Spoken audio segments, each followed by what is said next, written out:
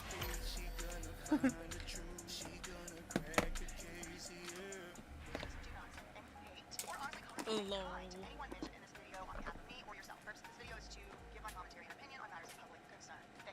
So Amanda Bynes has recently announced that she started an OF account. This probably made at least some people very excited, but don't get ahead of yourself. She wasn't joining to, quote, post sleazy content, but rather to chat with her fans. So this April 15th Instagram post says, quote, I'm on OF now. Disclaimer, I'm only doing it to chat with my fans through DMs. I won't be posting any sleazy content. Excited to join. And the streets had things to say. But this whole thing made me think of, whoa, Vicky. She recently started announcing after the whole kidnapping thing happened, you know, the kidnapping scandal. If you missed those 2 videos, you can go watch them. Now she's in the web. She's in the BJ Investigates Cinematic Universe. Right around the same time that all that kidnapping stuff was going viral and really making truly headlines, Vicky starts posting, text me on Telegram, hit me on Kick. Notes to self. Pay close attention. Feel the world shift around you. Flip your perspective. Take the long route. Pull over on the side of the road and watch the sunset. Did I just make a puzzle? Yes. Style, Watch commercials. substance. Or here's another choice. Don't stop until you have everything in the GMC Sierra Denali Ultimate. We are professional grade. I'm going to cut some more crap on this. And those are messaging apps. They're to message. And I just imagine like a frenzied Victoria Rose Waldrop, like just texting all day. It's like, what, she's gonna text people all day on Kick and Telegram and wherever else, but she's not even allowed to hold her own phone at dinner? We'll get there, y'all. Anyway, more recently, she did announce she was also on Kick. So why is Amanda Bynes joining OF if it's not Oh, God, to post Amanda, your eyebrows, sleazy girl. content? I mean, one argument a Girl. lot of people do make is that's not even what OF was originally supposed to be for, just because a lot of people do that on there. You know, it's kind of like Patreon or whatever. You just pay people to make certain customs or whatever, and it's maybe doesn't have to be that. And it's like, okay, maybe, but I think it would be disingenuous to say that that's not pretty much what the platform's known for, and you're like, why would you join that instead of Patreon then? And so one reason she might be joining is she needs money to pay her bills. You know, if people sign up for it. She and get fucking money. looks She's in art rough. school. She had a gallery She looks show. rough, It was y'all. rumored that she was She looks becoming a nail rough. tech and a cosmetologist not long ago, and maybe She she's looks doing that rough. because she wants a new hobby, but she might be doing it because she needs to make money. Here's She Perez looks Hilton rough. talking about all her gigs and grifts. Amanda has just announced that she is joining the spicy content page. Hang on, I need to wipe my However, rails. if you just want to support Amanda and send her some coin, financially shower her with love, great. But just be warned, you're probably not going to be chatting with her. I just noticed my tongue is orange. But in this video, this Perez Hilton, probably AstroTurf, who knows, he gives a warning. They're probably not talking to her. If you sign up for Amanda Bynes' OF, you're probably not actually going to be DMing her. Even though she's like, the only reason I'm making it is to DM with y'all. Perez Hilton's like, you're probably not going to be DMing with her. It's like, be careful about sending money and responding to requests for Venmos. And I have wanted to talk about this for a while. It just seems like so sprawling. I haven't exactly known how to dip my toe into the waters, but it really, I guess it can really be all encompassed in this 2023 Vice article. Quote, think you're messaging an OF star? You're talking to these guys. And it features OF management agencies. One of them's called Wonderland Talent Agency, and they give some insight. He says that there is a shadowy economy that is sprouting up of these management agencies. And this is something I've talked about many times before. It's like we just starting to call stuff new stuff. Managers now, it's agents, manager, you're just like not exactly sure what things are. One of them's calling him her boyfriend, her assistant, one of them calls one of them, even though he's in charge of the career management anyway. So many of these agencies, although Wonderland does deny doing this, many of these agencies hire employees, like actual workers, to be, quote, chatters. Like, what do you do for a living? I'm a chatter. That's their job, it's chatter. What's a chatter, you might be wondering? Well, these are workers who manage creators' inboxes, ghostwrite their messages, yes, including the so-called purported spicy ones, yes, like very often men.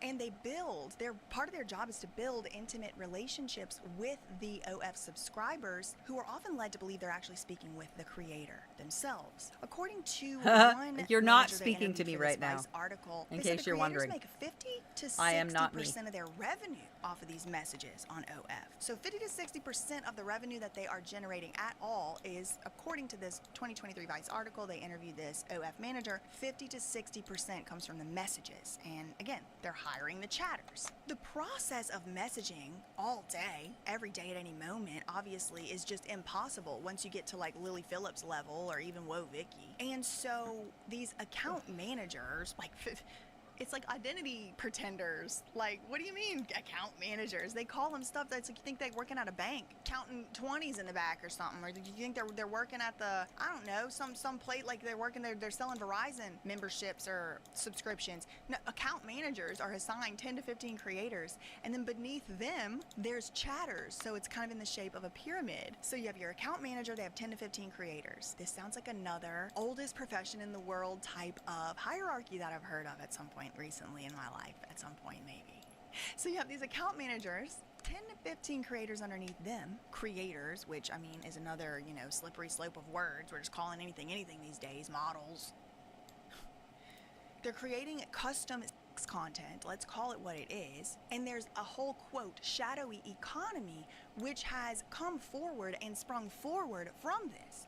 Because if you can imagine, as many people as demand want to talk to Lily Phillips, then they need to have as many people as chatters. And these people are texting, some of them have to know they're not talking to these people. But the whole thing is like these men are pretending to be the OnlyFans creator.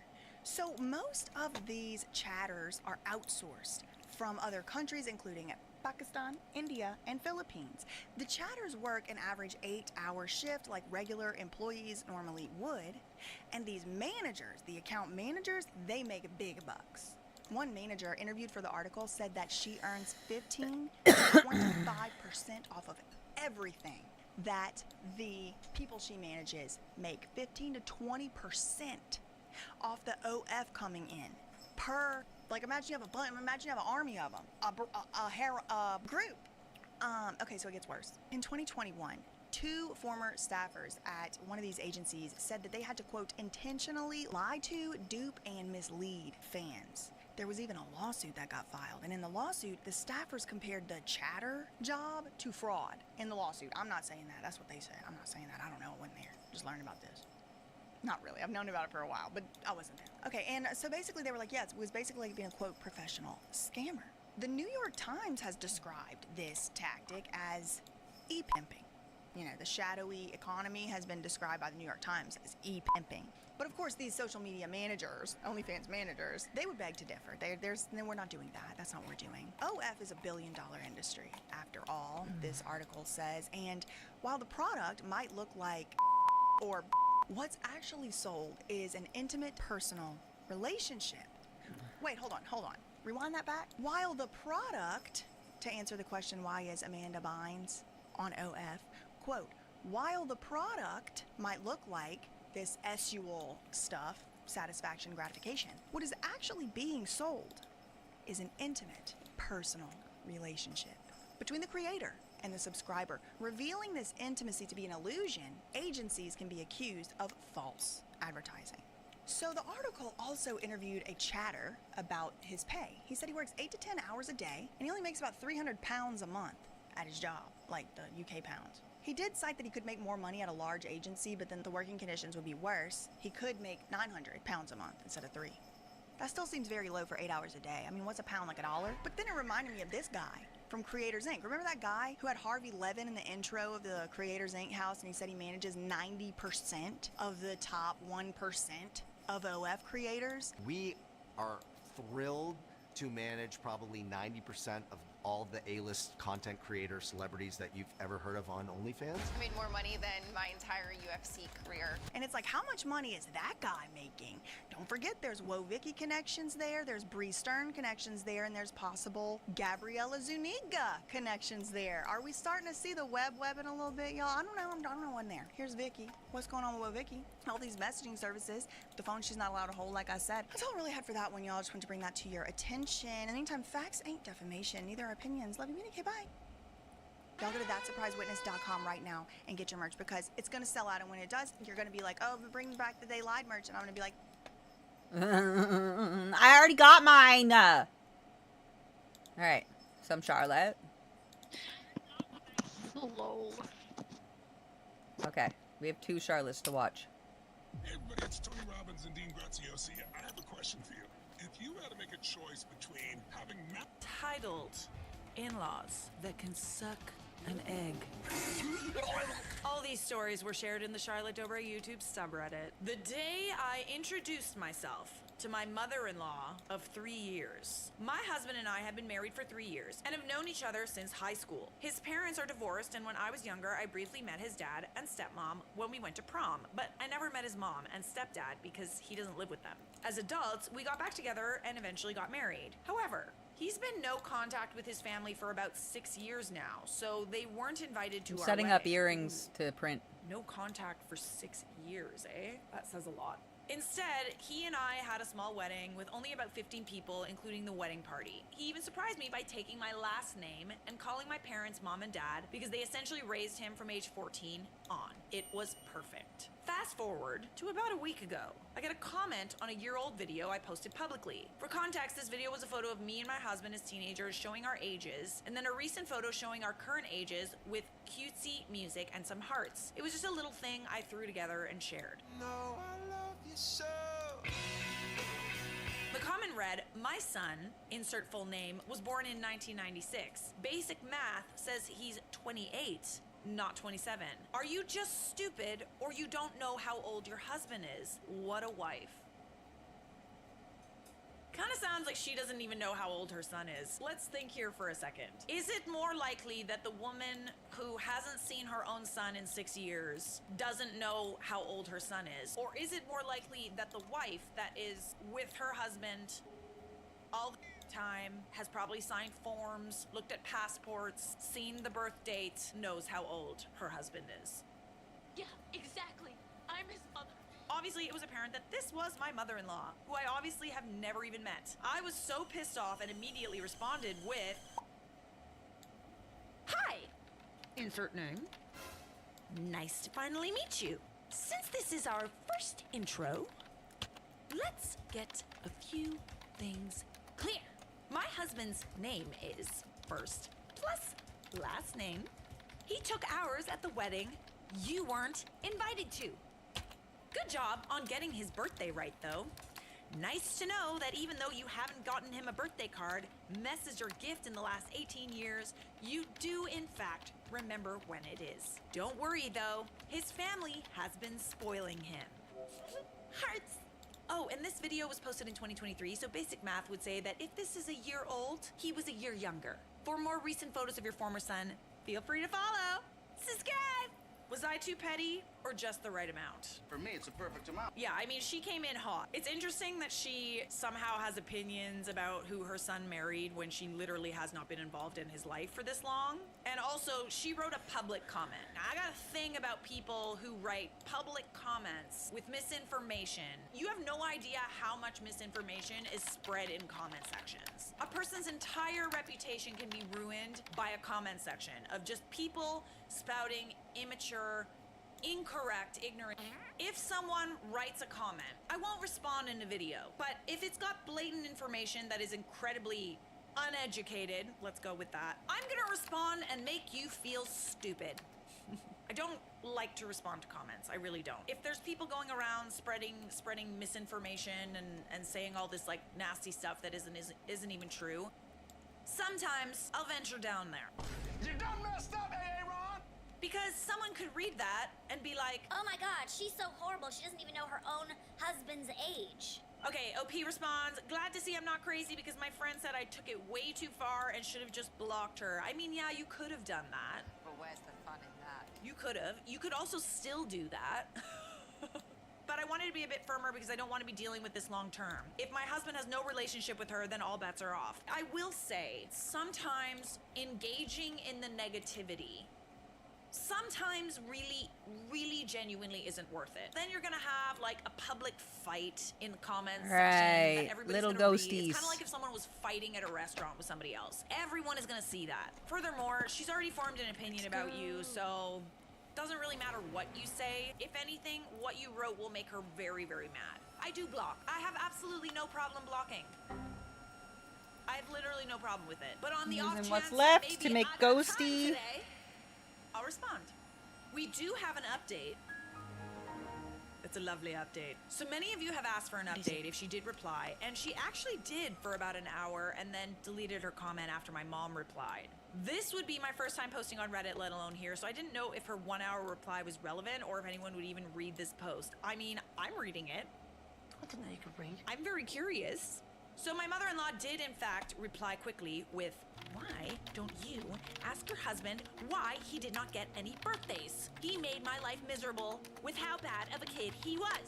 Then why are you up here in his wife's comment section claiming to know him better than her? Before I could even respond, my mother did because I told her what happened. Shortly after, the comment from my mother-in-law was deleted. My mom said, since we are doing introductions, my name is, and I am the biological mother of me, and chosen mother of my husband.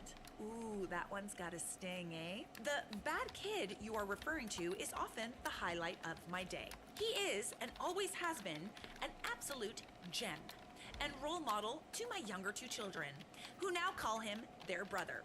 Perhaps, instead of blaming a child for your actions, ask yourself why all 7 of your children have stopped contacting you. Were they all terrible, or were you simply an unfit mother? Basic math and probability would probably point to the latter. I will admit, I've often wondered why my husband's name made the decision to completely write off the person who birthed him, but I have respected his decision always. Now seeing you act like a spoiled child, I applaud him for it. So I will tell you what I tell all my children. If you have nothing nice to say nothing at all. If you can't say something nice, don't say nothing at all. That's a Bambi quote. Publicly attacking my children online is disgusting, especially when you birthed one of them. Please know, if this behavior continues, my son and daughter will continue to keep you in the time out that you earned. And yes, I say my son, considering you raised him for about 10 years, and he's been a part of my family for 2 14, hours. and I believe that I have officially earned that right, and you have lost it. If one day you decide to grow up and make amends with him, as I hope you will, please remember that you are the cause of all this, and he has no obligation to forgive you. If you would like to continue this conversation in a more private setting, to not further embarrass yourself, here is my phone number. And yes, she really did put it. After reading this and thanking my mom, wow, your mom really did a number. How are you not embarrassed? So after reading this and thanking my mom, I went back to show my husband, and her comment has been deleted. There's something really nice about someone just like up and deleting a comment. Oh, I was right. You know, they say something nasty, and then you kind of respond with like, oh, I'm not really sure if you're saying this to be mean, but I'm gonna correct you. And then they delete it. It's so satisfying. if that's It's what like, you were yeah, going right. for, Like, but when you like a nasty comment that someone was replying to on TikTok with a video, and then you go to the comment and it says comment deleted. Oh. This right here is my favorite thing ever in the history of forever. Luckily, I did take a screenshot so I could have it for future reference and possibly frame my mother's message. My mom did not get a message, but who knows? I mean, I'd be pretty embarrassed after that. If someone in your family or a friend of yours, they constantly just kind of can't seem to keep relationships. You know, if there's a pattern with this person where they keep having like big falling outs with people, where their family doesn't really talk to them much, you have to wonder, who's really at fault there? Anyways, everyone's gassing up your mother in the comments, and I second that. Your mother is amazing. I always love to see people come to the defense of others. It's easy for someone to just like have a target, like a bully to just find a target. But what really helps in a situation like that is if someone stands up to them. If someone other than the target stands up to them. Am I the a-hole for letting my mother-in-law call me the wrong name for a decade? All rise for the Honorable Judge Charlotte. Presiding. You may visit my mother. I'm an amazing DIYer. I'm an Mother-in-law and I do not get along. She, on multiple occasions, has given me a list of women she wished my husband would have married instead of me. Bye. To what end? Like, what's the point of that? She told me I needed Bye. weight loss surgery when I was pregnant. I was 5 pounds over my BMI, and she has cankles. And Well, if the shoe fits, but it doesn't. And when I was pregnant, she told mutual friends she had to stay with me so I didn't, quote, screw up the baby. All fun stories for another Oh, time. you bitch. I don't care to have a relationship with her, so I mostly ignore her, and my husband and I make fun of her later. Not entirely healthy, but it's how we cope. You cope however you need to cope, baby girl. When my hubby and I were dating, we started getting serious, so we did the whole meet the parents thing. I have a very common 80s girl name. Not hard to pronounce and super easy. I think 80s girl name. Ethel? My husband Ashley. introduced me to his parents and everything was Jessica. fine. A little later, mother-in-law Melissa. calls me by the wrong name. Michelle. I politely correct Was a her. popular It's worth 80s noting here one. that my mother-in-law hates to be corrected or told she's wrong about anything. She will literally scream and start rage crying if you correct her on something and insist she's right. This is exactly what happened. She flies into a rage and screams at me that she knows my name. I'm shocked. Wide eyes, mouth hanging open like a trout, and everyone else is just acting like nothing is happening since apparently this is a common occurrence. I hate that everyone enables her. I hate it! Years go by, and she continues to call me the wrong name. Everyone else calls me by the correct name. When my husband is talking to her and uses my name, she says, "Who's that?" Oh, to which my husband says, my wife? My wife. Who's that? Oh, brother. I can't tell if she actually doesn't know and just forgets and literally does not think you are relevant enough to remember your name, or if she's just absent-minded, maybe losing a few screws up there. This Thanksgiving, the in-laws come for the holiday. My 5-year-old is learning his safety info for school. Address, phone number, parents' names, etc. I'm quizzing my son so he can get a reward for learning the info. Mother-in-law is lurking behind us. We get to, what's mom's name? Mother-in-law jumps in before my son can answer and says the wrong name, like she's beating him at a TV trivia show.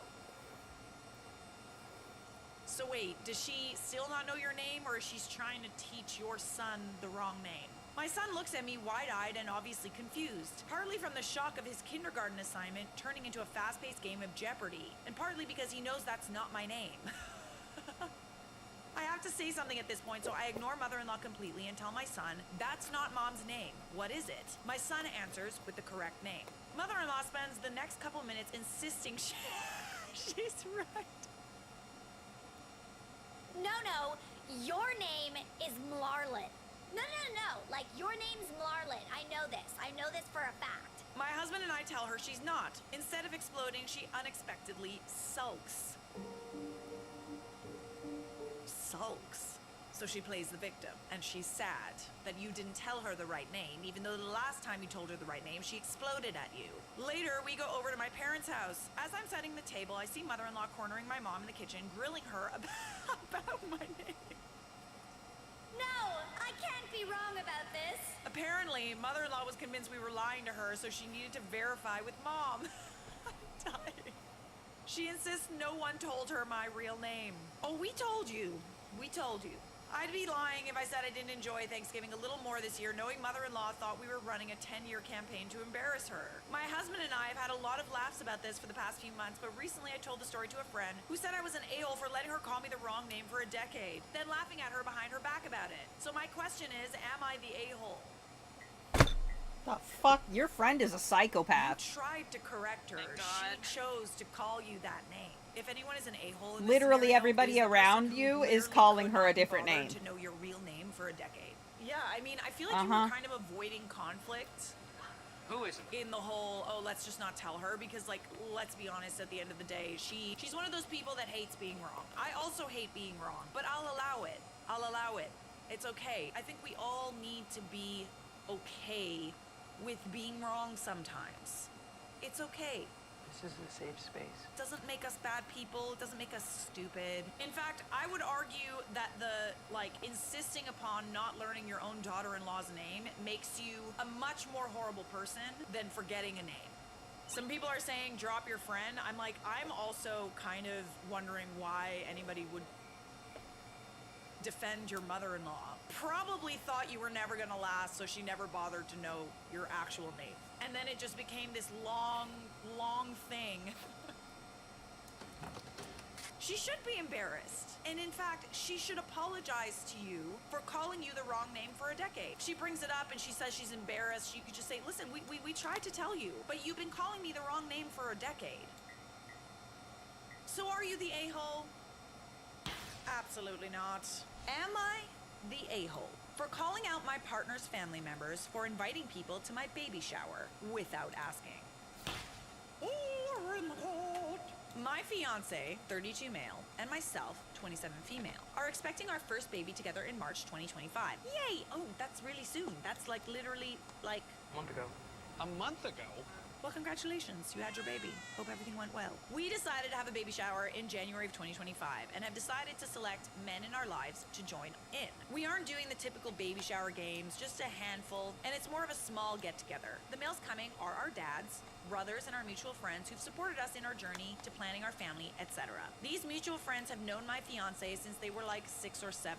So they're basically like brothers. Other than that, no other males are invited, and a lot are my girlfriends from work, who missed out on celebrating our engagement party with us due to mother-in-law insisting we invite nearly all of their extended family, and I am a people pleaser. Ooh. And let me guess, because your mother-in-law wanted to invite all of her family, you couldn't invite some of your friends because you can only include so many people at a wedding. I just want to say, as someone who's planning a wedding, and I know that there are some people who are unhappy that they're not invited, you really got to consider the fact that weddings, I feel like, are a lot more for the family than they are for the friends. Like, friends are invited, don't get me wrong. Like, there's a reason why there's like best men, maid of honor, and stuff like that. When it comes to the wedding, oftentimes the parents are paying for it. Because of that, it's kind of like if they want to invite family friends or, you know, your third cousin, you kind of gotta let them do it. The unfortunate thing is weddings kind of have a cap. So mine has a cap of like 150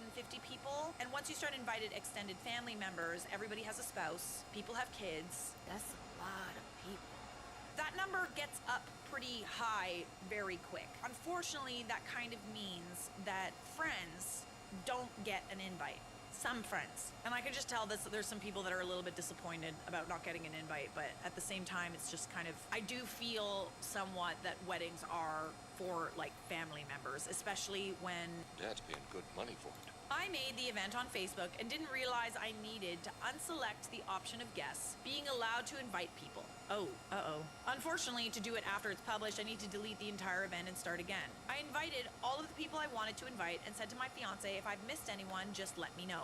I woke up the next morning and 2 male cousins of my fiance had liked the event and said they were coming, but I didn't invite them. Oh, hell no! I then checked the people invited and noticed 15 people have been invited.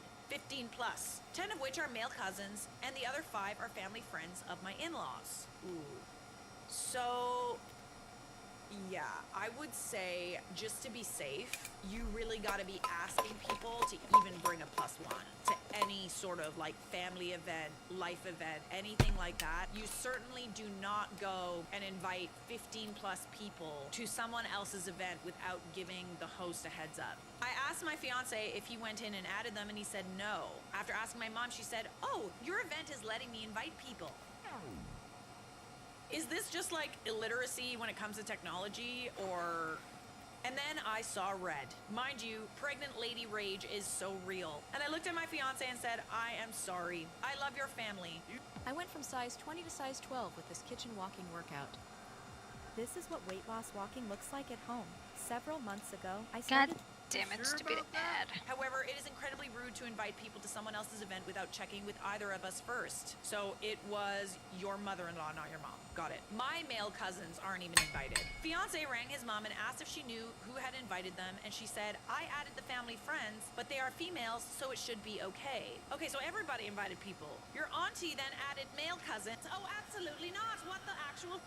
My fiance tried telling her it wasn't her event to just add, and she should have checked. Oh wow, so everybody's a little delulu here. I then took the phone and called them for being rude and disrespectful, for not asking, and the reason why we had certain ideas on who we wanted was because the people invited us support us every day, and they've helped me adjust to pregnancy and have been genuinely interested in our growing baby's life. And we also can't afford to feed the extra 15 plus people coming. Mother-in-law and auntie refused to contribute to the food. Oh, absolutely not. No, if you're gonna invite people, like, at least pay up. Yeah.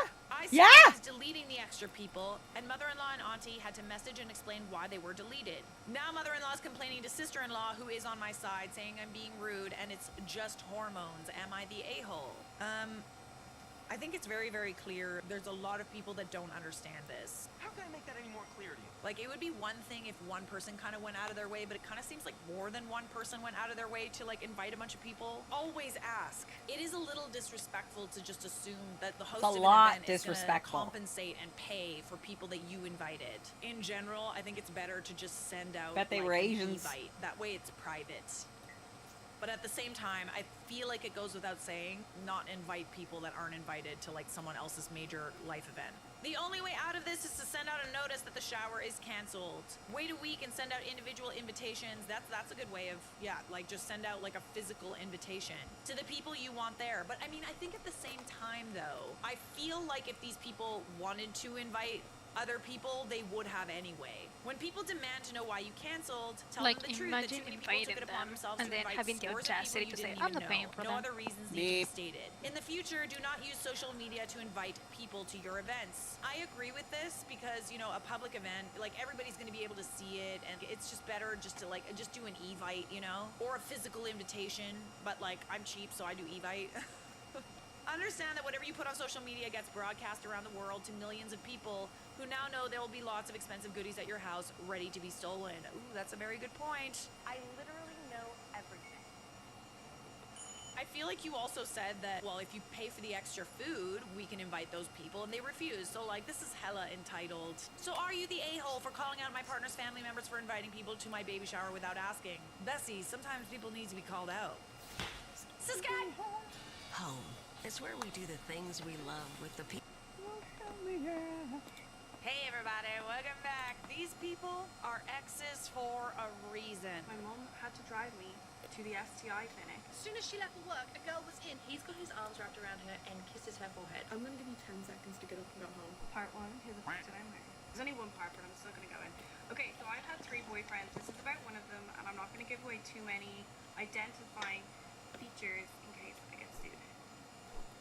Let's get into it. Trying to get I was with this guy for a number of years. It was amazing, and he got on with my friends. He was like hanging out with my family.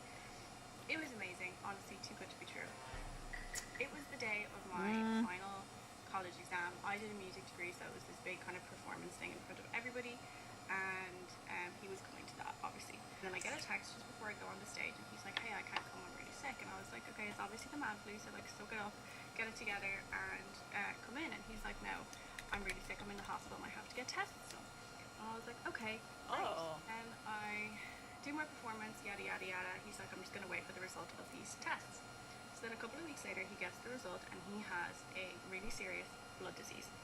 And he has to go on this medication that basically meant that we couldn't have sex because it was giving him some issues. A couple of weeks pass, I'm in the cinema watching A Star is Born with Lady Gaga and Bradley Cooper, the one where the boyfriend dies. You know that one? Yes. I'm watching that movie, and he calls me and he's like, it's leukemia. So I have some sort of a fit in the cinema after finding this out. I was like, cool, that's gonna be me. My boyfriend's going to die. Usually you just think the worst. Oh my gosh. So, I was spiraling, and I was with my 3 closest girlfriends, and I will always thank them for this. I literally couldn't go home and tell my parents why I was hysterically crying. So my 3 closest girlfriends came into the house, and they sat down with my mum and explained everything to her, and I will always be grateful to them for that. One of my closest friends is, I won't say her job, but she would like understand medical stuff. So she was kind of explaining really everything. A couple of months pass and he's just on this weird treatment. He won't get chemo, but he's on this weird treatment for his leukemia. He was a bit kind of like big pharma's out to get us kind of vibe. He did think that he could cure this illness with gardening. He thought that would cure it. Yeah, through a phase makes of sense. thinking that Maths to me. This makes math. sense into him. I remember this one New Year's in particular, he was speaking to one of the girls and like really letting her know the gravity of the situation and the seriousness of like how bad his illness was, and telling her all the medication that he was taking, and it was his weird treatment. So she goes and tells the medical friend, and the medical friend is like, that doesn't check out. That's not what you would be taking. No! Don't tell me he's lying about having cancer. Please, don't go there. I don't know what's going on with content on like Netflix and stuff like that right now, but there's a lot of content about people who lie about having cancer. That's It's not this, like, funny. weird That's phenomenon. not It's not just cancer, funny. You know what I mean? That's It's a not very strange, funny narcissistic thing to do. at all. Like sociopathic thing to do. Lost to lie about being my sick. dad In to general, pancreatic. You lie about having cancer, you can lie Do about not being fuck sick with or whatever, cancer. But like when you do that, you Don't do essentially that. make everyone want Don't to do take that. care of you. Don't fuck and around, you never yo. have to take responsibility for anything because you're Mm-mm. sick, and everybody has to rush. I have to lost your so bedside many because family you're members to sick. cancer. It doesn't Do matter not. how you behave because you're sick. Give me special treatment. I hate it when people weaponize things like health and mental health. You gotta be a special kind of evil to do that to people you love. And they had to confront me after this party and let me know, put the idea in my head that maybe this wasn't true. So he has leukemia, he's getting this weird treatment. He can't really do anything, he can't work, so he's not working. My parents are like kind of helping him. We've got my granny lighting candles down in mass.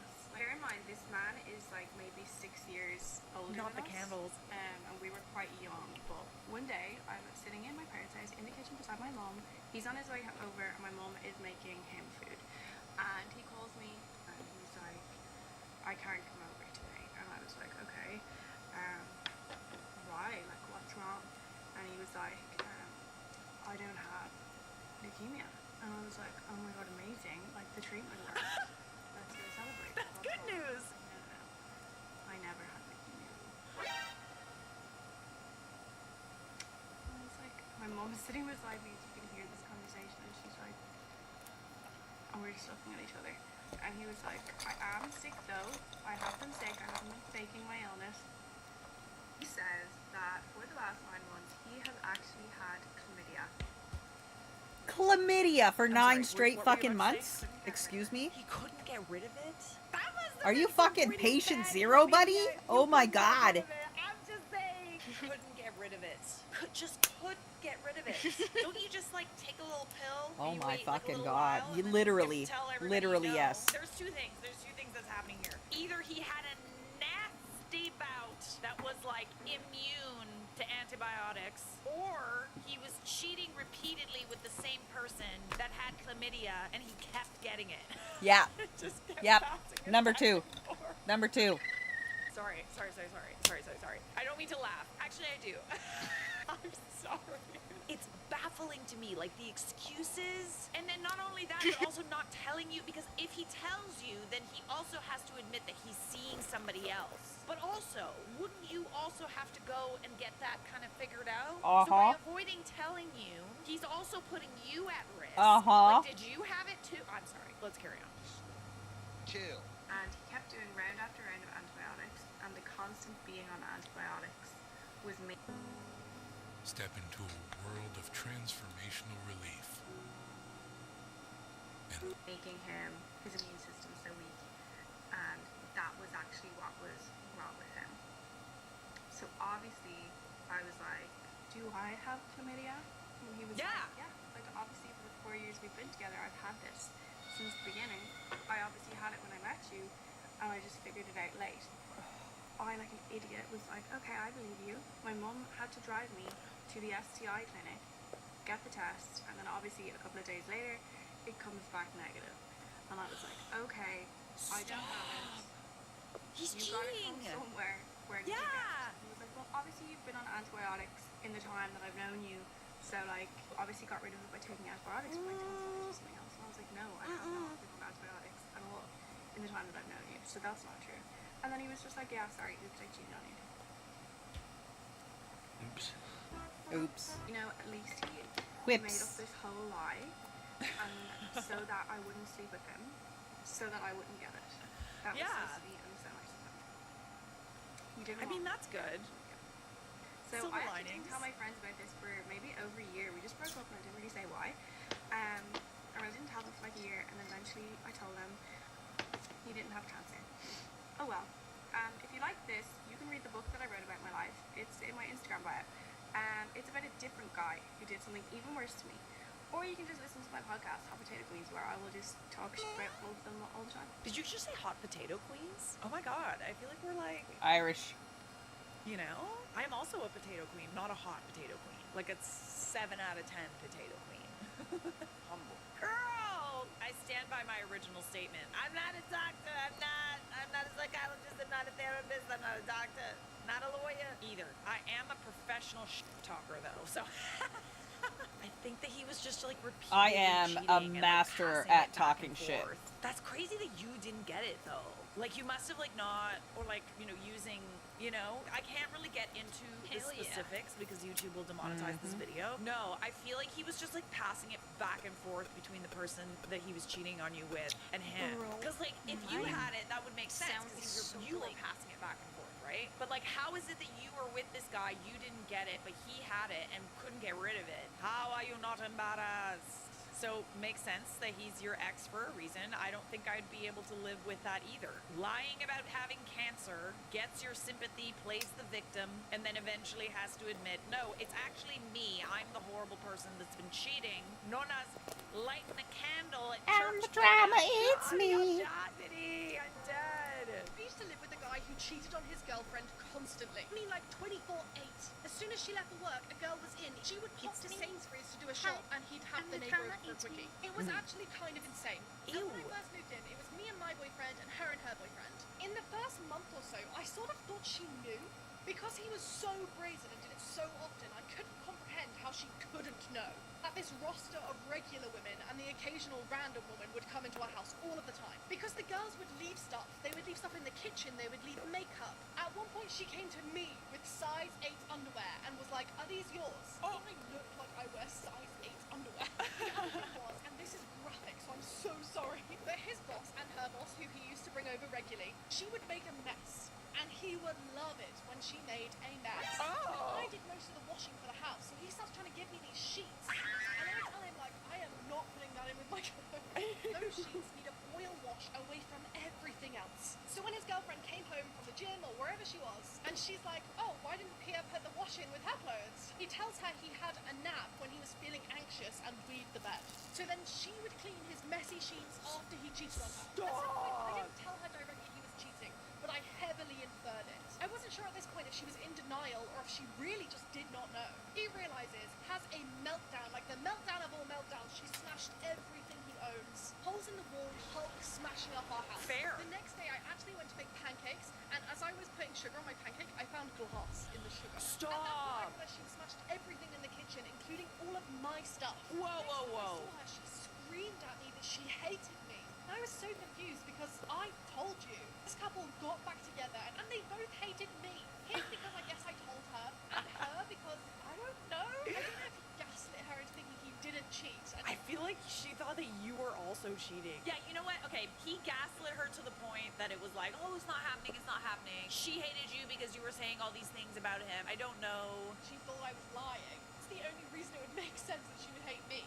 But we lived in the same house and she didn't speak to me for 8 weeks. I slept with our neighbors, his ex-girlfriends, his friends, her friends. One of the people he was sleeping with before she caught him and after was their boss. He was a married woman, twice her age, with young kids. And every time she heard my boyfriend downstairs in an open area, she would like run down in her underwear to get a glass of water or something. Stop. She wanted my boyfriend to look at her, but she wasn't the best dressed cougar. She was in like nude bras and nude granny pants all the time. And this woman's name was really similar to his girlfriend's name. For an example, I'm gonna say they're called Anna and Anna.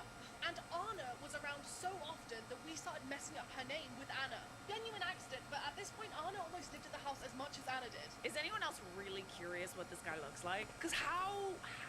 Like literally how? How does one have the audacity like this. Like, he either looks like Hercules in every way, or he's just so unbelievably charming. It's one of the two. Like, I've seen guys that are not, like, physically attractive. Blood got boring, so I switched to juices. And then I switched again to Samsung Galaxy. Attractive get away with a lot because, like, maybe they're really funny or really charming. Like, charismatic, you know? I am Steve. First of all, this is nasty. Like, this is gross. Like, I'm worried for your health, his health at this point. Anyone that's around him, I'm worried for their health, especially with regards to the last story we listened to. How do you have time for all this? How do you juggle all this? Crazy. Anna catches onto this and she's suspicious because she knows that her boyfriend is good friends with their boss. At this point, I told her that he was cheating on her, and she responded by not speaking to me for 8 weeks, smashing my stuff, and telling me she hates me. So as much as I hate Anna being around, I'm not getting involved. Then one day, we're having a little party, drinks are flowing, it's both couples, and we have some other people over as well. Something happens at the party where Anna, the girlfriend, finds something. I genuinely can't remember now if it was an earring or a bracelet, something like that, but something that she knows categorically is Anna's. She's asking everyone in the house, does this belong to you? And everyone's being like, no. My boyfriend comes over to me and tells me to tell her it's mine. I say, hell no, no. Excuse me? To have this breakdown because she has now realized that he is having an affair with Anna. Not your boyfriend being like, Just take one for the team and say it's yours. this is an absolute mess. Hold on. Hold Hell on. nah, I'm not a fan bruh. of your boyfriend either.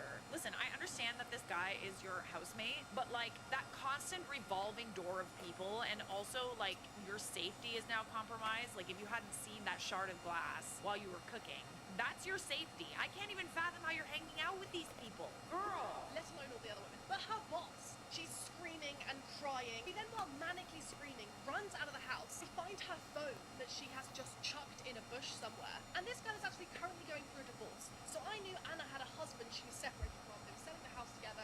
It was all on good terms. But I knew this man was like her childhood sweetheart, and she'd known him for 10 years. And everyone else wanted to call the police, but I was like, seeing what she was going through, I wanted the police to be a last resort. I didn't want it to affect her job. I didn't want her to get in trouble because of the way she was acting. Because the police don't always take kindly to people having mental breakdowns. So I pick up her phone and I say, hey Siri, call her husband. He answers the phone and I say, hi, I'm Pia, I live with Anna and I'm really worried about her. We need to find her now before we call the police. He says, what do you mean you live with Anna? And then he says, are you in a totally different part of the country? And I'm like, no, I'm in Surrey. I'm where Anna lives. And he's like, can I have a postcode? And I was like, yeah? She told me this guy was her best friend even though they'd separated, so I didn't understand how he didn't know where she lived. He's not far away, so he races over in his car, picks me up, and we go to look for her. I then see his phone in the cradle, and their wedding photo is his phone background. He starts to ask me questions, and why Anna is not at her mum's where he thought she was. So wait, she's cheating too? Oh, absolutely not. No, I'd be at that house so fast. No way, dude. Not my circus, not my monkey. I don't understand people who invade chaos like that. See? Into their lives. Just like a small interaction. Not my circus, not my monkey. Will make me stressed out for like 2 weeks. Nah, bro. How do you handle this? That's the new catchphrase. No more circus, no more monkeys. That's a Canadian thing, I guess. I don't know. Decide that if there's a person or persons in our lives that is just constantly bringing chaos and mess and drama, like unnecessary. It's different if like there's something genuinely bad going on in a friend's life or a boyfriend's life or a girlfriend's life or whatever. If there's something genuinely going on and you know they're just down on their luck, whatever. But I mean someone who constantly creates drama, Yes. constantly follows them around. Goes It's not looking good fucking for you. it. It's not worth it. Both as a friend and as a partner. Asses. It's not worth it. Deal. In the title it says ex-housemate, so I'm assuming you got out of there, and I'm very glad that you did. He's an ex for a reason. God, I'm just so protective of my peace. I used to tolerate a lot more when it came to people who were very chaotic, and like I'll allow it when it comes to people that I really, really care about. But when it starts affecting my life, the chaos is constantly surrounding them. It's entertaining at first, right? It's entertaining. It's like, oh my gosh, she's so drama, or like, oh my god, it's just like invites all this drama. It's so funny. It's entertaining. It's not entertaining when you're involved, okay? And it's only a matter of time before you are the focus of the drama. It'll happen to you. So heaps of people are talking about what they'd do if their boyfriend had a girl best friend, and I thought I'd share my experience because my ex did. Initially, I was fine with her. I have a Stopped girl going best on friend. their dates that they would go on, except for going to the market together every Saturday morning. So a few weeks into our relationship, I have a girl best friend. a message popped up from her. I also on have a his phone dude while best he was friend. I have driving, and several grabbed dude his best phone, friends. And I unlocked it because I knew his password. And I said, "Oh, this person texted you." And he snatched the phone out of my hand. I and would yelled never. At me, saying that that's an invasion of I have like 3 privacy. best friends. And that I don't through his messages. I was just so taken aback because I was really out of character for him. And I was like, okay, but I wasn't going to go through your whole phone. I was just going to see what she was messaging you saying. He's cheating. He's a cheater. Anybody that freaks out like that, like unless Yep. they're planning a proposal, they're doing something they shouldn't be doing. And I even said to him, that is a massive red flag. It is. Okay. And he's just like, I'm just not comfortable with it. Like, it's an invasion of privacy. And so I was like, okay, like, I guess I'm crazy then. Like, so obviously I started getting less comfortable with this girl. And fast forward a little while, I'm at a festival with him and all his friends, and she's there as well. And we are in the mosh pit. It's getting close to the end of the night, and I look over at them, and he's got his arms wrapped around her and kisses her forehead for like, No! He lingered.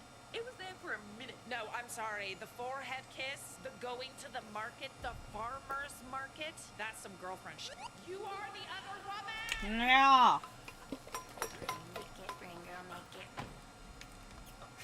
You again. Say hello for the And I people in looked the over at back. one of his other mates who was like, don't do anything, like, just, it's all good, don't panic. And I was just like, I started welling up, and she turns around and laughs in my face, and I was just like, what?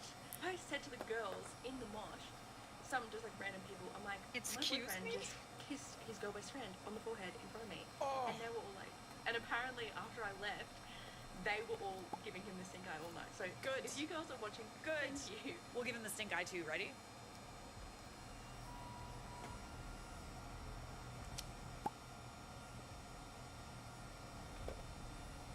That's my best stink eye. Show me your best stink eye.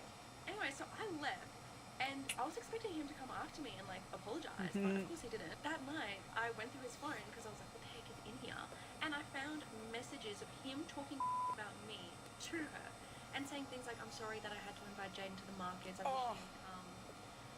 All this stuff, and I was just like, what the hell? I took screenshots, sent them to myself, confronted him the next day, and he apologized and even said that he would stop talking to this girl. We even drove to her house the next day so he could go upstairs and like, It's not good enough. No, that's not okay. We're not going to be friends anymore, like at least close friends anymore. A few weeks after that, I see a message from her pop up, and I was like, what the heck? Open it. They've been talking again, and he sent her this long message saying, Jane was in the wrong. I told her off. He told me off for being so dramatic and trying to make a choice and stuff. And I was like, well, what the heck? Confronted him, and he said that him and his mum put this message together to send to her my because like, God. it wasn't okay what I did. Nah! If you had told your mum the whole story, I guarantee you she wouldn't be saying that's okay. And of course, I stick around for even longer. You do realize who this reminds me of, right? I eventually was able This is to just give stupid. myself what I was hoping to get from him and left. It literally made me feel like I was going crazy and like I was the one doing the wrong thing. What would you do if you started dating someone and they had a girl best friend? Nothing wrong with that. When it's a girl best friend. It's that he when kisses on the forehead, fucking goes to, like, the farmer's market clearly with her all the time. lines have been Every crossed. That's Saturday, different. Like, freaking for real, dude. Like, so wait, so you were this guy's girlfriend, and this girl knew that you guys were dating. Yeah, man, she's trying to swoop in there, trying to grab him, and he's trying to play both of you at the same time. They both suck, in my opinion. But I'm sure he was also kind of like leading her on and making her think that he was gonna leave you Yep. for her and all They of always these other do. things. They You like can it. have him at that point, right? Though sloppy seconds. No, dude. This is you're the fine. type of person. Kisses. that you Have a wanna good fight sleep. for. Feel better I'm soon. Just saying. It's the type of person that you block and never talk to again. Okay? Even the people that you didn't know that were in the mosh pit could recognize the situation and recognize that's just not a situation you want to be in. I do think men and women can be friends. I do think that it's possible. But I also think that there has to be like boundaries, and there certainly can't be like, I feel more comfortable if it's a girl best friend that's married or has a boyfriend. Less comfortable when she's single and they're hanging out every week and they insist upon hanging out every week. My ex did the weirdest thing possible when he cheated on me. because yes, apparently he was the one that needed payback. This is dating back about 5 years ago. Sounds when I Scottish. worked on an animation team in Spain, and I lived and worked with my ex. Think like below deck level drama. He was actually literally gang. But ugly, charismatic, yeah, cheats on you all the time. So you know how I can tell sometimes when a dude is a cheater? Either he's so good looking and used to be not as good looking and loves the attention, or he's not as good looking and he does it to feed his ego. You're not even safe from the ugly ones, guys. You just gotta laugh at that point. After I found out he cheated on me with one of the guests, which happened all the time, he decided he was mad at me for being mad at him. This was also like the 10th time he cheated on me that summer. And all with guests. So I had to like serve these guests the next day after them pretty much sleeping in my bed with my boyfriend. Yikes. Whole team went out on a night out that night. We kind of done that all the time, and we brought guests with us. So we were just having a few drinks. We were out at like one of the bars in the town, and he was sitting across from me, and we were actually with like German guests this time, and he was German, by the way. And I started flirting with one of the guests to kind of piss him off. But I was like to the guest, oh, how would you say beautiful in German? And he said it, and then I was like, oh, danke. And that just set him off. Like, that was it. That was it. He was like done. He sat glaring at me for a while across the table, and then he decided to finally get up. And he came around to my chair. And this was in front of everyone, by the way. So he came around and he was behind my chair. Hypocrisy at its and he was finest. like, I'm going to give you 10 seconds to get up and go home. I'm going to flip your chair upside down. And like, okay, I actually think you need therapy. I actually sat there ignoring him because what are you actually doing? You're 5'7", like, this was like the most toxic relationship I was ever in. Stuff like this happened probably 3 times a week, I'd say. Oh, girl. Actually gave out to him and put him in a taxi and just like sent him home because he was just making a show of himself in front of everyone. He was way too drunk. This is where things start to get a bit weird. This I is. was with the German guests in a taxi a few hours later, and they walked me to my apartment. And on animation teams, because I've worked on quite a few, and it's always like the same setup, like you kind of all share, all your apartments are kind of right beside each other. Went to go open my door, which is like neighbour and his. He's like my next door neighbour, and the door was barricaded shut. So this man went into his own apartment after being sent home in the taxi, after threatening me in front of everyone, hops over the wall, opens my back door, comes in, and what does he do? Oh, he goes to my wardrobe, and he gets every single piece of clothing in that wardrobe and scatters it around the entire apartment. Like, I'm sorry, what? I still don't understand the logic behind that, so if any men are watching this, please let me know why you're doing that. I think it's just smoke energy. I think he was like making a point that he didn't like me getting dressed up. So that's why he was like Or he was just throwing a temper tantrum and playing the victim. It could have been something to do with, oh, like, I don't like that you can dress up and like other guys can look at you. Ergo, he's a cheater and he thinks that you're cheating or something like that. But it also could have just been one of those like really annoying meltdowns where cheaters just like cry and scream like toddlers when they get found out. Could have been something like that. I mean, he kind of sounds like the type of person who would do that. They really passed out cold, unbuttered king after just destroying his girlfriend's apartment. So the next day on our break, he came over and apologised to me, and I just said, go back and clean everything up. So I got to sit on the bed and just boss him around while he cleaned everything up and put everything back. Yes, queen. Queen behavior. He did actually cheat on me a few days later though. I found an earring on his dressing table and he tried to play it off like it was mine. So, remember what I said before about inviting people who cause chaos in your life into your life? Let's all collectively decide that if the stress that they cause outweighs the good, it's probably best if they weren't in your life. This kind of toxicity is so crazy to me. I don't know if I've ever been in a toxic relationship like this. It's like Depends what kind of toxic. chaos. If I've it's been in good toxic chaos, then friendships great. like If this. it's your kind of chaos, it's Relationships, great. though, If it's some other not so bitch's kind of much. chaos, it's never horrific. made It's sense to horrific. me. I understand how you could be driven Alright. to a point and be in a toxic relationship Now I need like to this. It's just put the flip-flopping, maid right? It's like they act so crazy and then tag they on the act so ear. crazy and so nice and like I can understand the cycle, but like I've never been driven to that point. I always get really, really freaked out. Block them if they do crazy shit like like this. But it's very clear that he is your ex for a reason. This is good!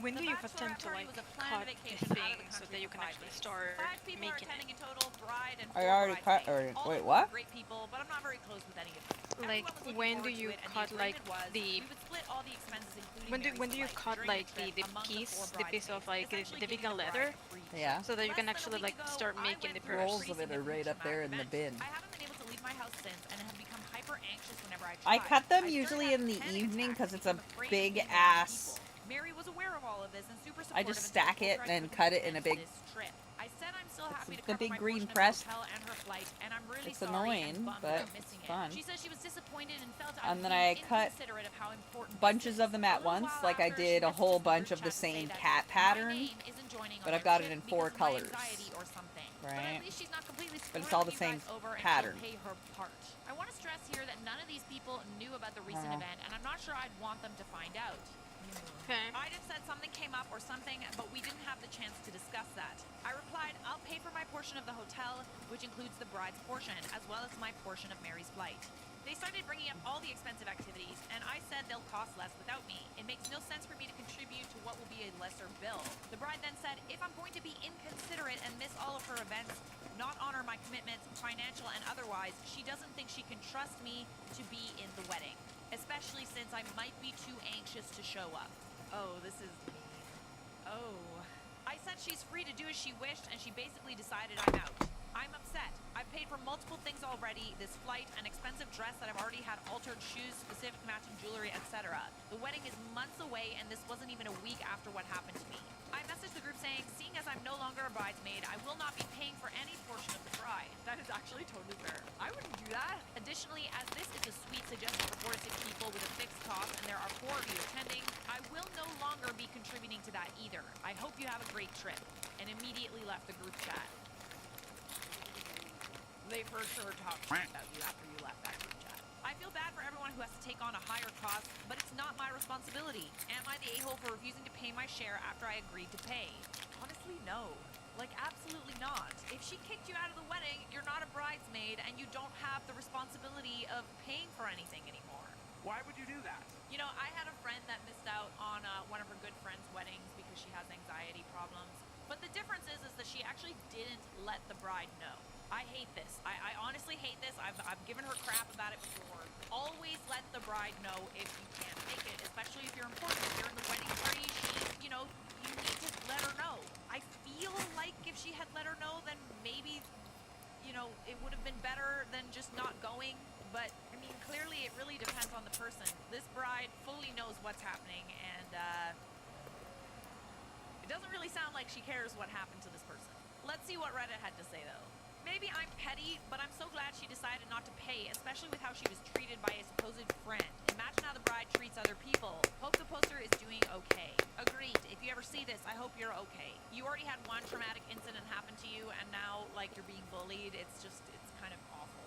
I was on that thread, and later in the comments she reveals that the event she experienced was SA. The bride just brushed it off as anxiety or something in the group chat. What a friend. Oh, hell no. This is a bridezilla. She is a bride. Zilla! And honestly, though, OP would have gone to therapy and maybe been brave enough to attend the wedding, which is still months away, versus the fact that the incident happened the week before the bachelorette trip. The bride should not be brushing it off as just anxiety. This is a serious offense. I concur. It is your day, but not when something like SA happens. Okay, no, you are not the a-hole, my dear. And I hope you're doing okay. God, sometimes people can be so self-involved. Welcome to Chloe's wedding, featuring special guest Dale Mackenzie. I understand this is a joke. I know it's sarcasm, okay? I just don't know if it's funny. I don't know if it's funny. I don't like it. Yet another, welcome to Emily's wedding featuring Bailey. Can't wait to surprise my fiance with these signs at our wedding in 19. Don't surprise him. Don't. Leave that for the bachelorette. This is not a good joke. We don't love this joke. Hi, brides. I wanted any advice that y'all can offer on how to get my fiance's cousin to change her nails for our wedding. Nails now? It's nails? We are in our mid-20s, and our guests are generally that age, with some older guests for my fiance's family. I know this is trivial, but her acrylics go at least 2 inches beyond her fingertips. It's a little long, but maybe she's just a bad bee. And I swear, every time she goes to get another set, they get longer. We're having her read at the ceremony, and I just want her to look nice. This is also the first wedding for my fiance's family, so I know there are going to be lots of pictures, and again, I just want her to look nice. Is there a way I can tell her to change part of her appearance without being mean? No, there isn't. You know, I have been asked, I like long nails, I like colors on my nails. When I was acting a lot, I was asked to change my nails, specifically for a Starbucks commercial that I did. They asked me to go and change, but I was being paid, and they were getting shots of my hands. Are you paying your cousin to be in your wedding? I didn't think so. I love it when people agree with me because it makes me feel like I'm right. Haha, I love being right. Is there a way I can tell her to change part of her appearance without being mean? No, there isn't. That's what I said. Man, look, I'm not a fan of gigantic nails either, but that's why I choose not to get them. I can't imagine asking someone to change something so trivial. If you don't like them, don't get gigantic nails. I can see it as a let's all get matching nails thing, but yeah, no, singling someone out is a... I would say the reason for that is because like she doesn't want to get upstage because that's not normal to have such long as nails. There's a lot of people that have that here. It's a preference-y thing. And I'm gonna pay for it or something. But that might get expensive. So she is giving a reading, not being a bridesmaid. Why would her nails need to match? That is a very good point. You have changed my mind. So she's not even in the wedding party. You're being a bridezilla, babe. You're being a bridezilla. Acrylics can be expensive. If OP offers to have them taken off and then Okay, that's different. If she's not in the bridal party, then it doesn't matter. I agree. This is not cheap. I also think that no one really cares as much as you do, to be honest. I think that you're blowing... Alright, I did my handmade tag as, like, the cow ear tag. Isn't that funny? Out of my wedding party because she was being a buzzkill. That's actually pretty cute.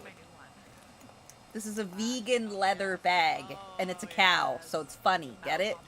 Vegan leather, right? Y'all, you get it? You get the pun? Because it's vegan, and it's a cow, and it's leather. Get it? Derp derp. Anyway. Damn. Y'all just got no sense. No sense at all. Okay, I'm gonna, sand now. Now the wedding is in a month, and in 2 weeks is my bachelorette weekend. Kathy notified me and the other girls of all she had arranged and which Airbnb she booked. But she said she didn't want to participate, which came as a shock to me because how are you going to plan everything but not participate? Okay. The girls told me she had a very valid reason, but it was not their story to tell, so I should ask her directly. I asked her and she replied, look, you've made some requests for your bachelorette party and I respect everything that you want to do, but there are some things that are off limits for me, and some of the stuff such as dancers I booked for you and some other activities are crossing boundaries regarding me and my own fiance's relationship. I think that's fair. I'm just saying, I think it's fair. And honorable. So I made sure to arrange everything perfectly, just how you and the girls wanted it to be, but sadly it's not something I want to be involved in. I hope you have the greatest fun. I was truly heartbroken and tried to suck it up, but as the days went by, instead of feeling more at ease with the thought of it, I got more upset. I tried to talk to her about it, change her mind, but she wasn't having it. She also later said that just to warn me, she won't drink any alcohol to the wedding because she doesn't want to get sick. She's very lightheaded. I got very disappointed at that moment, and I straight up told her I don't want her as a maid of honor if all she's gonna do is be a buzzkill. Oh, Ladies over 180 pounds. Start your 7-minute About everything regarding my wedding, and how could she attend as We've been speckled, though. said and thought it was unfair of me excluding her for all these reasons. The rest of my bridesmaids now also believe I took it too far. Well, yeah, I can see how they could think that. And how her skipping the trip for personal or not to drink alcohol. We've been speckled, though. And am I just overreacting? You're the a-hole. You're absolutely the a-hole. Like, are you kidding me? Just because y'all want to get super, super drunk and dance around with some men, that doesn't mean that everybody's going to want to do that. She did everything for you. She just doesn't want to participate in that. And that's Okay, her I'm gonna opinion, assemble this and she has a then right to sand it. If you Hey! want to be there so badly, why don't you get rid of the whole, dancer thing and do something that you all want to do? I get that it's your bachelorette party, but is it really necessary? I don't think so. Can't you guys just go and have fun and drink some Red Red Bull or something and go dancing or something? Like, why does she have to drink too? So let me get this straight. Your so-called best friend who typically gets paid to plan weddings has been planning yours free of charge. And you kicked her out of the wedding party because she personally opted out of can't say that word on YouTube, and drinking with no pressure to anybody else to do the same. Yep, you're the a-hole. Yeah, no, this is like without question for me. Like, No way. this notion that people have to drink alcohol in order to have fun or be the life of the party needs to end. I completely agree. Whatever happened to just having some good old sober fun? I am actually taking some time off drinking for the next month because I got some big stuff in the works. I'm really excited about it and I want to be on my game. It's good to take time off of drinking, guys. You don't need a drink in order to have fun. And if the friends that you associate with only want to hang out with you because they want to drink, are they really your friends? Someone can be fun at a party without needing to drink. You're the a-hole both for that and for treating your maid of honor horribly after she did so much for you. That's what's up. Yep. This next comment I did actually think of, but I didn't want to just like assume things. Typically said by people who deep inside know they're being stupid or immature, addicted, have a problem, but can't admit it. So everyone around them must do the same thing so they look normal. You're peer pressuring your friend because you have a problem. If you didn't have a problem, you wouldn't mind. That's just how I feel. I've been sober for almost 2 years. When I was drinking, I felt judged by anyone not drinking, even though they weren't judging me. Now that I don't drink, I've noticed I need to reassure people that I can still be fun. Like, why do we need to be incoherent in order to have fun? I get it loosens us up, but how are you supposed to conquer the world and do all the things you want to do if you're hungover all the time, man? I don't know if I'm more fun, but I have more fun and don't have to worry about embarrassment, regrets, and a hangover the next day. That's what's up. I found out pretty quick that I had drinking buddies, not friends. Yep. Yeah, that's the tea, isn't it?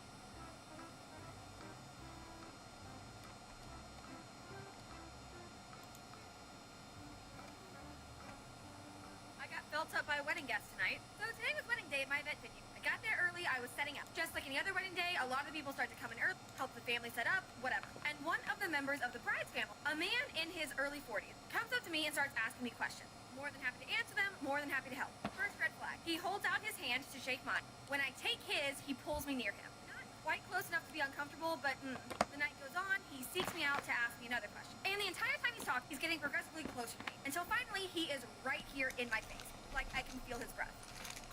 But I shake it off, he's had a few drinks, it's a wedding, whatever. He continues to call me sweetheart, darling, baby. All the while mentioning his wife and how he wanted to bring her there. And then the night ends. Super successful wedding, bride and groom are super happy. He comes up to me to thank me. He holds out his hand to shake. I give him my hand. He grabs my hand and pulls me into a hug. One arm around my back, the other going up my back. And then that hand going back down my back until I hate people sometimes. Ew. Absolutely not.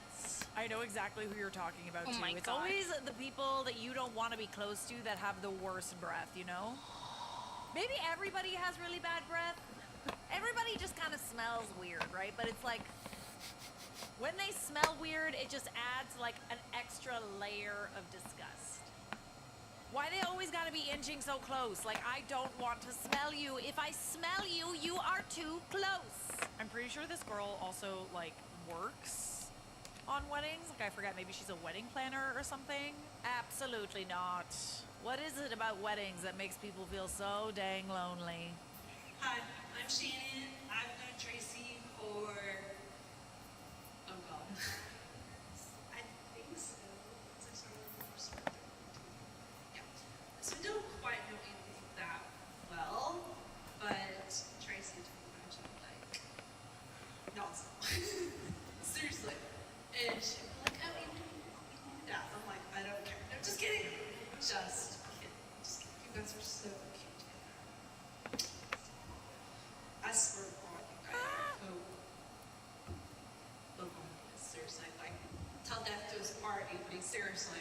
You better take care of my girl, because if you don't, I know Awkward. you live. Bruh. There it is. Thanks for scaring the ass out of me, you bastard. Like, I'm not gonna be racist, you guys. I'm just saying. Bastardo. Be racist, okay? Oh, goodness, goodness, goodness. Just kidding. Of course, Not you really. guys are gonna get the leg animation calls. No, seriously. What? Wait, what did you say? I have a girls' trip to Austin later this I month, don't and even I'm know challenging what's myself going to on get a with this lady. full Dude. Oh, shit. The bachelorette party was a planned vacation out of the country for 5 days. 5 people are Just kidding, attending just kidding, total, just kidding, just bride kidding. and So 4 whatever you're saying bridesmaids, is all of whom are probably great out of people. I lost it. Not something I want to be involved in. I My face. Like, I can feel his. threatened? I assume she already. And you guys are amazing. Tell you if I smell you. Racist, you guys. I'm just saying, okay? Oh my God. Let me racist, okay? Tell you if I smell you, you are Okay, too close. starting again. I'm pretty sure this girl also like works on weddings. Like I forget, maybe she's a wedding planner or something. Absolutely not. What is it about weddings that makes people feel so dang lonely?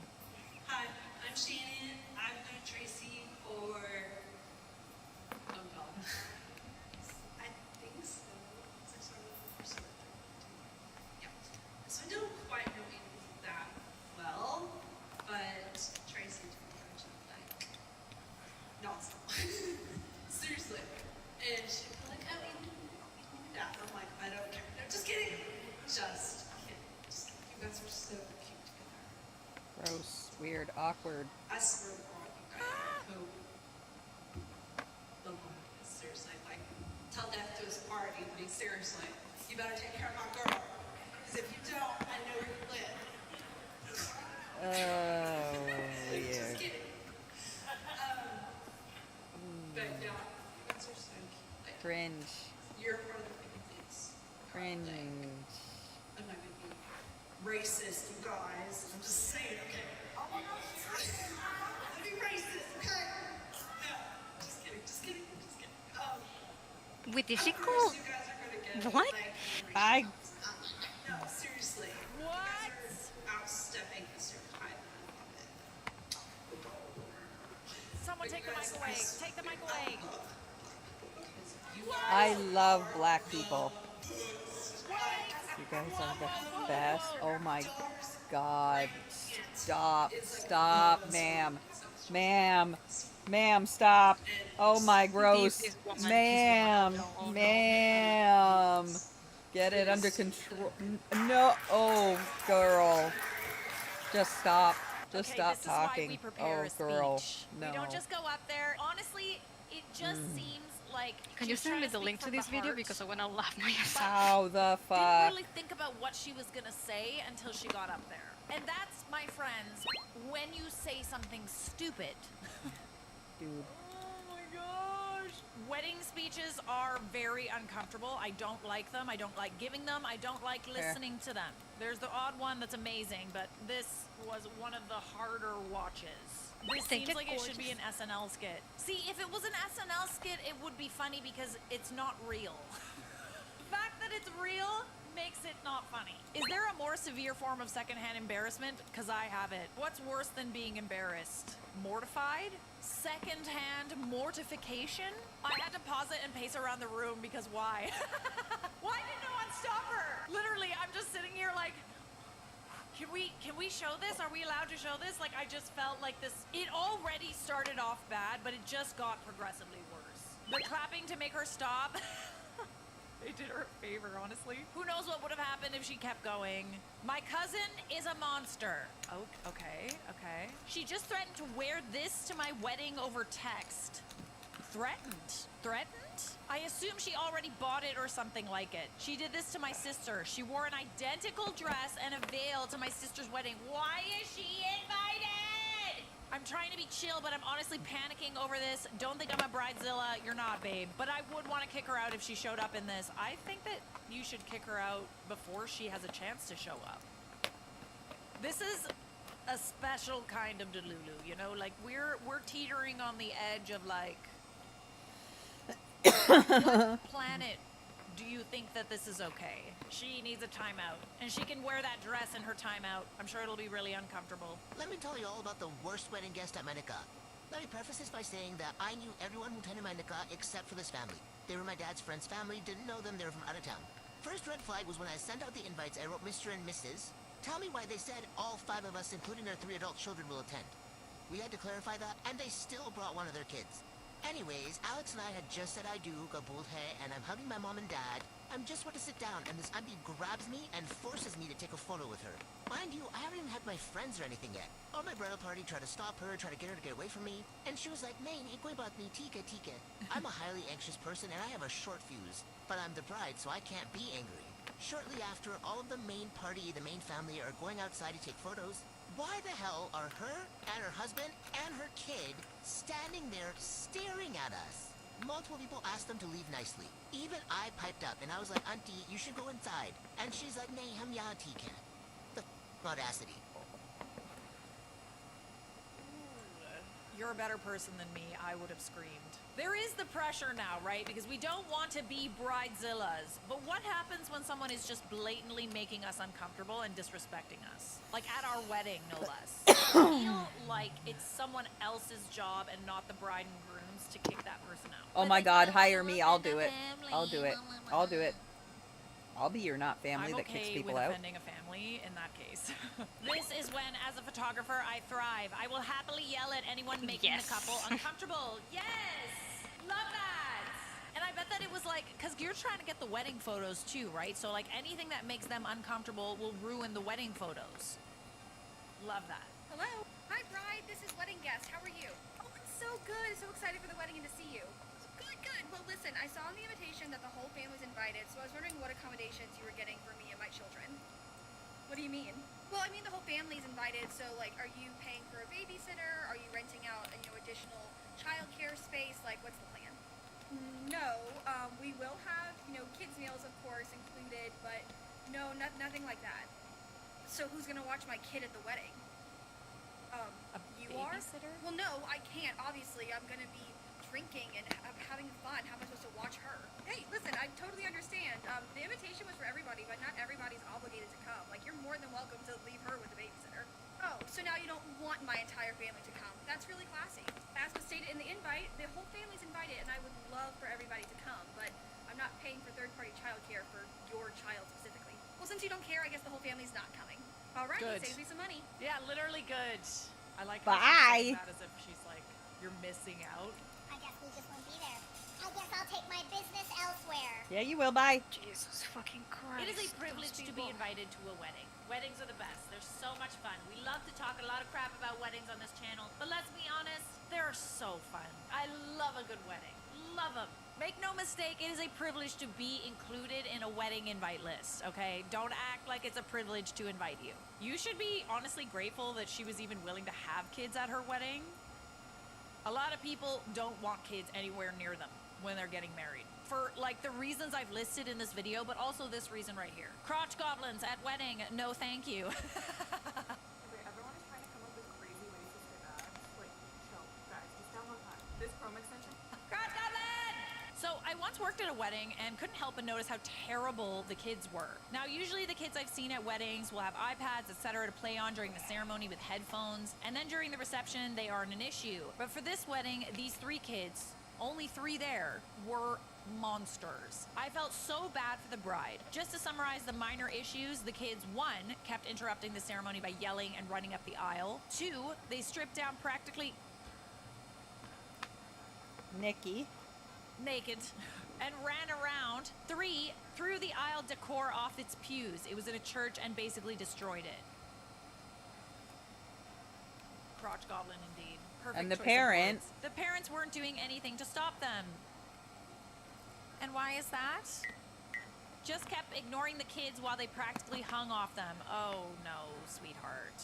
During the reception, it was even worse. They ran onto the floor during the dances for the couple and the couple's parents. They threw food around, they screamed, one of them threw a plate and hit another guest. Finally, the bride asked the parents if they could do something. Bruh. And I can't What? believe that you actually had to I'm redeeming ask. a puzzle! Which the mother replied, I'm "It's redeeming. not my I mean, I'm problem. building Your a puzzle wedding so I can isn't fucking. kid-friendly." No, baby, no. Your kids aren't friendly. They trying are to little fucking puzzle. monsters. You should have gotten a kids station. Oh, yeah? Or at least given them toys. Oh. I fail to understand how that's her problem. A couple people at the other table sighed. The bride left, but just before turning to go to see her hubby cut the cake, one of the kids ran up to her, rubbed their hands in the fluff of the dress with chocolate all over his hands. Oh I guess at some point the kid found the chocolate fountain in the kitchen, which the catering company has brought in for the fondue. Thankfully, I got pictures of it before it got destroyed. He was covered in chocolate, and now the bride's dress was covered too. You'd be getting so kicked out. Like, I can't even believe it got to this point. The kids should have gone home. And same with the guests too, who don't really seem to have any courtesy for your wedding day, this important time in your life. Like now, this bride and groom, they're just gonna look back and remember these kids. This wasn't the worst part either. Thankfully, her mom helped her change into a honeymoon dress, knee-length white dress. The couple then goes to cut the beautiful 5-tier tall cake. Guess what the little monsters did? Okay, let's guess. Did they make the cake topple over? Right after the couple cut the cake, the chocolate-covered kid, now in PJs, ran up to the bride and asked for a slice. When she said they were going to hand it out in a couple of seconds, that he had to wait, he screamed. Big ugly tears falling from his eyes. No, this kid is going to jail. Go to the hotel room, time out. I'm a monster, so I took a picture of his meltdown. No, you didn't, babe. He had a full-on tantrum, kicking the table with the cake on it. See? I guess it wasn't a strong table because the thing fell over and the cake landed all over the bride, the groom, the mother of the bride, and the kid. The crazy mom then came out of the crowd, yelled at the couple that they hurt her child, and then some fierce words were exchanged. Honestly, like, I feel like you could, like, sue someone for this. How is it the bride's fault that your child is a crotch goblin? After a good 5-minute screaming match, the bride yelled at everyone to get out, then walked off with tears. I left shortly after to get Oh, you're the photographer. Oh, that's interesting. No wonder you got a picture. Wow. I left shortly after to get to editing the shots I took. About a week later, the bride called and asked if I'd gotten any nice shots. I told her all the pictures we took during the cocktail hour were safe. A couple during the reception were good, edited the kids out if they got in the shot, and the ceremony was okay. Honestly, I feel like this is like the one time where you should get a wedding redo, you know? Like, can we just do it over again? I also got pics of the cake, fondue found with all the goodies and the food, etc. I took out the pics where the kids ruined it, but I let her know I took a pic right as his meltdown started. She wanted the pic so badly, so I sent it to her right away. What'd you do with it? What'd you do? Out of my own curiosity, I asked what happened to the monster kid and mom. She laughed and said she was taking them to small claims court. Yes! Yes! Period! That's what's up! To get the money back she spent on the dress cleaning fee, the cake, the now destroyed fondue fountain, and a couple of other things. What about the wedding itself? Like, I feel like they fully ruined the wedding. All in all, the kids caused almost $4,000 worth of damage, which the bride and groom had to cover. And on top of that, since only parts of the dress could be cleaned, and an almost $700 cleaning fee, she had to get fabric cut out of the damaged parts and fix it. Another almost $1,000. Furthermore, she had to postpone her honeymoon, causing a further $2,000 to the couple, so they could deal with everything. Long story short, I gave the bride 50% off. Oh, wow. That's really kind of you. Because the package was supposed to have a total of 300 edited shots, but I could only salvage about 100 to 120. The bride and I, who is now becoming a good friend of mine, are going to get drinks when she comes back from her spa honeymoon, not her original honeymoon. My question for you ladies is, would you ever allow quids? Would you allow some quids at your wedding? Yeah, but if they're acting like little cocksuckers, I sure as fuck wouldn't be dealing with them parents. Yeah, I think, yeah, if I ever do get married, y'all are gonna have to pay for a babysitter. Like, sorry. Love kids. I like the cute ones, you know? The cute ones. But, like, I also feel like it's the parents' fault, too. Whenever I've been at a wedding and there's kids, the parents with small kids, you know, if they're ever acting up, they have to, like, take their kids away from the wedding, which they do. Kids are crying, they take the kid out, and it sucks because I know that the parents want to be there for the ceremony and stuff, and they want to be there for the wedding, but unfortunately, if your kid is being a little unruly, you gotta take the kids to, you know, the back of the room, or take them, you know, back to the hotel room, or wherever it may be. Put them to bed, get a babysitter. I'm not sure what you do, but you gotta remove them from the premises. The fact that these parents did absolutely nothing to stop this is so unbelievably negligent and mean. Oh God, I feel so sorry for this bride. But good for you for taking them to small claims. I'm having kids in mind, the irresponsible parents I'm not inviting. Oh, see, this is what I'm saying. Like, kids will be kids, right? But it's like, it's the parents' fault for letting them get away with stuff like that. Like, the fact that there's no discipline for doing stuff like this means that it's the parents' fault. I've had over a dozen kids at my wedding, ranging from infant to 12. Not one of them caused a problem or made any significant noise. When the babies cried, their parents left the room with them. The other kids were well behaved and had a blast. Right, because they probably have have parents that raised them well. I don't think my friends and family were super parents to achieve this either. There's no excuse for this kind of behavior. That's what's up.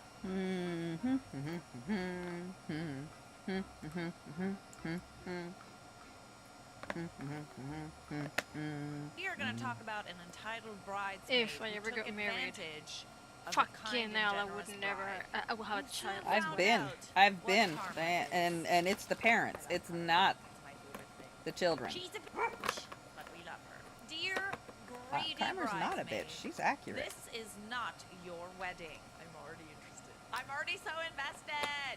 This is a long one, so buckle up. Get ready. Strap yourself in. I think it's safe to post this because it's been more than a few years, but I firmly insist that this not get posted outside of Reddit. Well, too late. I don't know, you're putting it on the internet, so we're gonna laugh at it. This is about a now ex-friend who was invited as a bridesmaid. It's a long story, and I apologize for my English if it's bad. Names have been changed. To start, my friend Sarah was getting married, and she invited our friend group, who mostly got together in college, to become part of the bridal party. I was lucky enough to also be invited as a bridesmaid. The now ex-friend Leah was also invited to be one. Sarah was not own a country rich? Sarah not own a country rich, but she's still massively wealthy, and her marriage is to an equally, if not more, insanely rich family. She's also one of the nicest, sweetest people I know. None of our friend circle are anywhere close to her financial and social status, but she always makes sure to include us in her life along with her rich friends, because she said she connects with us more. We have the same hobbies and interests. It's how we all met. Example, in one of Sarah's major birthday milestones, we were all invited to her multi-million worth celebration in a big event location. We all got a beautiful custom gown for free because we were part of the program for a dance routine. This is important later. Hack that away. Log it. Anyways, the point is, she's a wonderful person who loves us and gives us with an open hand. And so for her wedding, she invites our friend circle as part of the bridal entourage at her big wedding. What's more, all we literally had to do was be there when needed, because she and her fiance would be handling all costs. Wow, unreal. It was kind of an unbelievable surprise for us. I would love to be able to do that. That's friggin' goals. Huge expense, but definitely a really, really nice thing to do, especially if it's a very expensive wedding. Our now ex-friend Leah was also invited as a bridal party member. We met her as part of our common interest group, and she was normal. She was alright, I always thought. But her entitlement started to show a little when Sarah would do things for us. Sarah used to offer to give us rides home when it was late, and Leah grew to expect it all the time after.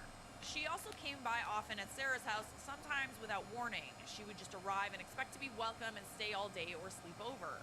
Okay. Leah would also make comments during get-togethers, like a joke to Sarah like, is it your treat today? And get all happy when Sarah gives in to say yes. She usually does, even though the rest of us tell Sarah she didn't have to. Ree! It's already so much ree, and we're like 3 paragraphs in. During that birthday I mentioned, Leah was super happy to get the free fancy gown too, and would tell everyone who'd listen how she sat in front of rich people and celebrities. During the holidays, Leah would always talk about how excited she is to receive Sarah's presents for us, because she always gives great presents, like jewelry, makeup, sometimes gadgets. In the group chat, she'd drop hints of, I wish I could have this for my birthday / Christmas with a picture of an expensive thing. Are you kidding me right now? Ew. There were so many red flags.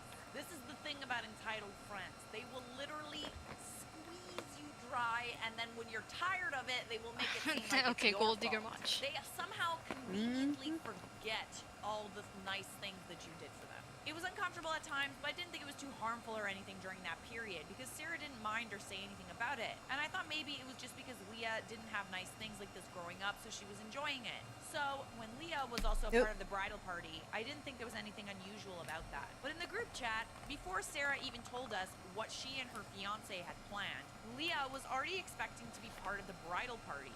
Thought it'd be the red carpet event of the year, and already was bragging to other people about being a part of it. And she even said, quote, At the price of 0. because she didn't expect to pay for anything or do anything. It was really stressful to see the expected way she talked to Sarah about it as well. Leah wanted the whole bridal party to have a spa day at this expensive place so they could get beautiful for the big day. Then you pay for it. and was asking about Sarah's plans for bachelorette party and if we could fly to a different country and how many days it would be. The rest of us were kind of baffled because we thought the bachelorette party was supposed to be our job to hold for Sarah. It is, especially after everything she's done for us. Apparently Leah expected it to come from Sarah too, like a vacation package. So I understand that, you know, when rich people give, it's kind of...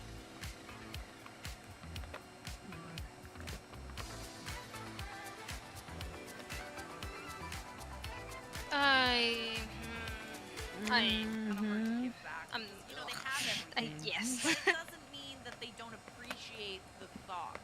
You know, a friend of mine's mom, super rich, never wants us to pay for anything because she's super rich and she doesn't see the point. So I made it a point of literally stealing the bill from her and paying on her birthday dinner because I didn't think it was fair for her to always do everything for other people and to just everybody just assume that they're just gonna have their bills covered, especially on something like a birthday. You have to try and force them to accept your generosity if you can afford it. Obviously, not everybody can afford doing this, but I can, so it was important to me to do that. Leah warned everyone about her schedule and that it needed to be a date where she could get some days off from her job so she could be available. And she told Sarah she wanted to come help her pick a dress so she could give suggestions. Huh? Sarah said that she wasn't picking out a dress, a designer was making it bespoke for her, and Leah went all in, asking which designer it was. It's not a name like Chanel or Dior, but if I say the name, you may recognize the designer immediately. What the style was going to be, and that she could come and see Sarah's fittings so she could supervise. Maybe that was her way of offering help? I don't know. Around this point, some of us started to gently remind Leah that it's going to be Sarah's family who accompany her to this kind of thing, and that the dress will surely be beautiful enough to Sarah's wants, and that we have to plan the bachelorette party. Leah matter-of-factly said that Sarah could tell her family that she was coming too, that they all knew her, and that she was like Sarah's sister too. Okay. Leah added that she was happy to help with ideas for the bachelorette party, and evidently with full expectation that Sarah will pay for it. No, absolutely not. You know the kind of friends that are awesome friends? The friends that fight over the bill with you. You know what I'm saying? Here's It's the like, maple no, leaf puzzle. It's my turn. For fall. I'm gonna take the Halloween guys out. There's a bat over here and a ghost and a couple of pumpkins. Without her because she wasn't listening to any of us. And a apparently kitty I over wasn't the only here. one starting to worry that Leah was I'm gonna getting color to them do a too different much. color, Leah but has pointed out everything Leah's else. actions even before this and started to notice This a is pattern of her cute. being I love it. expectant of Sarah all the time. There's a I mean, bat, I know a Sarah ghost, might two have afforded pumpkins, it all without and a kitty. blinking, but Leah's words and And a heart. actions felt very entitled. It doesn't matter that she's able to afford it. She's not a meal ticket, all right? She's a person. Honestly, people like this. I still am going to be, but still Choosy baggers. the odd one that just makes you a little bit less generous, you know? Leah did show up to our plan to meet us. She was always saying she couldn't come, busy doing something else. So we stopped asking her and she didn't initiate contact. I'd known Sarah for the longest of our friends, so I was the only one communicating with her about fun stuff she might want to do for the bachelorette. She was very happy about them. So some of us met Sarah and her sister as maid of honor to talk about plans. Sarah asked if we thought Leah was maybe acting a little weird. We were surprised because she never said anything about it before. And Sarah explained that Leah had been bombarding her with messages about this wedding, when the rest of us hadn't heard from Leah much at all, about all the things that were going to happen, asking all the details of what the bridal party gets to do and why. And if Sarah didn't answer, she'd even come by Sarah's house and wait there until Sarah came home. Let's not bombard brides with incessant messages. They're busy enough already. Her sister Emma told us that Leah acted funny around her as well, always wanting to know what Emma got to wear and do. And some side comment to say was she found out that the maid of honor got to have a different dress from the bridesmaids. Right, because it concerned the dress that she was going to get out of it. How she got to sit at a nicer table, did a different thing at the ceremony, and more than once apparently Leah made comments about knowing what a maid of honor does. If Sarah needed an understudy of something for the maid of honor, it was just yeah, this is the kind of behavior where people are trying a little too hard to be your friend. Maybe she really, really loved the bride. Maybe she really was trying to be your friend. But it kind of sounds like she's trying to be the friend because she wants a rich best friend who will pay for everything for her. Anyways, I Yay! don't know what Leah was actually doing all this time because she was always busy for us, but when we met with Sarah, we had a lot of planning done. Even talked about the dress each of us bridesmaids were gonna get. Each gets a different style of dress, but they were all part of the same theme, and they were all bespoke. I could have cried because it easily would have been the most beautiful thing I'd ever worn in my life, and the fitting and rehearsal times days. Sarah seemed to feel a lot better talking to us because this seemed to be weighing on her for a while now. She started contacting me more, and we found out later, talking with Leah less. After one such very fun and productive day, the group chat imploded suddenly with Leah accusing us of backstabbing her.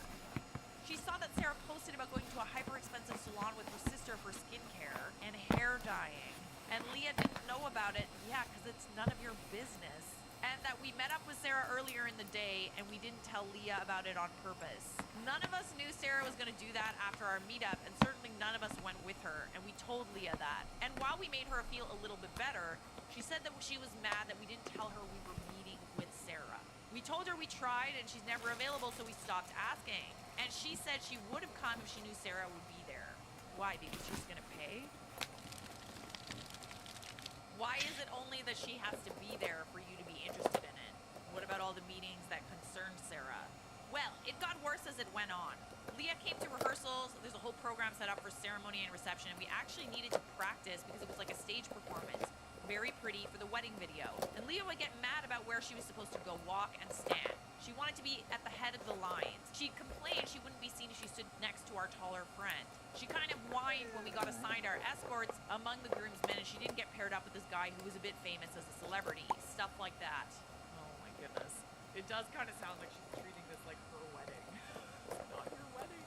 You're psycho. I was very worried about Sarah because she seemed to be getting stressed out. She hates confrontation and finds it uncomfortable with all of this from Leah. The rest of us tried to herd Leah along and to make a laugh out of some of her whining to lighten the mood. Fortunately, Sarah had a very scary and apparently very expensive wedding coordinator and choreographer who sort of bullied Leah to place during practices. Unfortunately, Leah would whine about this bullying to Sarah later, saying her coordinators were mean and how we, who were supposed to be her friends, were making fun of her, and we tried to make light of her complaints. Well, yeah, you've got a lot of them, so yeah. It came to a head during the fittings. Leah was busy, again, and would be late but swore she would come and demanded that we all wait for her, but we went on. We all enjoyed the fittings because the designer shop was amazing, and the people were so nice and they adored Sarah. We got to fit into these beautiful dresses, which clearly cost a fortune, and we couldn't stop thanking Sarah for all this. Sarah was so thoughtful, she had each of us wear these jeweled brooches to pin to the sash part of the dresses. While we were all fitted, we talked about bachelorette plans, and Sarah was very excited about it. And she said her fiance also wanted to make sure us girls got pampered and get us that getaway Leah initially proposed. Leah arrived in the middle of all of this, and she saw us, and I swear I've never seen her look so unhappy to see us. She smiled for Sarah, of course, and wanted to know where her, Leah's, dress was. And oh my God, her face when she saw her dress. You'd think they'd offer her a potato sack, not a gorgeous designer gown. She wanted to know why hers was different, and was reminded everyone's was different. She was scowling and criticizing the dress the whole time she was getting fitted, wanting alterations and wanting it to look more like Emma's. She even said it wasn't her color. The color's part of the wedding theme. And she wanted a different color. She wanted to know if we even got jewelry to go with the outfit. Oh, hell no. When she got given the brooch, the first thing out of her mouth was, "I'm keeping this, right?" And shocking as that was, because I mean, that was a pricey piece of jewelry right there. When Sarah went to give Emma this little tiara, which sort of was like a scaled down mini version of the tiara she as a bride would wear, Leah asked if she would be getting a crown too! Shut up!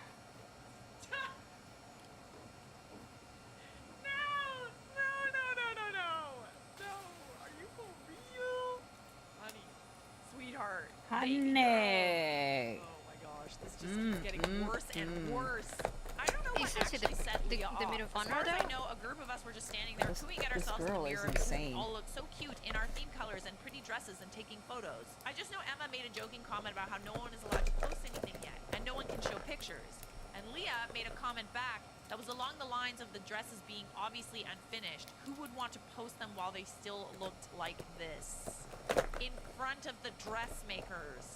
Sarah was very shocked and hurt by that because she had picked the styles for each of us which she thought we'd love and look our best in individually.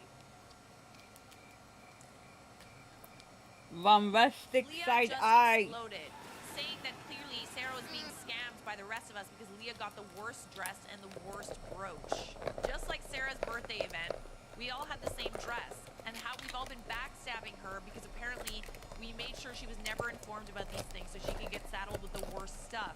And now she's not even allowed to show people the dress and jewelry and how she has the worst spot. And we were all using Sarah. Oh, it's interesting that she said that. That we and I manipulated Sarah to make her stop talking to Leah and isolate her from us and to make Sarah give her the worst things out of the group. Wow. Introducing my friend. Her name is Projection. Sarah melted down and started crying. Oh, because none of that was true. She tried so hard to make everyone look nice, and she'd honestly given us so much. The rest of us ended up straight up screaming at Leah, as you should, babe, for this, and telling her she was ungrateful and greedy. And Leah just kept going, saying we were all crappy friends to her and always have been because we didn't want her to have nice things that she worked so hard for. What do you mean?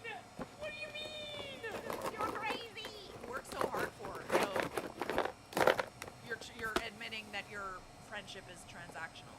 That really ended the fitting. We apologized millions of times to the people in the shop, and we told Leah to leave.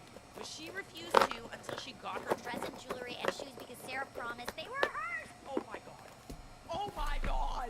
We called Sarah's fiance to come pick her up because she was crying so much from the stress. And when her fiance arrived and saw Sarah in such a state, he asked what happened, and Leah started yelling again, and he told her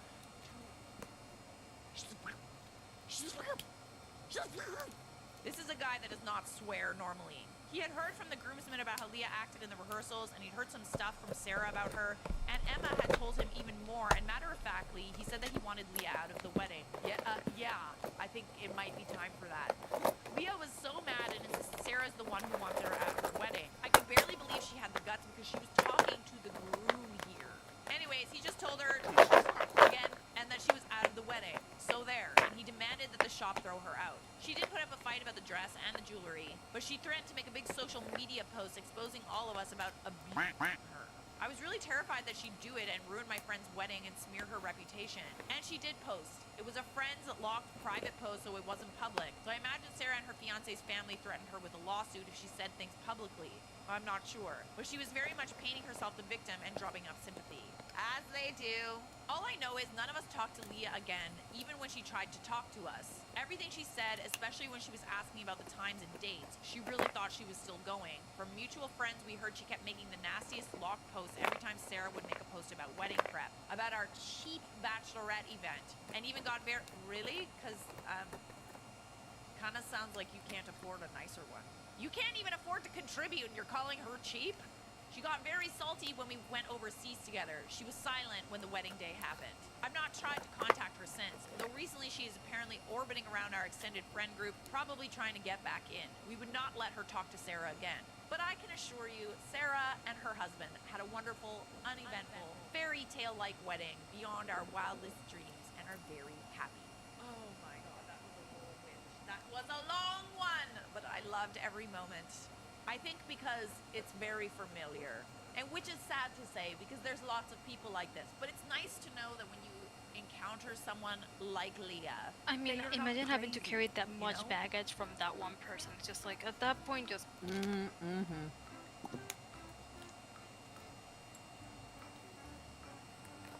you ever had like a really friend where they would pretty much find just any opportunity to like diss you or make you feel like shit?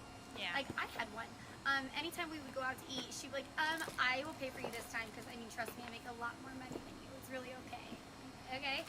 Or about the time that I got engaged, she wanted to see my ring, so I held it up, and she decided to put her ring next to my ring, and she was like, it's not 2 carats though, but it's really cute. It's like really cute. Except the kicker is that you found your ring on Overstock.com, you bought it yourself, made your man propose to you because you're a witch of a woman. I actually got it proposed to organically, never even knew that he was looking for rings. Big difference. But the real kicker is that the girl that you hired to coordinate your wedding, she used your husband. She used your shampoo. I'm friends with her, so are you. Oh my goodness, excuse me. Okay, alright, the tea is piping hot. Holy cannoli. Why are you just like not elaborating? Like, I definitely need to hear more. Did she like go through with the wedding? I love people who air their dirty laundry on TikTok. Oh my goodness. Thank you so much for sharing. And the fact that she just has like a glass of wine in her hand too. Oh, chef's kiss. If she offered to pay it like that, I'd order everything expensive. Get the Wagyu. Keep the husband, but don't touch my Olaplex. On it up, yeah, that was the like most hurtful part for me is like, wow, she not only got busy with her husband, but also took her Olaplex. That's the worst part. Crossing all kinds of boundaries today. Oh, you guys. So when Cruella de Vil was getting married, she only wanted her bridal party to be blondes, okay? So she asked me to be a bridesmaid, and then the rest of her bridal party were her sorority sisters from back in college. Now, she's not friends with a single person in that bridal party today. Common denominator, I think so. However, the best part is that, I actually had real friends, I don't have to buy my friends. But the best part, you guys, is that when she received her final wedding photos, the final edits, she texted me furious, so angry with me that I ruined her wedding photos. Because I am tiny, I am short, I'm only 4'10". She was like, I can't even use these, you're so fucking short, I can't even post these. And I was like, crop me out, like I'm sorry, I'm at the end, crop me out. Literally. Anyways, her husband I heard has a huge D, they're divorced now, and he's piping down all my friends. Ooh, wow, this tea is so hot, and it's cold in here, so I appreciate it. You're definitely keeping me warm with that story. Thank you so much. What did she expect you to do? You ruined my photos because you're small. How dare you? Like, she can't help the fact that she's short. And also, I highly doubt that you can't, like, Photoshop it so that she's just a little bit taller. The people that create the problems. How nice must it be to just be able to just create problems that didn't exist before you created them in your head? Some people do have real problems. They're not you. You should have therapy. Did she think you were gonna grow before the wedding? Literally, period. I'm sorry. She knew how short you were when you were. Did you try soaking yourself in a bathtub for many hours before the wedding? That is like such Isn't that how you make tiny things large? Right? Common denominator? I think so. Aggressively kicks. I think you're a little too happy about that. But period. Am I the I should a-hole probably for try doing wanting that. a child-free Soaking myself wedding? into a bathtub so I can go Let's give taller. people the benefit of the doubt until the end. Okay? Shush. Judgy Wudgy was a beer. There's our cuddly. You mean like this? I, 22 female, am getting married soon. Since my fiance are child-free and because we plan to have alcohol at our wedding, we decided to have a child-free wedding with the age cutoff at 21. Okay. This requirement so far has gone over well with most of our invitees. Most of our invitees don't even have kids anyway, so it doesn't make a difference for them. I do have one friend, Mel, that I had to exclude from the wedding after realizing that pretty much everyone else from the same social circle had been invited except her. She confronted me and demanded to know why she wasn't invited. I tried to explain to her that it wasn't personal and I just didn't want to worry about underage drinking going on under my nose on my wedding day. Okay, she's 20. Okay, I forget that we're probably in the States and people aren't allowed to drink under the age of 20. Mel kept accusing me of being a bad friend. She argued that since we had drank together before, it shouldn't be such a big deal. I mean, she does have a point. Why is it suddenly a big deal at your wedding? Hypocrite! And also, like, if she drinks, it's not necessarily your problem. I told her that it was different since we were both underage at the time. I was 20, she was 18 to 19 when we started drinking together. Okay, so you're like literally 1 year older than her? Now, as an adult... Okay. I feel like I have a responsibility to prevent underage drinking. Shut up. And as the bride, I feel like I have the right to have a child-free wedding. She's not a kid, though. She's literally not a child. I can understand if you don't want a kid, like a baby there, you know, people not being able to come because they have children, etc., etc. But, like, she's literally your age. It's a reasonable request. Mel is unconvinced and keeps talking bad about me behind my back to our mutual friends and making snarky comments about me feeling superior. I mean, she does kind of have a point. You're not better than her because, you know, you're 1 or 2 years older than her. You're not more mature, clearly. I don't see why she can't just relax and let me have my wedding day the way I like. So Reddit, am I the a-hole? Yep. It kind of just sounds Yep. like you just really want to Yep. exclude this friend. She's It not honestly a just makes me child, feel and like the neither are you, bride. even though you're She kind of thinks like, acting oh, I'm it an right adult now It's because I'm getting kind of odd married that when you now I'm have a 21. And problem she's like, with no, underage bitch. drinking, but then when you were underage, you didn't have a problem with it. Doesn't that kind of make you a hypocrite? Yes, yes I am. It is weird that you would consider someone that is a year younger than you a child. That's what I said. You're literally a year older than her. Like, You think that you are old enough to get married so close to being a child? Honestly. I mean, people can get married whatever age they want. If it's time, it's time. But, like, you're not better than somebody because you're a year older. You're the a-hole. You wouldn't have to worry about underage drinking. The only person with that concern would be the barman. Honestly, like, why is that your problem? It's not. You should be off enjoying your wedding. Why does it worry you so much that there's underage drinking? You're the a-hole, and at this point, she should consider herself lucky to have some distance from you. The fact that she can say these things in front of others tells me they all agree, but won't say it to your face because you're being a bridezilla. Or her other friends are equally ridiculous. Oh my, we sophisticated 20 to 22-year-old women of the world couldn't possibly associate it with a 20-year-old child like you. It's so true. Just because you turned old enough to be able to have a drink does not mean that you're like this like sophisticated woman that has the right to look down on younger women. All right, girl, you're a bridezilla. Should apologize to your friend. Unless it's really not about, you know, the drinking and it's maybe about something else and that's just an excuse. In which case, to each Are their you own. But don't make it just about a fucking loving child-free like wedding people when that age are just child like, is a oh, year I'm an younger adult than and you. just like, your actions speak louder, baby. Booking the same wedding venue as my sister, but earlier so I could get married there first. All right, you do have me intrigued at that title. I'm not gonna lie. Like, I am leaning toward a-hole right now, but I'm interested to hear what you have to say. I can admit that my viewpoint is pretty one-sided, but my actions have divided my family, so I figured I could get some outside perspective. My sister and I don't get along. I can be honest and admit that she's much prettier than me, and that's something she's never let me forget. Both of my parents are pretty shallow, and they've always given her the best and put her first. If we both had a school event at the same time, they'd go to hers. This has left me pretty bitter and distant from my family. My boyfriend of 5 years recently proposed, and I was over the moon. And straight out of a bad rom-com script, my sister got engaged right afterward. It didn't faze me other than serve as a slight nuisance since my parents were happy and more involved with her engagement. My mom's been helping her plan but couldn't help me because my sister needed more help and she couldn't devote me time I deserved. Don't feel bad for me though because my mother-in-law is a godsend, super sweet, and genuinely treats me with so much love. Okay, I'm glad to hear that. Glad you have support, my dear. Anyways, what really pushed me over the edge was when my sister told me she booked her wedding at my dream venue. What is your game here? I know it sounds so annoying and cheesy, but I really cared about this location. It was sentimental to me. My grandparents got married there, and I've talked about wanting to get married there as far back as high school when I was just daydreaming. I swear to God, my sister doesn't give an F about my grandparents, but when I brought it up, my parents told me to stop being so petty. You are being a little petty. They're your grandparents and her grandparents. In a fit of actual pettiness, I ended up booking the same venue a month before my sister's wedding. Oh, you looking for this? I checked with the venue, and there's no way my sister can move the wedding up. They're booked up, and if she changes venues, she'll lose her deposit. My mom reached out to me and implored me to talk to my sister. I blocked her after the first call where she tried to ream me out. Apparently, my sister is really distraught. About what? About not getting married at your dream venue first? How is that distressful? It is my birthright.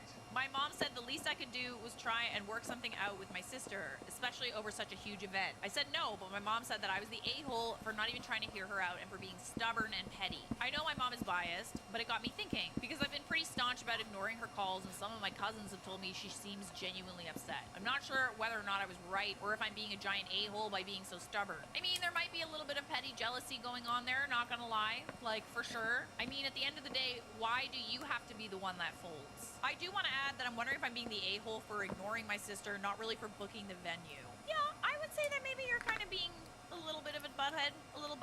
I think that you guys should talk, genuinely. She started! My sister flat out told my cousin she couldn't care less about the venue and booked it because it was convenient. But suddenly when I want to get married there too, it means the world to her. I think not. My grandparents practically raised me since my parents were always missing out on my life events. So it was my grandma and grandpa who came to support me. I was always going to get married there one way or another. I think that you guys do need to chat. Oh, I really like I'm not it. sure what good Once it will I do. take, I'm gonna take those spooky bits out and paint the rest of it like a fall autumn leaf color, and then put the colored bits back in. Both her and to you.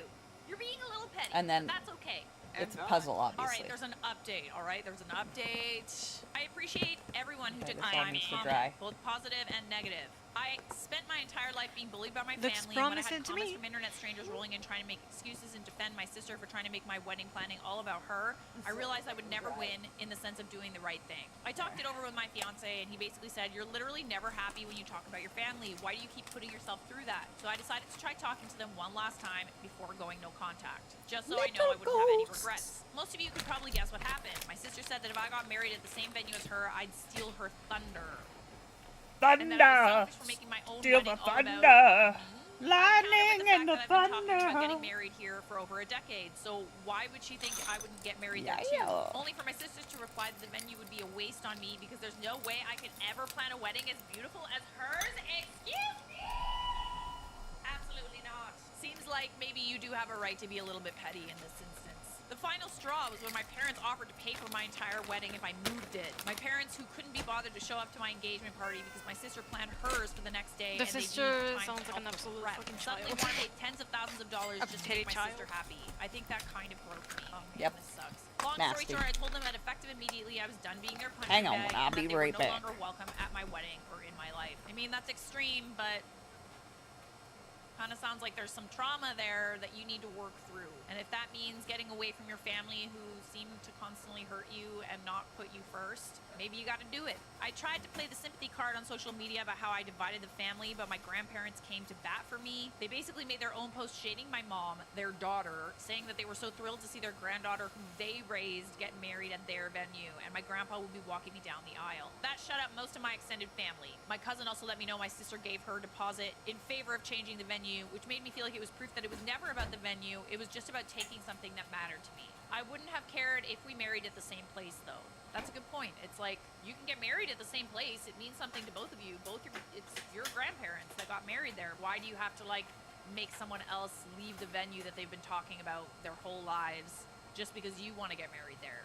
I'm gonna go with not the a-hole. This one's quite divided, I'm not gonna lie. You're the a-hole. I feel like there's a lot of missing info on the relationships here. I'm seeing your mom and sister wanting to talk to you and you rejecting that and being petty. So it makes me wonder about your claims of them being biased and she being the golden child. Jealousy can warp your perception. Those were her grandparents as well. She has every right to get married at the venue. You both can get married, but booking a month before her wedding is an a-hole move. It should be spaced out a bit more.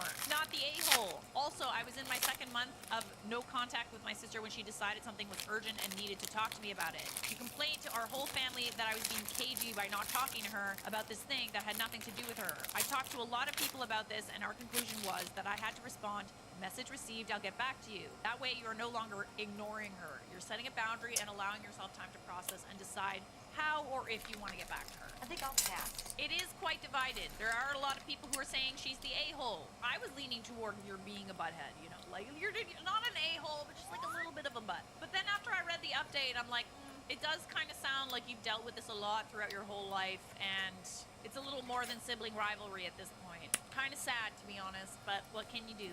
Oh, by the way, Reddit has dubbed that person not the a-hole. All right, let's do one more. Oh, we definitely have time for this one. Oh, yeah. Am I the a-hole for forcing my stepdaughter to go to my wedding? Okay. I, 42 female, have a daughter, 6 years old, Kylie, with my fiance, William. He also has a daughter who's 16, Leah. Will is black and his ex is completely black. So while Kylie is mixed, Leah is fully black. Why is that relevant? Sorry, what? Leah dislikes me because she believes I ruined her parents' marriage. His ex cheated. We didn't do anything until they were separated. Our wedding is on the day of his ex's birthday. It also is the day that Will is supposed to have Leia. Leia wants to skip the wedding in favor of her mother's birthday vacation. I told her her mom's birthday comes every year and that our wedding will only happen once, and that one day she will regret missing her dad's happiest day. Ooh, that's a low blow. I'm sorry, but she's not gonna feel that way about some other woman who's marrying her dad. Like, she just won't. She's gonna genuinely feel like her mom and her dad's marriage was their happiest day. She threw me out of her room and told me that my wedding meant nothing to her and I was a white trash homewrecker. Her family's wealthy and I was struggling. Will bought me an apartment while they were still married, but nothing happened until after they were over. My fiance and I decided emotional to force her to go to affair the wedding. is still an affair. Why? She doesn't want to be there. Just let her be. We got her a car for Christmas. We decided to change it from a Christmas gift to a birthday gift since her birthday is after the wedding. If she decides to go to the wedding, she will get the gift. If she doesn't, we will keep it for ourselves. Oh, wow. This is a carrot. I still have yet to, like, understand why you brought up her race. When we let her know, she called me a vindictive biatch and said she would rather walk barefoot every day than go to my wedding in some stupid car. I don't know. I wouldn't want to go to your wedding either, honestly. I feel guilty, but Leia has been such a problem child since me and her father started dating. She's talented at cooking but refuses to help me cook the food. She accused my brother of doing something so vile that it makes me so sick to think about it. And she constantly leaves the house to go to her boyfriend's or back to her mother's house. Yeah, because maybe she just doesn't want to be there. Yet again, what does her race have anything to do with this? I find that odd that you brought that up first thing. Just let her go to her mother's birthday vacation. Like, she probably has a way better relationship with her mom. And the crappy thing about divorce is kids usually do pick a side. Even though they don't want to, they usually do pick a side. And if she doesn't want to go to your wedding, then maybe you need to seriously consider how you're going to work on that relationship. You're the a-hole for everything. He bought you an apartment while still with his wife and you're trying to play innocent. Just because you weren't sleeping together yet doesn't mean there wasn't emotional infidelity going on. Your hands are not clean, so stop pretending they are. I actually totally, like, skimmed past that. It was when they were still together that she bought the apartment? Wow. Why buy her an apartment when you're still, like, with your wife? She was also literally trying to bribe Leia to come to the wedding by giving her a car. Like, oh, if we give her an expensive gift, she'll be so obligated to come to our wedding. Like, why don't you try, like, working on the relationship and having, like, a frank conversation and treating her well? Don't just, like, dangle a carrot in front of her. 16-year-olds are not fully emotionally developed, but I think that they are old enough to have emotions and to have emotions that are valid. You can't just, oh, here, take this car like a dog, you know, just like, oh, you're gonna get a treat if you do what I want. Like, absolutely not. And good for her for saying no.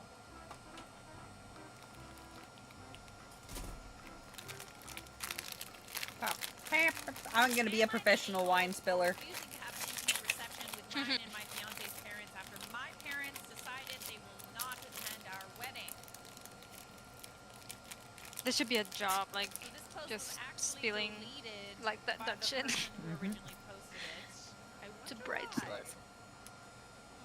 Let's find out. Me and my boyfriend will get married this year, and my parents will not attend it. For context, I'm the youngest child, and I have 6 more siblings. So here's the story. My oldest sister is abroad for more than half her life. I don't even remember most of our time together because I was really small when she left. About 2 years ago, she decided she'll invite our parents there for a 2-year vacation. To be fair to her and my parents, this was planned even before my boyfriend proposed to me.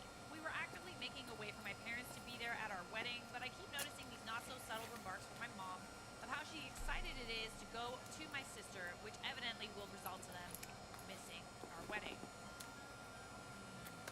She's even throwing out relatives' names who can alternatively walk me down the aisle, which really offended me at the time, but I kept my mouth shut. I tried to ignore those and still hoping they'll make it to our day. This week their visas were approved, and mind you, they, my oldest sister and parents, can ultimately choose to fly next year.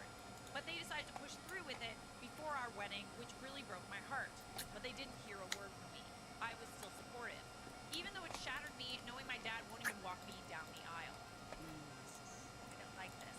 I joked to him once about it, and he said he really wanted to, but my mom and oldest sister are the ones deciding, and he's just going along with it. I guess my oldest sister doesn't really think it's that important to me to have my own parents at my wedding. After all, she barely knows me, if I'm being honest. Now here's where I might be the a-hole. My second and third oldest sibling. Do I want to do that? This mouth is a little trigger happy. My second and third oldest sister are insisting we do an intimate reception to accommodate their parents because they will obviously miss our wedding, but I repeatedly refuse to do it. I told them we no longer have funds to do that because we're saving what we have for our big day. They said don't worry about it, they'll handle it, but I still refused and told them I don't think it's necessary. In my mind, why would I do that if they can't even make a way to attend our wedding, even though they clearly have a choice? Yep. You do got a point there. It is a little petty. To make it even more heartbreaking for me, while we were discussing who will walk me down the aisle, my oldest brother and sister didn't want to do it either because they said it'll make them look old. I cried about that for days. Oh, girl, I think I might be the I'll walk you. Why would I not Bitch, want I'll to walk gathering you. to I'll accommodate my walk parents? you. But I'm also thinking, why am I the only one? You get a On bunch of Rover, people to walk there's you. a service for every dog and cat. First, we offer overnight boarding. Your pet I'll spill wine on bitches. Hit me up, yo. Why is it about them now? I mean, you got a point. Some points were made. Okay. I guess I'm just really resentful right now to all of them because they don't care about my feelings enough to see that I'm hurting. I've never asked them for anything. I just want them to at least show they care. So am I the a-hole? Yep. How dare you want to care about yourself? You're sicking me. Sorry, you're not the a-hole. I fail to understand why your family doesn't realize how important this is to you. You're not the a-hole at all. I can't even fathom how I would feel if my family didn't want to come to my wedding or made up some excuse. It'd be one thing if it was like a medical problem or like they just really couldn't fly or maybe they were afraid, maybe they were like immunocompromised or something like that and they really, really couldn't be there. But they're not going to be there because they're on vacation.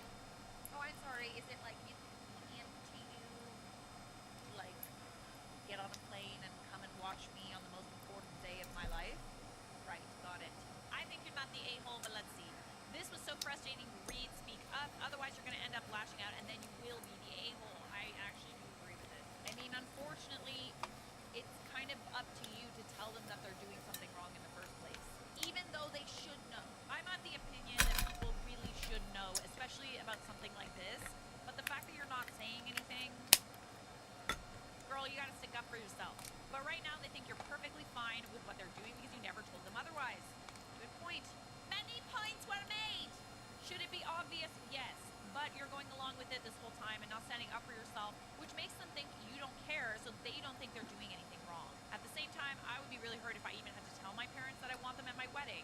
It would hurt that they wouldn't want to be there in the first place. Obviously not the a-hole, but tell people how you feel, respectfully. OP says, yeah, I know, sorry. I am kind of frustrated at myself, too, for not speaking up, and I'm not in the least proud of it. But like I said, it's not easy. I can't. I applaud people who can put into words exactly how they feel, how I wish I could do the same. Honestly, the longer you bottle it up, the worse it's going to be when you finally tell them. All right, my dear, you are not the a-hole, but, and this goes for all of you, learn how to express your boundaries in a healthy and respectful way. Unfortunately, Boundaries are healthy and respectful. maybe she realizes that she should have Boundaries are healthy and respectful. So learn to have healthy boundaries. Learn to have healthy boundaries because they're healthy and respectful. A psycho, or am I a bridezilla? I'm getting married soon, and my little sister sent me pictures of two dresses she liked. One being light gray and the other blush. Pretty much white to me. Not only that, but our dress code is cocktail, semi-formal, and the dress is floor length, and the other one is a high-low dress, and are far too dressy for our wedding. I'm not sure if she's plain ignorant to wedding dress colors, or if she's being purposefully malicious. I always had the feeling she was lovey-dovey with my fiance and with our baby. Examples: walked around pantless with just an oversized hoodie when we would visit, trying to steer him in the direction of complimenting her. Do you think I'm lovely? Do you think I look good, etc.?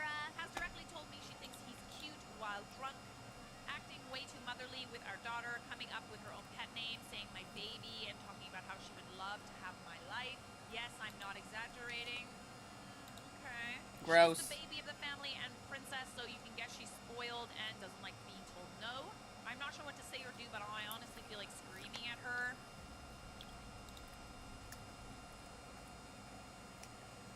Those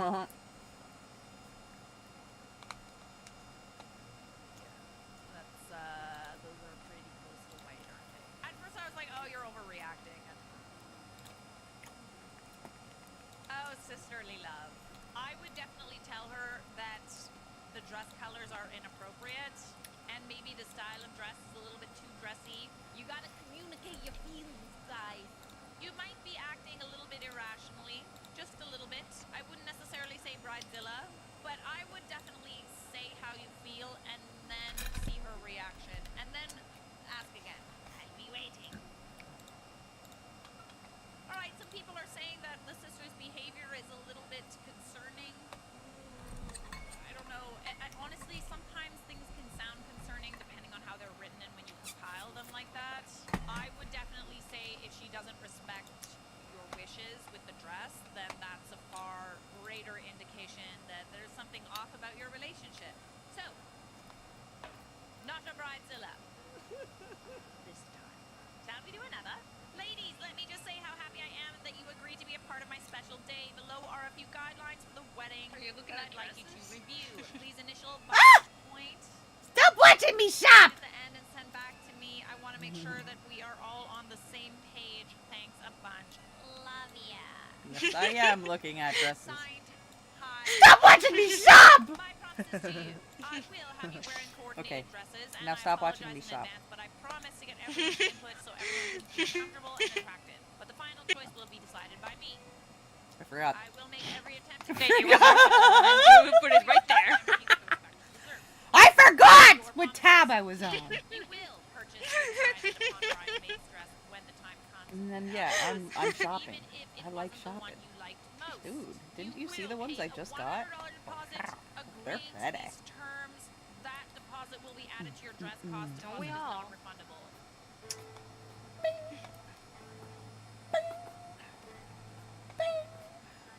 You know, it was like a kid in a candy store. I have to be honest. Mattel didn't dictate what I chose.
don't mind the deposit part until she said non-refundable. Like, yeah, in bold letters, too. That was aggressive.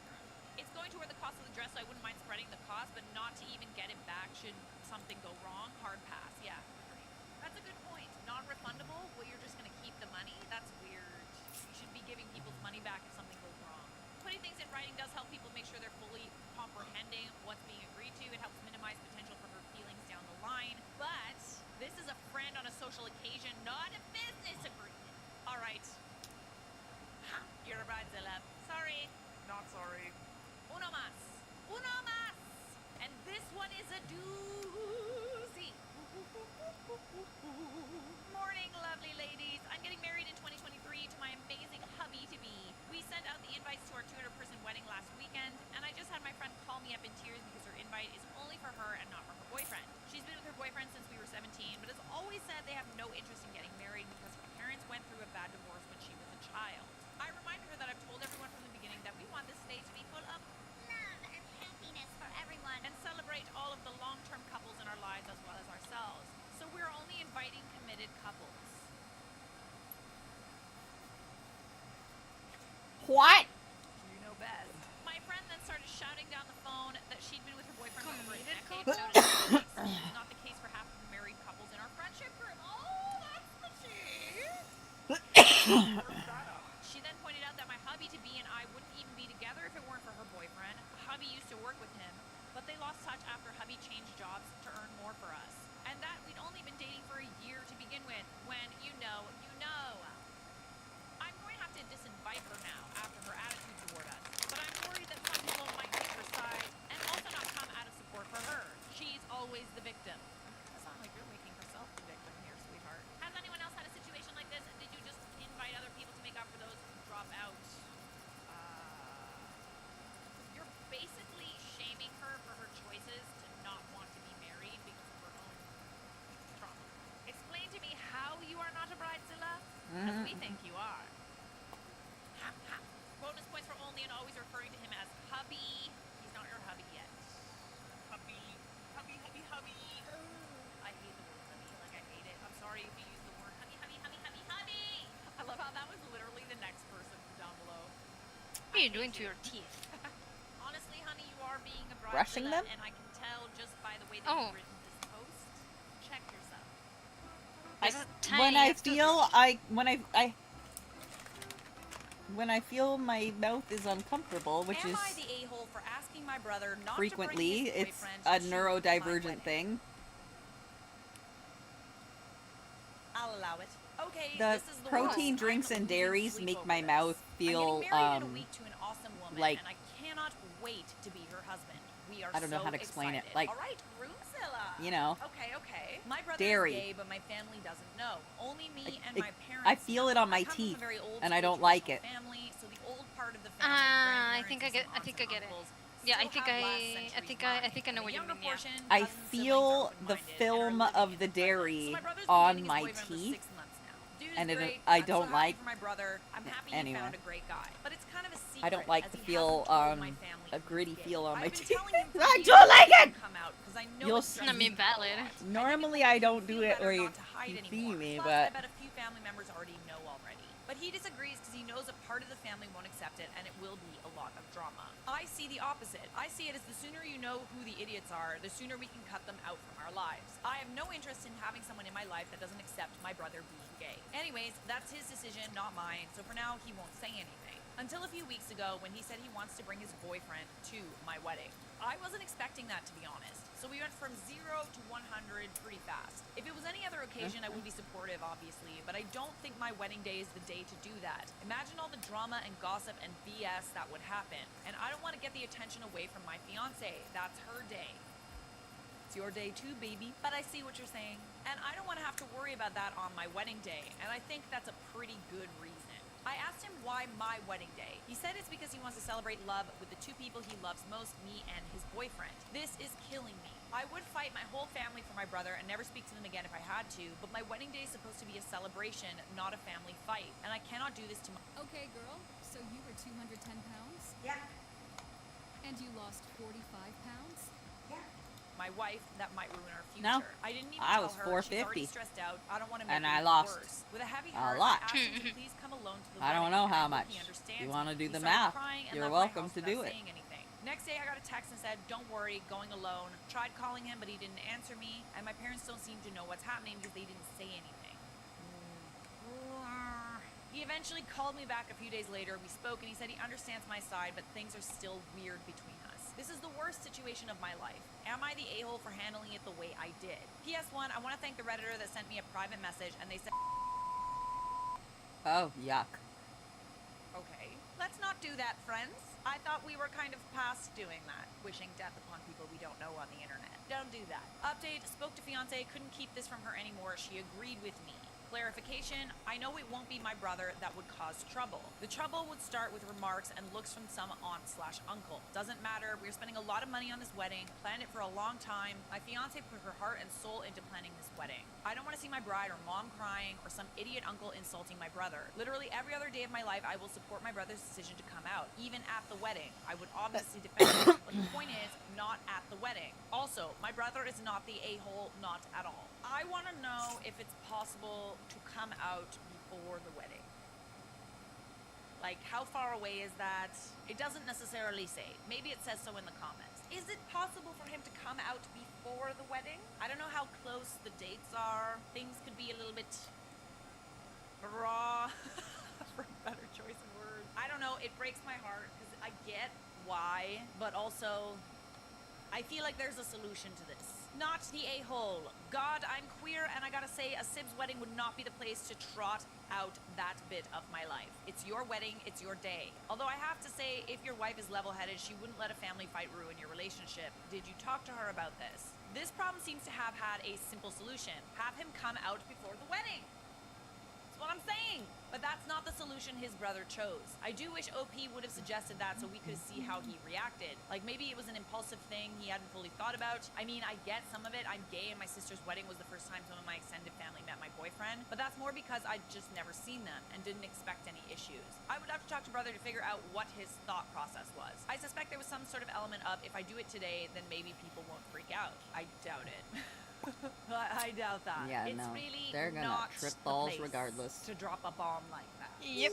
Because let's not forget, it's not your day. Unless you've It's previously not discussed it with the your bride and groom, it's not day. the day to propose to someone. It's not the day to announce that you're gay. Anything that takes the attention away from Oh my the bride and god. groom, You mean they didn't know I was gay? Let's just steer away from that. I've been Alright, hiding so it the so wedding was well. a week away, but this was brought up several weeks ago with plenty of time to address it. I also wonder how long OP waited before saying something to his brother. Like, if he let the brother think it was fine for those several weeks to only backtrack later. Not that it changes my judgment of the situation, but it would red explain why it got more awkward. Leather skirt. But OP has suggested for years that his brother come out, so it probably didn't occur to him to change the language to before the wedding, because he had no reason to think that bro would suddenly come out now. I think brother wants to piggyback on the wedding to use it as a distraction tool. He comes to the wedding with his boyfriend, family shocked, but can't really deal with, react to the issue because of the wedding. Turkey calls. Bless and bless you, my darling. So impact for him is softened. He's relying on social politeness norms to sneak in a heavy topic. Trying to sneak in a sneeze here. Ugh. Anybody else has a really, like, ugly sneeze face? Just me? Alright. What about you? I think your laser's done. Don't tell me what it is. I'm buying skirts. Oh, that's a nice well one. then. So as you can probably guess, Reddit has Looking dubbed at this leather person skirts. not the I don't have a-hole. time for your shit. You are not a groomzilla. I feel like you're being rather reasonable. It's a Shit. very awkward situation. Next. I gotta get back to playing my game. A-hole.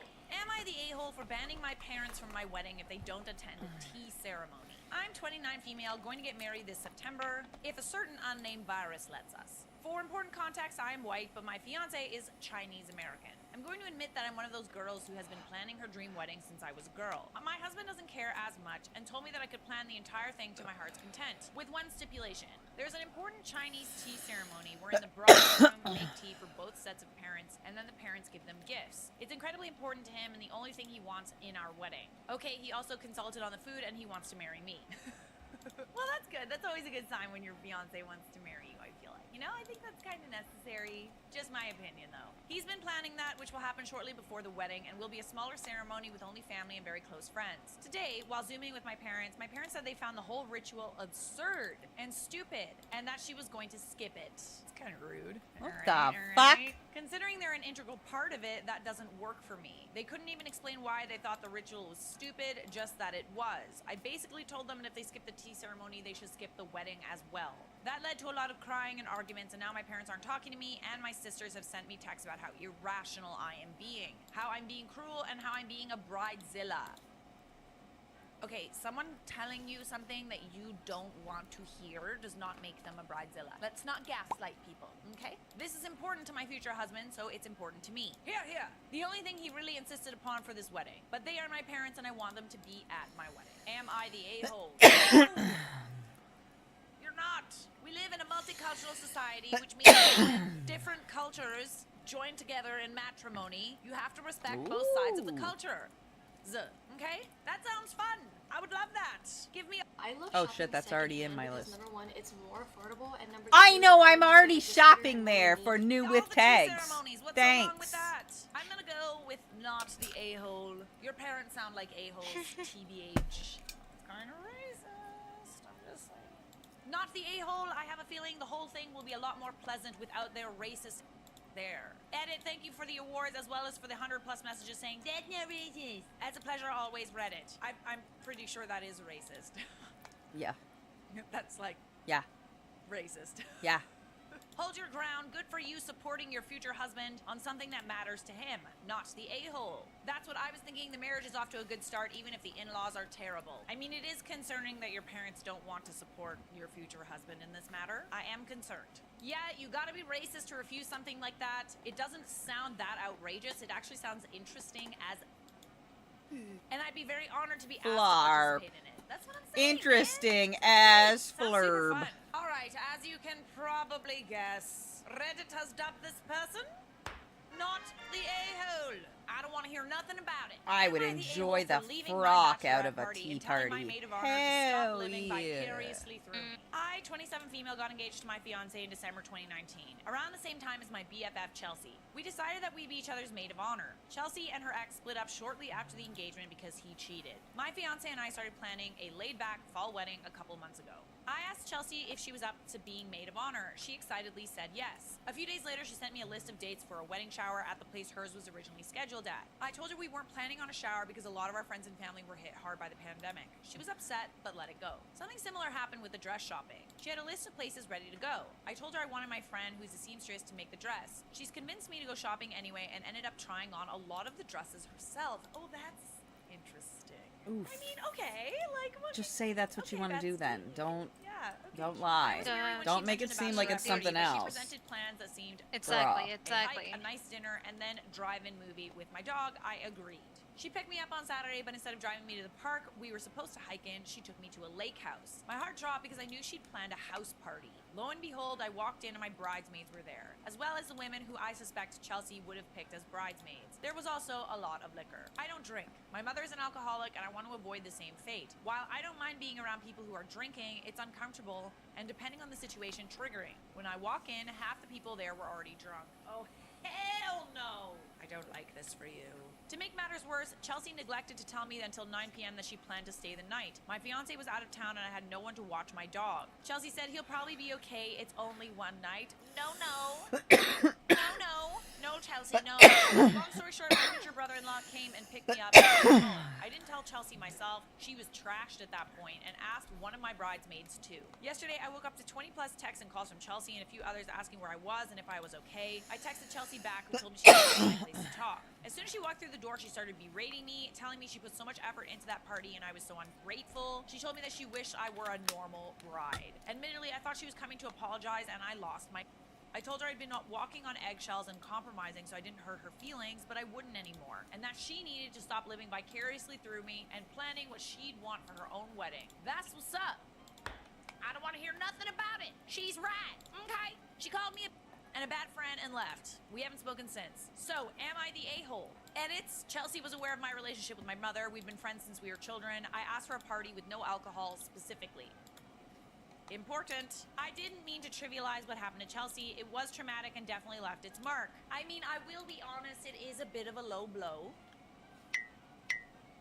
That is probably what is going on here. And she wouldn't have deserved it if she didn't call you a I've been there for her through it. I was her shoulder to cry on, the person she called the best friend I could be. When I approached her about being maid of honor again, it had been over a year since they split up, and she seemed to be in good mental place. She assured me she was ready, and the other Fucking option would have been commercial to scared the say I shit out of replaced her me. because I think she's too broken to do the job, which would have been hurtful as well. As I said, that's a low blow. I feel like this is a tough one. It's a tough one. I'm wondering if anything else could have been said, but at the same time, if she didn't come there to apologize and she didn't come there to, you know, she came in there guns blazing. I don't know. When you have fights, people say things they don't mean. I do feel like you're right, though.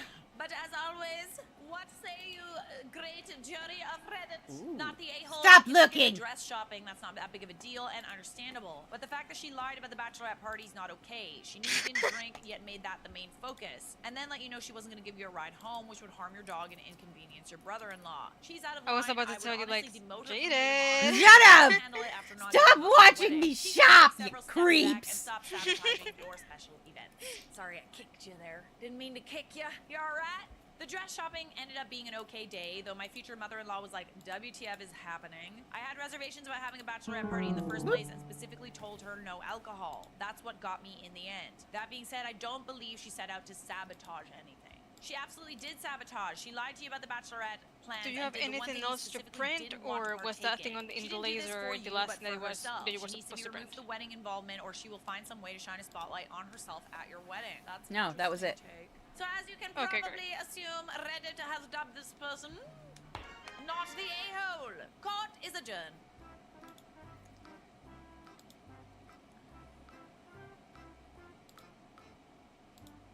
I, 27 female, am getting married to my lovely fiance, 31 male, this summer. I have a daughter from a previous partner, Hannah, and my fiance has a son, Riley. Hannah and Riley are the reason my fiance and I started dating each other all those years ago. He became best friends with her in swimming class a few years ago, and my fiance and I met at that. For this reason, we've decided to try to incorporate them into the wedding somehow in age-appropriate roles that will be easy for them.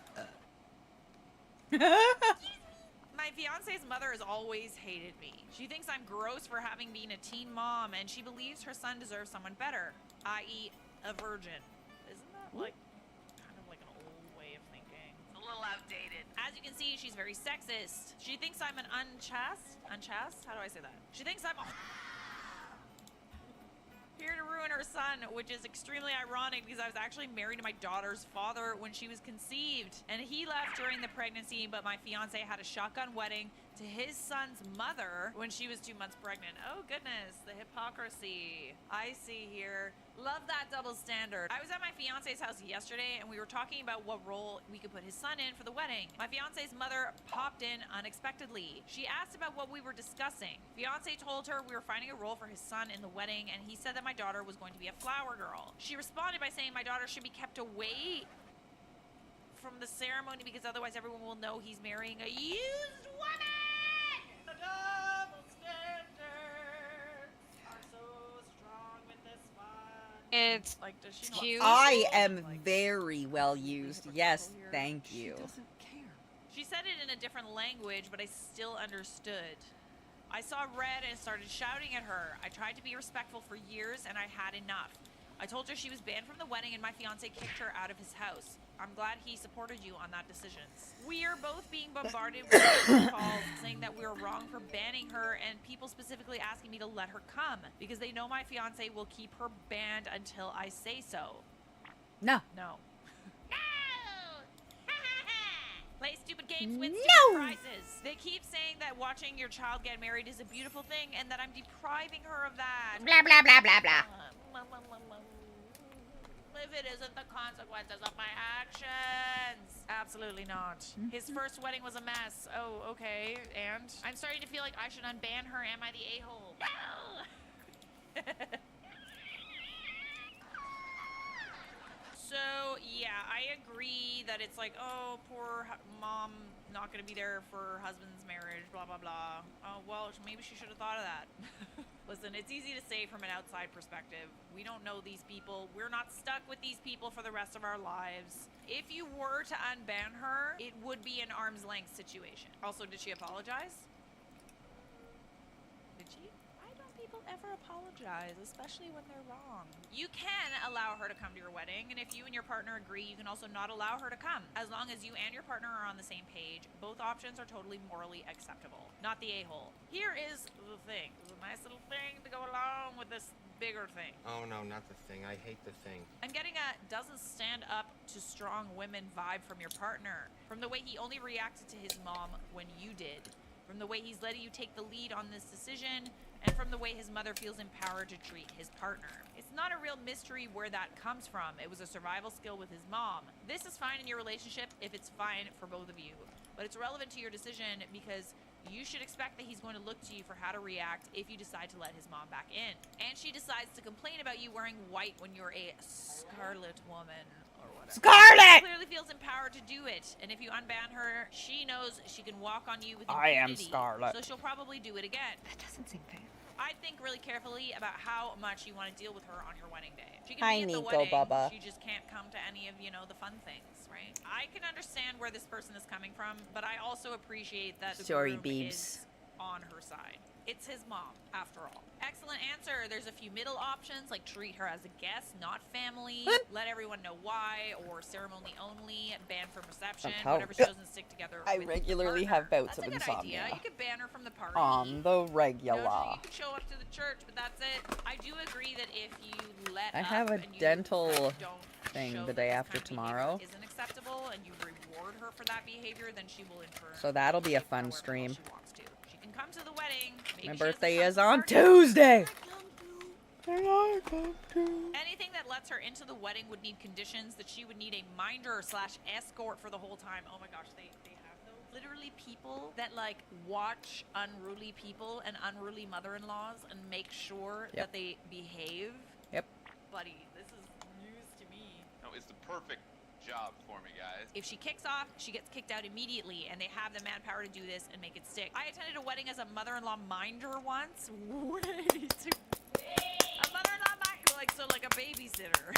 Yeah, I'll do that I job. let her know that she was on thin ice from the start and that I was actively looking for a reason to get her kicked out. I followed her everywhere and even got help for the bathroom breaks. She kept looking at me and pausing before saying anything.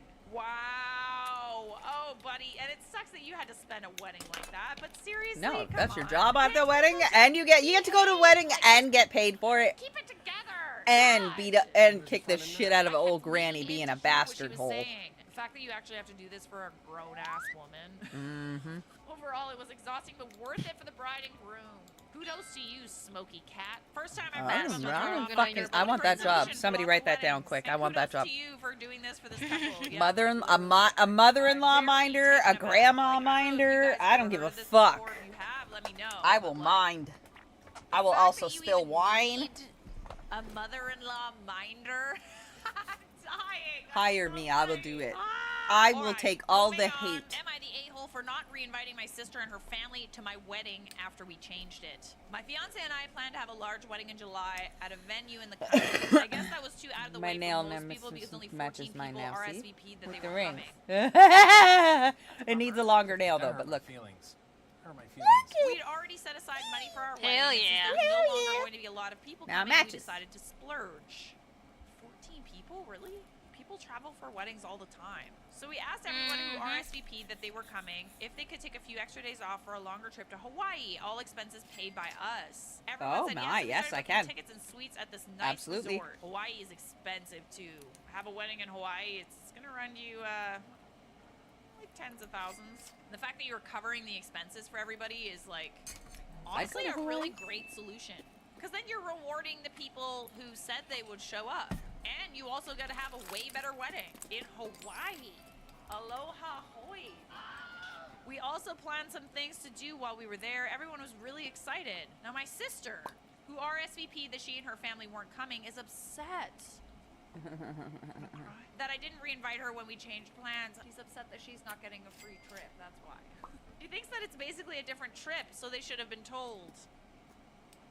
Okay, she can come, but she's got to pay her way. Originally, she said she couldn't come to our wedding because that time of year is very difficult for her and her husband. The summer is the busiest time for their business. Oh, so suddenly you're not busy anymore? They have a landscaping business. Also, she said traveling that far with all her kids would be difficult because of the long car ride. It would have been around a 3-hour drive from where she lives, depending on where you are. Like, it's pretty far to go to Hawaii. Like, I'm just saying, like, I loved it, but that was far. That was a long, long Like melatonin trip. So it or doesn't make any anything? sense to me for her to say she can go on a longer trip even farther away. Yeah, like, she literally lied to you and told What you a about reason, and smelly clearly that oils? reason is a There's lie, because smells now that she's totally fine calm with you down going on a trip to naturally. Hawaii. The plane trip is 9 hours long. Also, she says it's unfair because our brother and his family gets to go while hers doesn't. That's making her kids feel left out because their cousins are going, and my sister says it's like playing favorites. Yeah. That didn't seem to bother her when it was in the country and not Hawaii. My sister and her family would be 5 or more people, so even if we wanted to reinvite them, they would cause us to go way over budget. They can come, they just have to pay. Not gonna say it. The only other option would be to drastically downgrade the trip we already promised to everyone. Absolutely not. Nope. Nobody. Nope. Absolutely not. It just seems totally unfair to everyone else, but my sister also thinks I'm being unfair and says we pulled a reverse bait and switch. I'm gonna pretend you didn't just say that. Okay, you're not the a-hole. Uno Like, reverse. absolutely not. Maybe you should have Bait and told her about the switch? trip. Then you wouldn't have had the opportunity to hear her reasons, which directly contradict why she couldn't come to your wedding in the first place and didn't think it was important enough when it was in the country. And now all of a sudden that it's in Hawaii and it's all expenses paid, she suddenly wants to come. Am I hearing that correctly? Not the a-hole. She doesn't want to celebrate your wedding. She wants Hawaii. That's what I'm saying. Like, Yup. she literally doesn't care that you're getting married. She just wants a free trip. She can pay for that herself. Seriously. This is 100%. OP wants a free trip. Too bad. Just tell her. I'm sorry you feel that way, but is your busy season suddenly less busy? Can your kids suddenly handle a longer trip? Told me those were your reasons for not coming, and those reasons haven't changed, so let's move on. If she keeps pushing, let her know that your budget is max out. But you'd never stop her from coming. They'll just have to pay for themselves, and now the whole family can have fun together. Watch how fast she backtracks. I had an issue with a friend like this once, where I offered to pay for a villa for us. It was a pay what they could situation.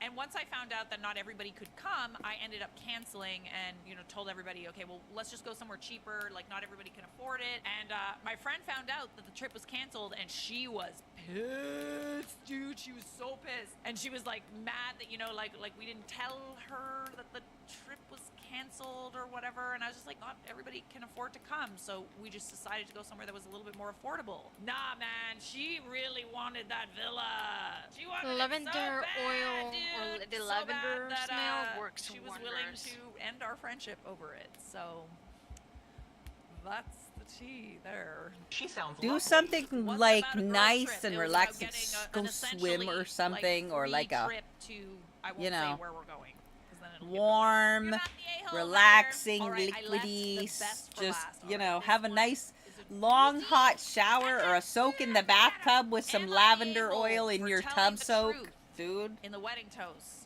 I'm a 30-year-old male, and my best friend got married last week. I just bought a house, and my wife is expecting our son in November. So I let him know I was limited in what I could contribute financially, but I did tell him I would try my best. So I went to the bachelor party in Maine, I rented a tux, and paid for mine and my wife's dinner at the rehearsal dinner. I also had a gift of $300 that I was going to give them, but we will get to why I didn't I think give the it to them. Valerian His, root can now actually wife, help us then well with fiancé, like texted me the multiple times a day with updates. Fine. I didn't always respond, and I It's got to sleep the point issues. where if I didn't respond at least once a day, I got a call from my buddy. I have a full-time job, and I'm redoing some rooms in my house, so I'm busy.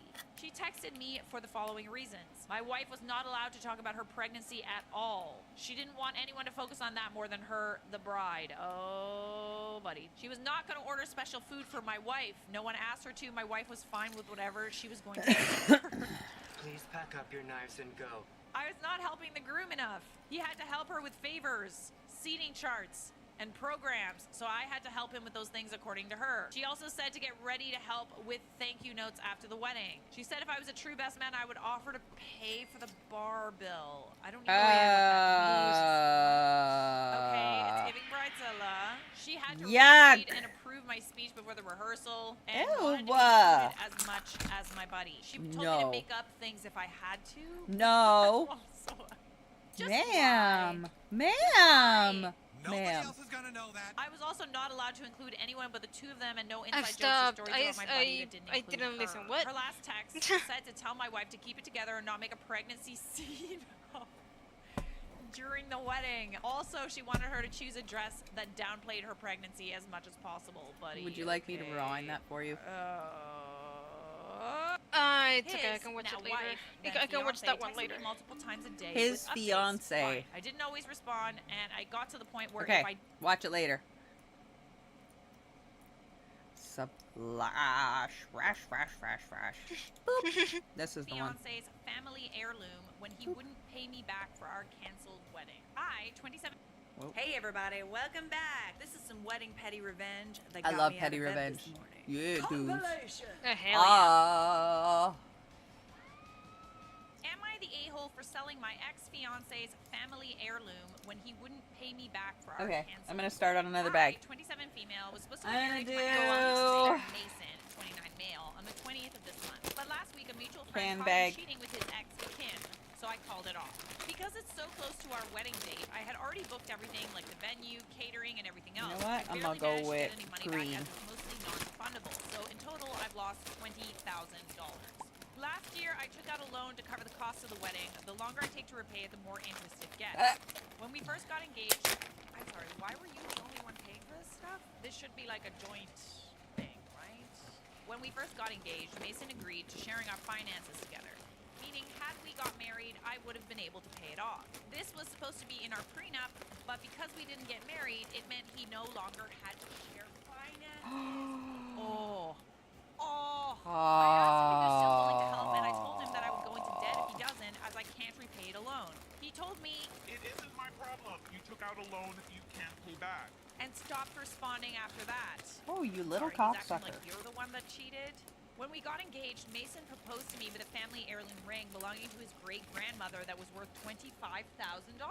Oh, hey there. Thanks. Interesting turn of events. Super nice When of we you. canceled the wedding, he told me he wanted the ring back, but No, I never don't know got what you're talking around about. to arranging a time he could pick it up. What do you Because mean? I didn't want to go into debt, I told him if he didn't agree to help pay it off, I wanted a lawyer involved, that I would sell the ring. He didn't reply and ignored the messages. However, after talking to a mutual friend, I found out he actually did read the messages and told everyone he didn't care because I, quote, wouldn't do it. Oh, yeah? The Oh, funny yeah? thing about petty people is they absolutely would. Yeah, huh? Yeah. Absolutely. Super If I duper. don't get a message from him in the next 24 hours, I would sell the ring. Jake told me again he didn't care and didn't think I would do it. So the next day, I sold the ring to an online website and messaged Mason to tell him it had been done and told him he shouldn't have underestimated me. I love this for you, babe. True Good. to his word, he came to my house Good. demanding the ring, and I told him I Good. sold it already and showed him Good. proof. He blew up at me saying I was a petty bitch. Yes.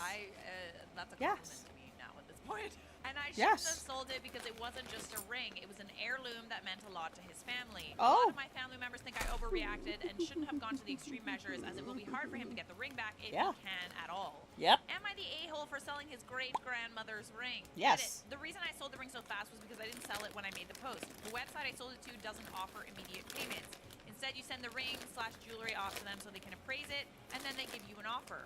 The reason I said that in my post was because for what it's worth, it had been sold. I had already made the decision to accept the offer when it came through. I mean, you did warn him twice. He did cheat on you. and Are you then the told asshole? you that he wouldn't Yes. help with the wedding expenses. Is that a bad I thing? still don't think that you should have taken on all of those expenses. But are you an asshole? I mean, you never really Yes. knew somebody. You're an asshole, but it's valid. It's a valid thing. Your hole is validly ass. You guys should have shared expenses from the beginning. I actually had this happen to a very dear friend of mine. She was engaged to someone who was like her high school sweetheart, and then he cheated, and then they ended up, not getting married. But he did pay for everything that. For some was reason, already, every single time that I'm on a Discord with you or like didn't pay anybody her back. else's, which is, my to responses be are always frank, delayed. the least he could have done. Okay? I feel about that. But let's see how Reddit feels about it. But I'm not going to tell you until you subscribe, so you should do that.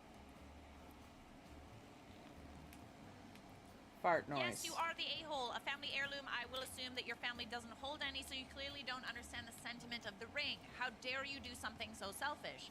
No matter what he had done to you, by selling a family heirloom is below the belt. Not the a-hole. You warn him. You're the a-hole, he is too, but you get the trophy. You're the queen of petty. Excuse me. I thought I was the queen of petty. I guess technically you're not the a-hole, but damn, you sold a family heirloom that went just beyond your ex. I feel bad for his family. You're right, it does affect more than just him. So, with great petty comes I mean, great I believe that there are times responsibility. where you Not get to be an a-hole, this is a-hole one and of the where reasons you a don't valuable get to be token's an given asshole. before marriage to pay And for this is things one where if you it get to be the fails. asshole. Well, that's an interesting take.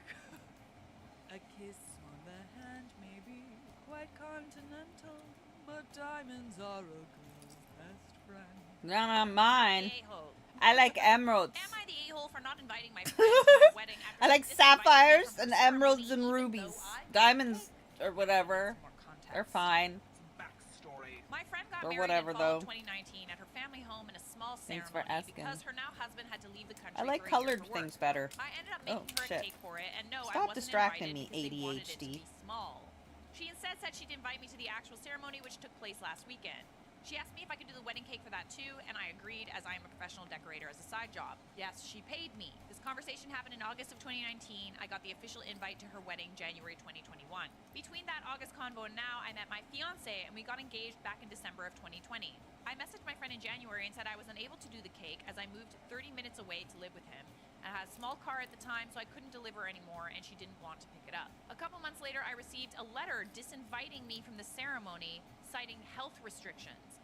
These were lifted for weddings before this letter was sent out. I was a bit miffed because I feel I was only invited because I offered to do the cake and no longer could, but said nothing until this morning. FYI, I did not receive any money for this cake at all. I'll be right She back, posted I'm gonna some open a wedding can of photos Red Bull. online and I liked one. She Okay. then called me seconds later and asked when to expect the invite to my wedding, to which I told her she wasn't invited, explaining the issue with the cake and me being disinvited from her wedding. She said I was taking it personally when it was about inviting close and essential people while also being safe. I asked her if I would still have been invited if I have done the cake, and she said that's not relevant. Isn't it? It and is, she though. called me vindictive. I told her it Yes. was relevant and that I was disinvited because I no longer served a purpose to her. She got mad and said I was being petty, but I don't think I am. You are a little. Yeah. But that's okay.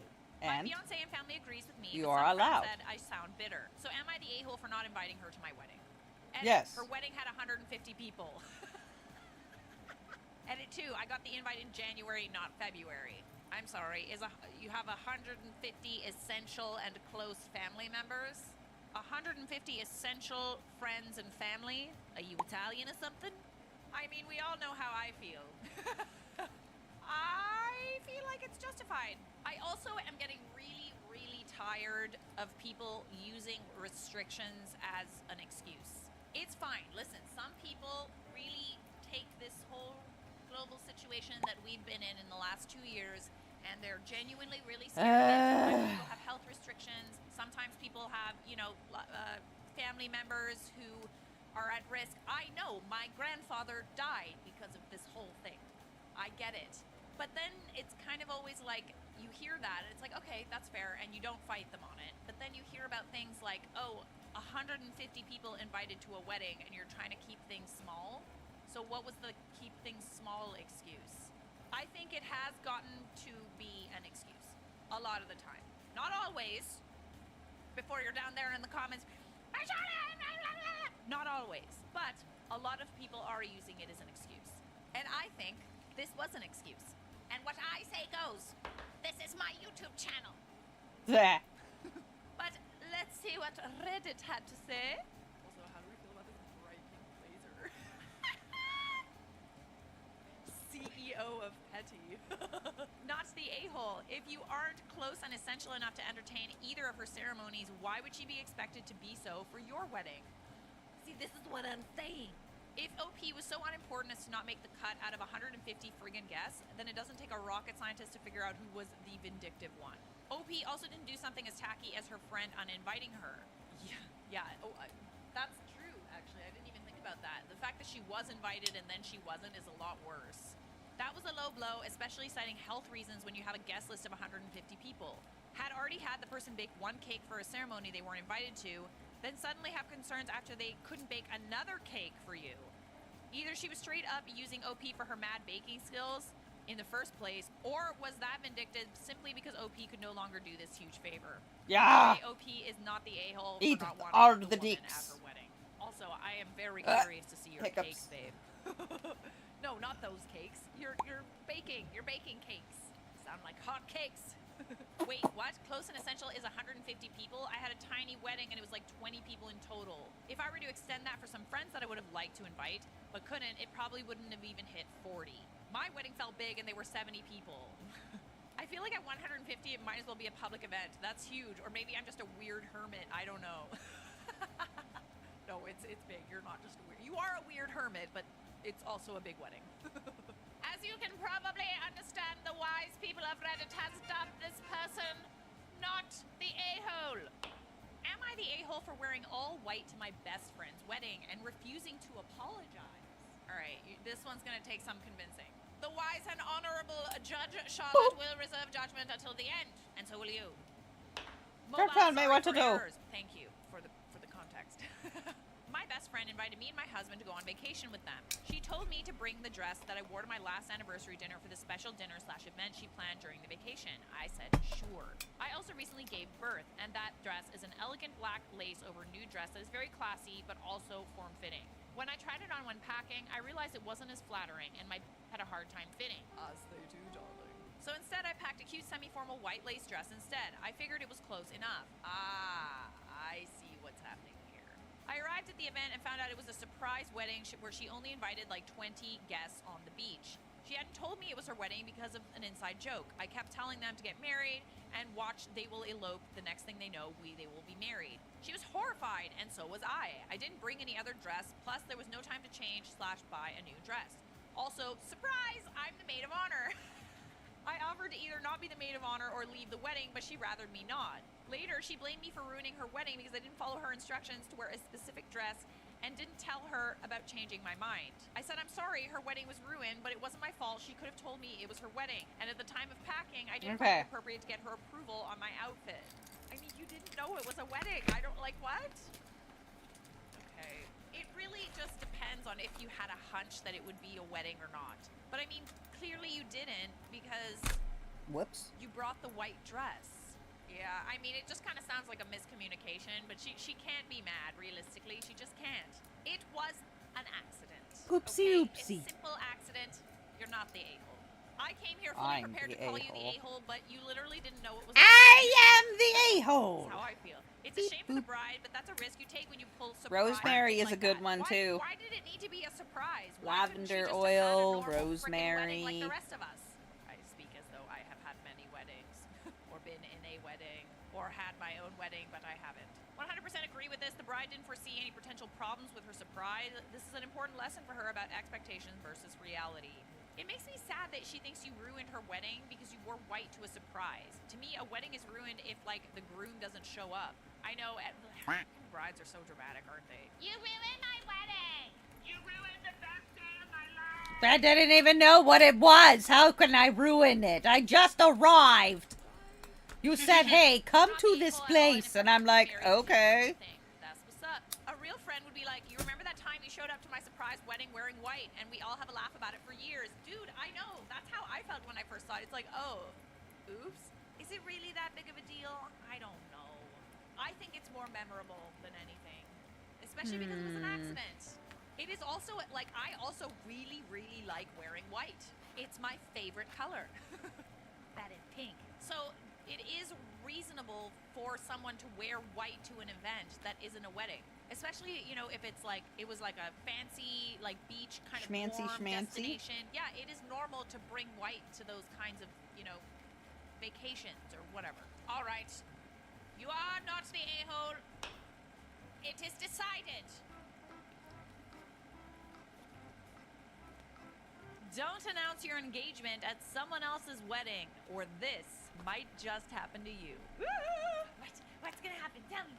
Tell me. Last summer, I was at a cousin's wedding. His bride and her family had been close with ours since before I was born, and the couple had known each other since they were toddlers, so it was a particularly exciting event for both sides of the family. However, after the ceremony was over and the party had only just started, one of the bridesmaids decided to announce her own engagement. The attention was immediately taken away from the newlyweds and brought to the bridesmaid, who I'll call Sarah, and her equally smug fiancé. My cousin's wife, I'll call her Emma, didn't make a scene or utter a single negative word about Sarah. She looked like she was on the verge of tears, but she kept grinning and acted very happy for the other couple. This was unusual, as Emma is typically quite confrontational and speaks her mind no matter the consequences.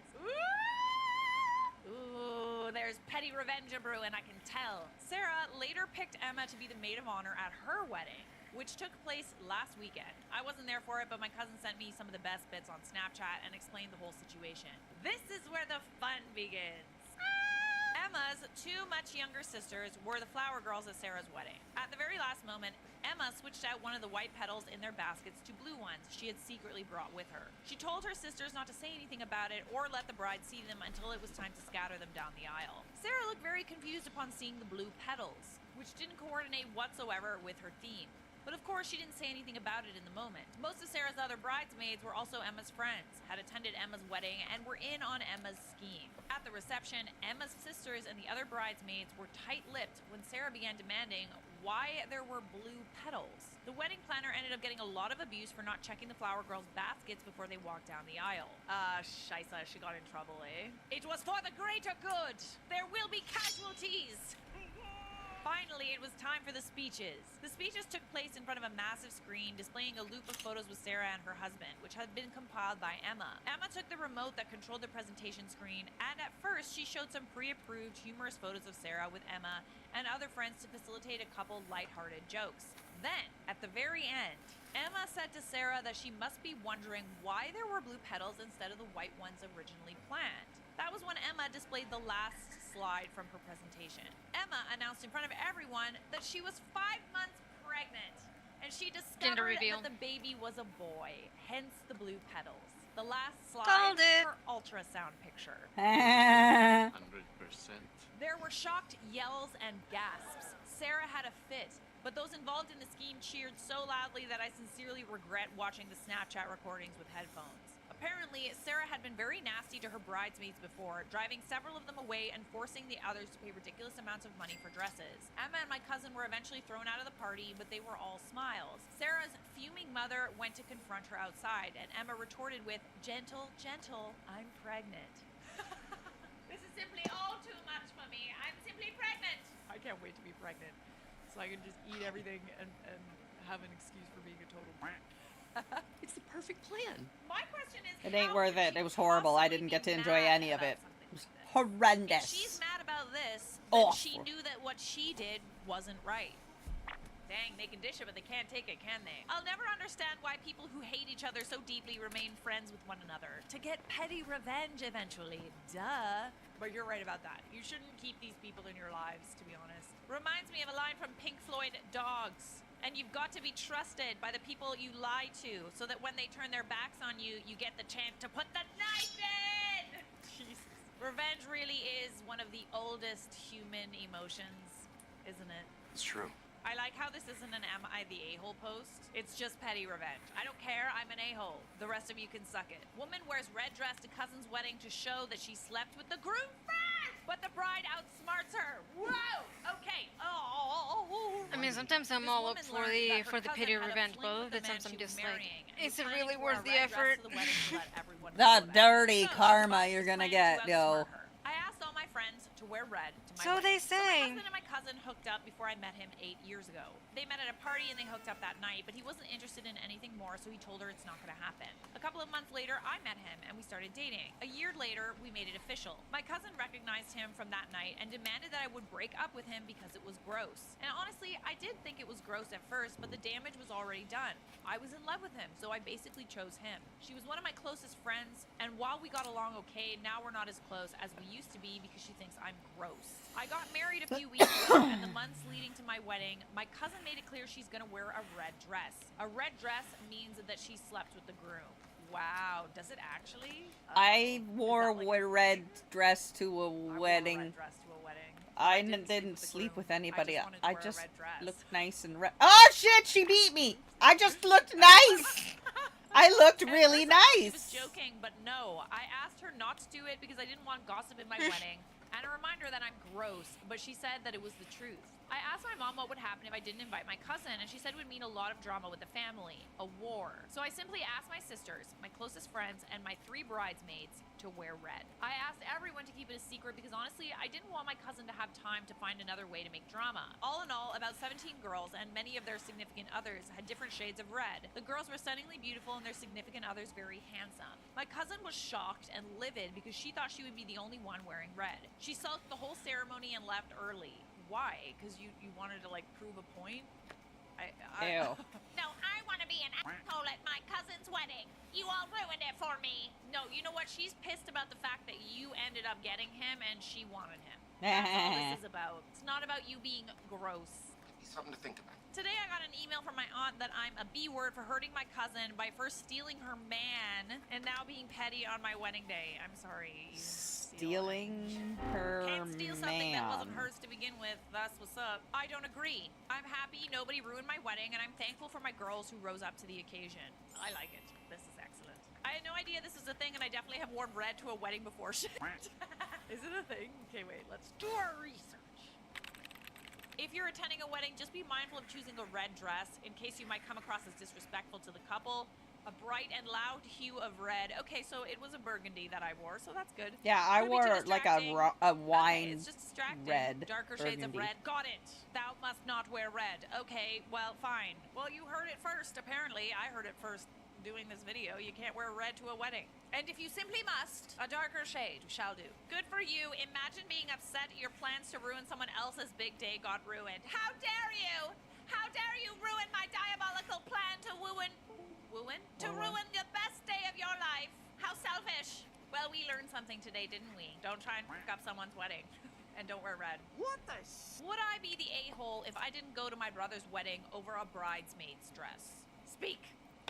Not the rest of you. You can calm down. I'm currently in medical school and live across the country from my brother/family. I was surprised when his fiance asked me to be a bridesmaid because I barely knew her. But she wants to have all the siblings in the wedding. I made it clear that their wedding was during my final exam week, and while I was able to get an accommodation to take my last 2 exams early, I still wouldn't be able to help much with planning or be present at things like a bachelorette or bridal shower. She said this was fine. It would mostly just be to have an even number of bridesmaids to groomsmen and for pictures. There's a group chat that was created months ago that I would read through every couple of days to get updates on things I needed to do, namely to order a bridesmaid dress. Links were sent with 3 styles to choose from, and we would be updated on colors later. So a couple weeks go by and I ask what color to order. The bride says she's still thinking about it. A couple more weeks go by and she's still thinking. Then a couple more weeks. You get the idea. Now, it's at the point that if I don't order this dress in a couple of days, it won't be here in time. So I asked on Saturday what color. We've been No Smeckledorf. response in the group chat to me. You're Then lucky I I asked didn't again just yesterday, inhale what color do my I need vape. to order? I'm flooded But- with messages Hey, baby. lambasting me for not ordering How you the dress doing? yet. From her sisters and my sister and her. My sister called me, told me to get my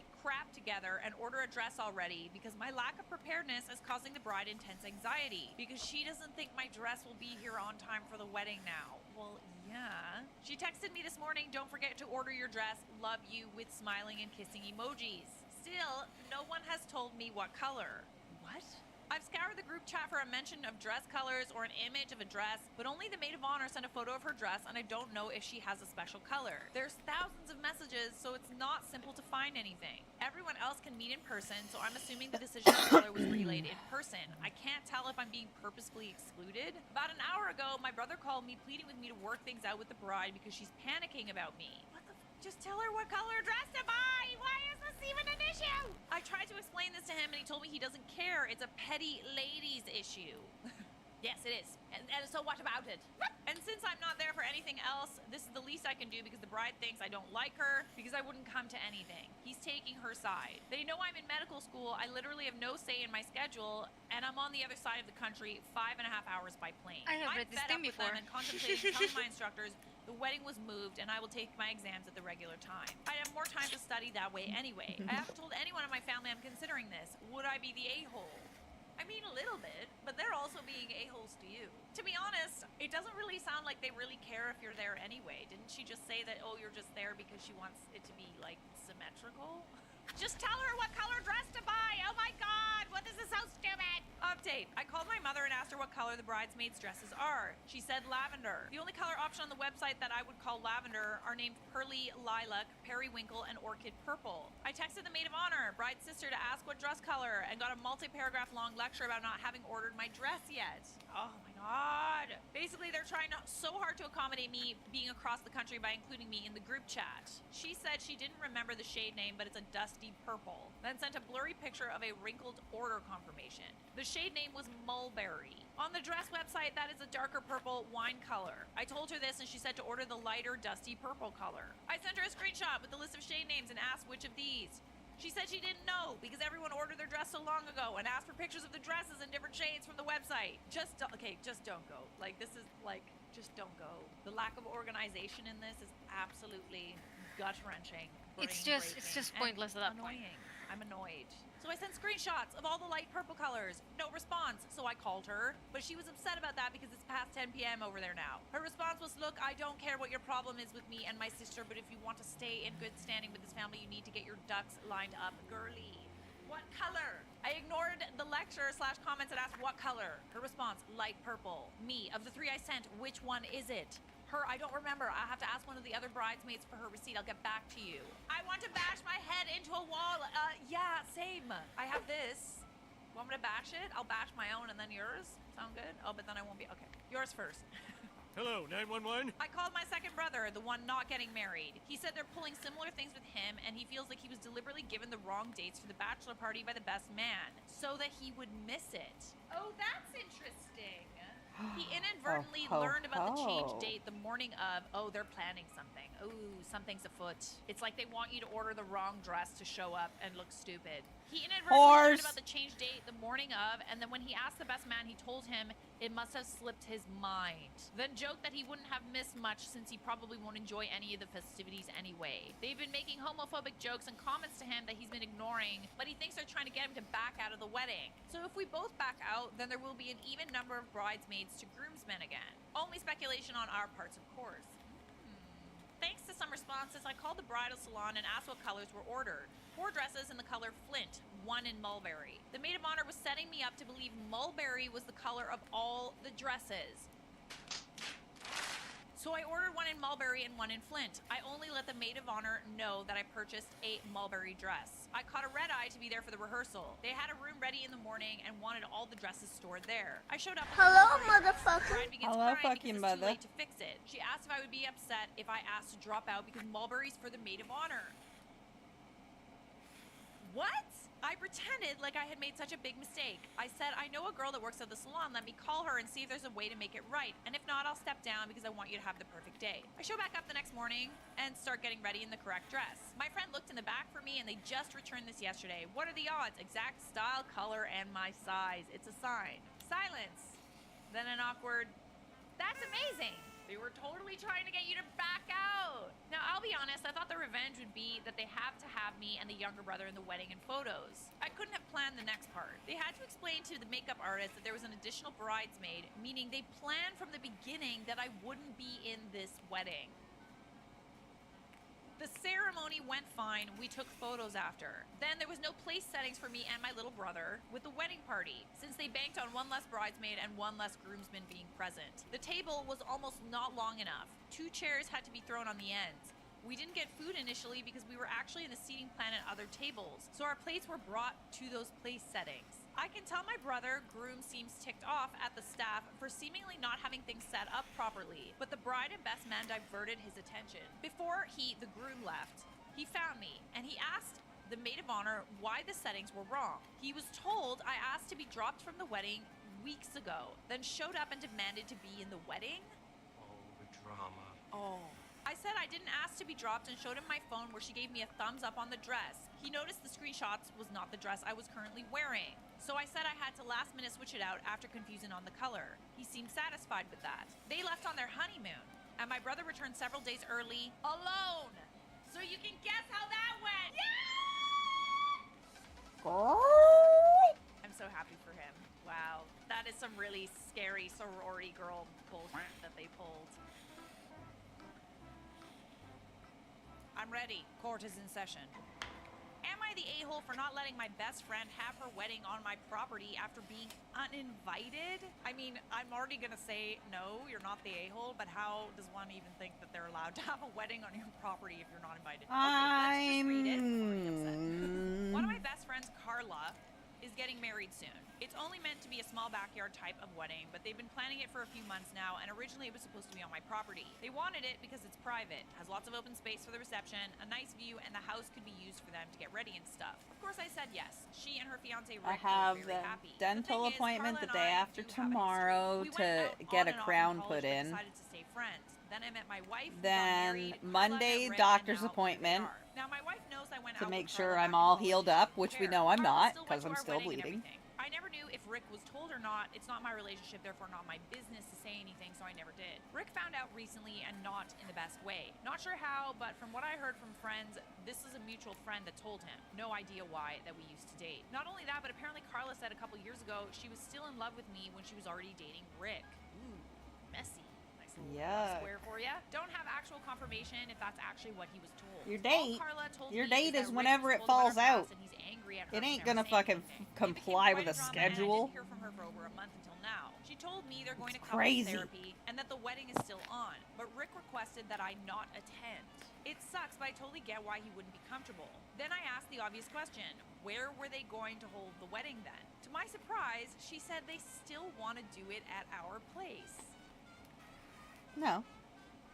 No. And where are you supposed to go during all of that? Just like leave your house? What?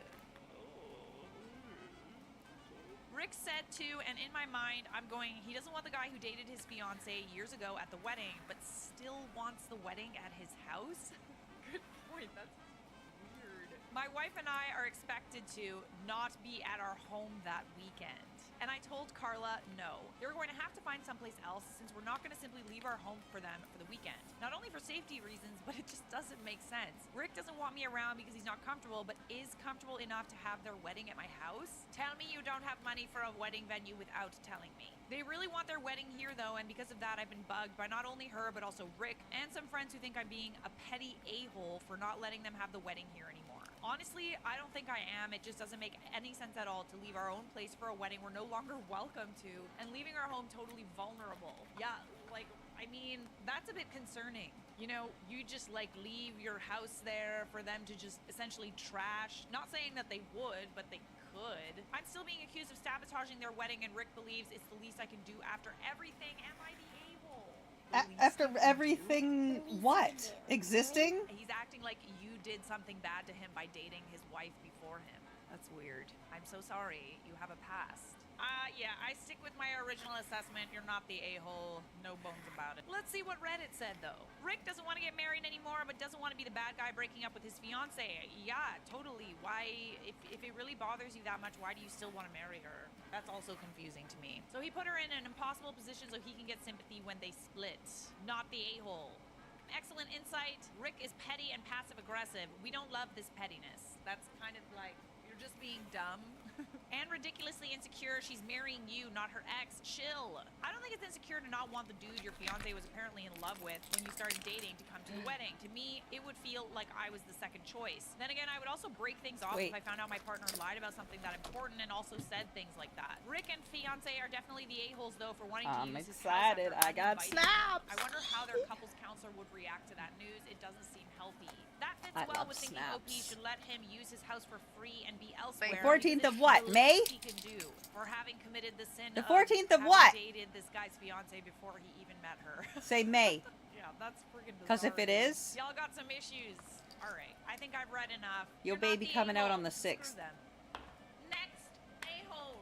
Am I the a-hole for telling my daughter that I will not walk down the aisle with her The stepdad? 6th. My wife The and I 6th. divorced when my daughter was 6 years old. 6th. And my wife had You custody of poop my that daughter baby for out most on the part, since 6th. I was too busy working And to you do tell it. her She quickly moved she on is to a be with gift to another man Auntie 7 years Neko. younger than her. I knew from many And I stories love that I've her. heard my daughter would Poop probably her end up being closer out to him than me, on since not only Tuesday. was our time together very limited, Poop her out on but Tuesday. dad, which means Get we had jumping, plenty of time to Sam. bond together, which makes me feel sick to Get this jumping, day. Sam. That may sound immature, I but want made my her promise baby. to never, ever Sam! call her stepdad You get dad, my baby that I out. was her only I want father my and not to baby. betray me. but I have no control over what she Get or they induced do for in the their home. sixth. Fast forward to now, You my will break-in poop came that through, baby and she out. was obviously closer to her You stepdad will than me. poop She that has gotten baby engaged out. about a year Oh, ago, okay, and whatever. Now that the wedding is approaching near 1 month or so, Make her she's need to now come out out of the blue early. told me that Start she wants chugging both the me and her castor oil, stepdad bitch. to walk her down the aisle after promising me I would be the one to do it. Even though I know they're close, I don't believe he has any right to walk my blood daughter down the aisle.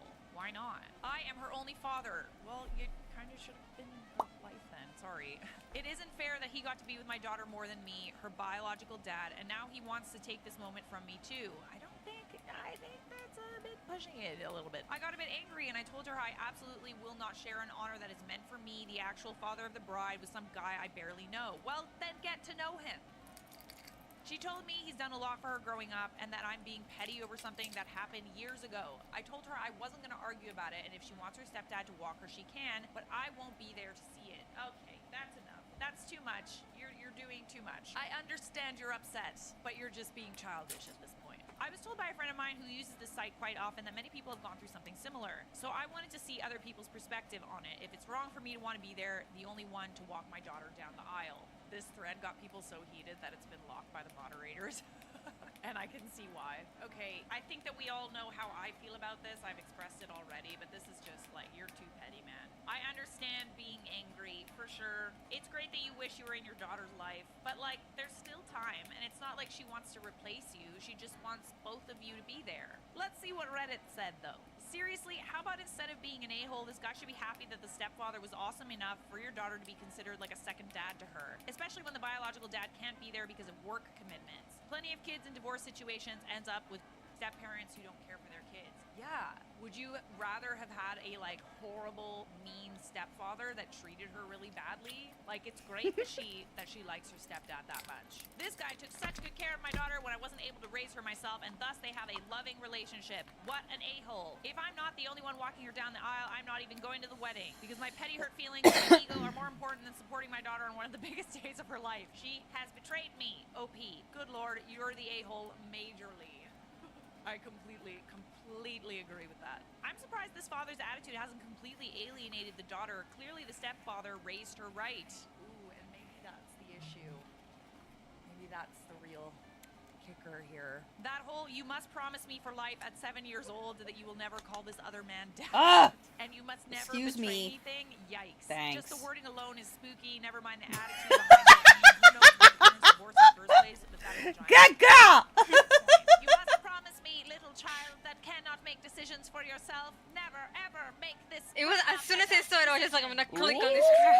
You hear a lot of the work commitments thing. That's a rationalization. Unless you're an astronaut on a mission to Mars, the working too much to spend any time sounds weak. That's how I feel too. My pops was military. I followed, so I know the deal. And he spent a lot of my childhood Girl, deployed okay, or trained Crafting as a Sam, seaman. just saying, if you get automated, I'm gonna allow that shit for you, okay? We will hook yo cuss words. Wait, why is Sam? Aren't you a fucking mod all on your own, bitch? What the hell? Wait. I bet you $100 right now. I bet you $100 right now if you went and checked quick Jaded's high. There's something in there. There's something in there telling me to mod Sam. That's what's up. Would I be the a-hole for taking my friend's ex as my date to her wedding after I got kicked out of her wedding party? Go on. Hey, You're just modding people here for like, to allow them to swear a word. There's not even words for the amount of lol taking place, dude. What the fuck, Sam? However, she still expects me to take on all the duties of a bridesmaid. Do I have to put the capitals? That's dumb. Invited me from the wedding, but instead decided I could go if I follow a specific set of rules, ranging from how to dress to who I could talk to. I was absolutely crushed, as I was still looking forward to the wedding, even if I wasn't going to be in it. I found out through a mutual friend who was still in the wedding party that the bride continuously makes fun of me and talks about me constantly, and so do several of the other bridesmaids. This is gonna be a tough one. I was just about to not go when I ran into the bride's ex, who was also invited to the wedding. Oh, He's it's the groom's orange. cousin. Oh, that's Orange. hella messy. Whoa. It's that He was orange also kicked out of the mod. wedding party and was given a list of rules to Fuck's follow. I'm Bridezilla meter is going She on. should have. Hell yeah. She should have been a mod long before you were a mod. I'd just like to point that out. I swear to God. No shade. I have ADHD like a motherfucker. And Elsabeth will throw it in quick Jaden's high because I'll tell her, remind me to mod blah blah blah later. Other than breaking the ridiculously petty rules that we're supposed to follow. We're also both at the point where we're both ready to sever ties with the bride and groom. Would we be the assholes? Sorry if this was scattered. A lot happened in the past month, and her wedding is in 3 weeks. I feel like everybody is gonna end up being your mod because They everybody's won't. gonna want to say They a-hole won't. and bits and stuff like that in this thing. Shut up. You're distracting me. I'm trying to send a snap. You should thank work for forcing you to work so hard because I mean, like, I think that there's an important you're difference. welcome. I kind of love it. Like, the pettiness in me kind of loves it. I think that instead of going together, you should go, definitely, and break some rules. Who cares? But, like, going him as the date. Oh, Boobies. that's so tough. That is so tough. Okay, so yes. It's really fun. Instant It's a fun forgets. idea, but I feel like it's No, Sam should have been modded a long time ago. She games with us regularly. I think it might be a little too far. But let's see what Reddit had to say. Just screw the guy in the closet of the reception, get found out. Yeah. I bet you their day is you're gonna be an asshole if you do it though. I was gonna say go and dance really all over each other, then disappear together for a while. Oh, I love how everyone's kind of on the same page. Yeah, be Don't horse. forget your revealing white dress if you're trying to break the rules. We'll look great for dance of the exes. And don't forget to fake having kids and happily live out your lives You together know, for it's the been like a ultimate week revenge. since you sent me like Please do funny this. snaps. Where are You they? need to propose to her on the dance floor! Shut up! Hell kicks people out of the wedding party, allows them to come only if they follow a list of rules. I mean, that's crazy, and the bride and groom clearly took crazy pills. Bridezilla and her King Kong groom. I love that so much. Ooh. Leave a like if you know where that's from. All right. Everybody settle down. There is no winner here. Everyone sucks. Reddit has said everyone sucks, and so it shall be. But also, that's a really, really fun idea. Like, I do love it. Revenge on my mother-in-law, who was horrible to me for years, and then decided she should wear the exact same dress as me to my wedding. I was hoping that there would be air in my knuckles. There is not. Trigger warning, mention of religious trauma. I was looking at my wedding photos today and thought this community would appreciate my success. You're correct. We really do. It's a bit long with all the background, so I'm gonna make a cuppa and settle in. Tea. Comfortable, darlings? My mother-in-law hated me from the moment we met. Think evangelical Catholic meets goth atheist. What do you mean, you guys aren't besties? Sounds like a match made in heaven. I moved in with her son and had a baby without getting married, and she truly believed I was the devil incarnate, sent to Nice. draw her baby boy into the depths of hell. I There am. followed years of petty microaggressions, a constant barrage of manipulation and guilt tripping, and doing things like offering to watch the Barrage. kids, then pulling out a half hour Barrage, before, girl. or buying the kids a puppy when we expressly said no, and then blaming us when she had to take the poor thing back. She pushed over my motorbike, turned up at my work, tried to rearrange the furniture in our house, and constantly talked about God and Jesus in front of the kids and told them they were going to hell because they weren't baptized. Oh, she sounds fun. That's fun. I went VLC and things were quiet for quite a while. I never cared about getting married. I felt weddings were a waste of money. I'd rather have a boat or a new motorbike, but this was important to hubby, so I agreed on the condition that it was not a church wedding. Apart from the generally problematic nature of the church, I experienced religious trauma growing up, and I wasn't prepared to compromise. Hubby agreed, and we started planning. 2 days after we announced our engagement, too much wailing, gnashing of teeth, and general dismay, a priest arrived on our doorstep. He had been sent by mother-in-law to schedule a date for our wedding and book us in for premarital counseling. Okay. I was very nice to him. After all, my issue was with the institution, not this poor guy, and thanked him for coming and told him we wouldn't require any Catholic services for the wedding. He looked sad and expressed he was a bit nervous to let mother-in-law know. I offered him coffee and sympathy, and that was the start of an unlikely friendship.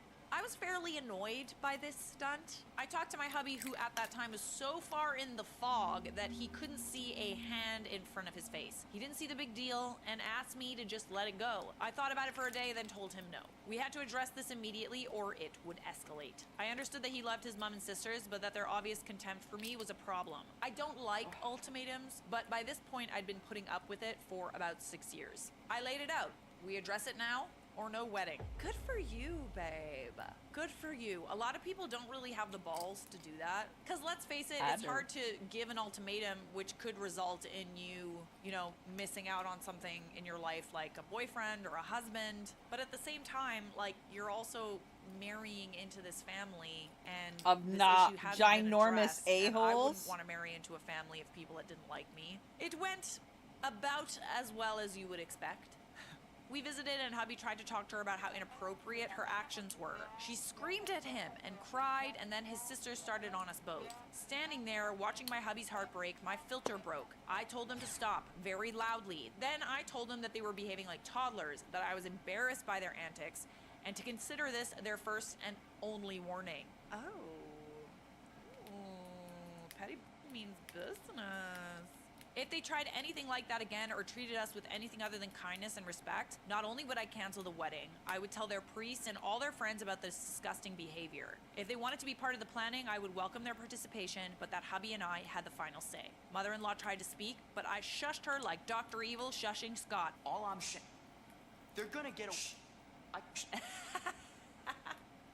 And we laughed. Hubby was distraught and I felt bad for him, but we got into couples counseling and things got better. Meanwhile, mother-in-law and sister-in-laws seemed to have taken things on board and were maintaining a frosty civility, although I was banned from their house because I was scary. Yeah? No. It's funny how people suddenly dislike you or say, "Oh, you've changed," as soon as you stop taking their...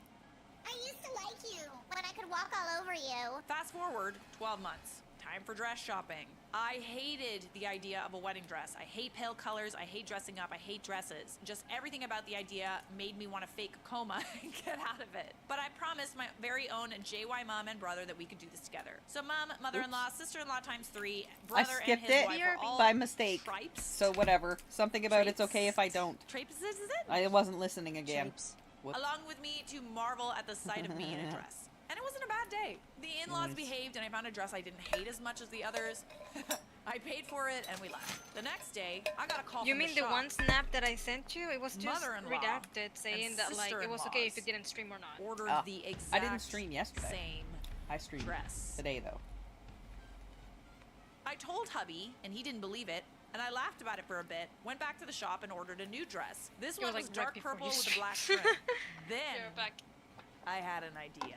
I don't have a lot of female friends, but all my male friends have wives who had wedding dresses. And sometimes they'd say they felt sad they spent all that money on a dress they'll never wear again. I talked to hubby and he agreed, so the invitations went out and every person who'd ever worn a wedding dress was invited to wear it at our wedding! That's so good! I love that! A wedding-themed wedding! Mother-in-law and I sister-in-law wanna do that. got a different invitation that specifically asked I don't that want to they get not married wear though. white. Dress code was stated as I want to just wear have like a whatever you're comfortable in. wedding-based I wasn't party there where for the everybody wears their initial old wedding confusion wear. that swiftly turned to rage, You can rent wedding but my wear. mom I and don't give a brother fuck. gleefully You don't have to recounted the story actually be later. married. All four of them Just turned dress up in like their you are beautiful white married, dresses with their beautiful makeup and we'll just hair, party. and were completely absorbed It's by the everybody's rest of the wedding. crowd. It's like They an didn't unbirthday. stand out. It's They an looked unwedding. exactly like everyone else, except for my mom and brother's wife who wore purple like me. They weren't gonna ruin my day by upstaging me. My hubby, who up to that point really didn't think that they would do something so vile, turned to stone that day. They'd finally shown the depths that they would sink to, and the last of the fog was swept away. It kind of sucked that it took them doing this on your wedding day for him to believe you know? Why don't they believe us until it's too late? I turned up in the sidecar of a Harley. We've been speckled, I did though. experiment with the riding in the dress, Motherfuck. but it didn't end so well, and the shop had to make a few emergency repairs a week before. And I walked down the aisle to the Imperial March by myself. My brother was my maid of honor, and his wife was my hubby's best man. Remember the priest? Oh yeah, we remember him. How's he doing? He wasn't allowed to officiate outside of a church as a priest, so he was our MC. This was the icing on the cake because I saw mother-in-law's face light up when she saw Fucking him. what? Until he introduced the marriage celebrant and handed her the microphone.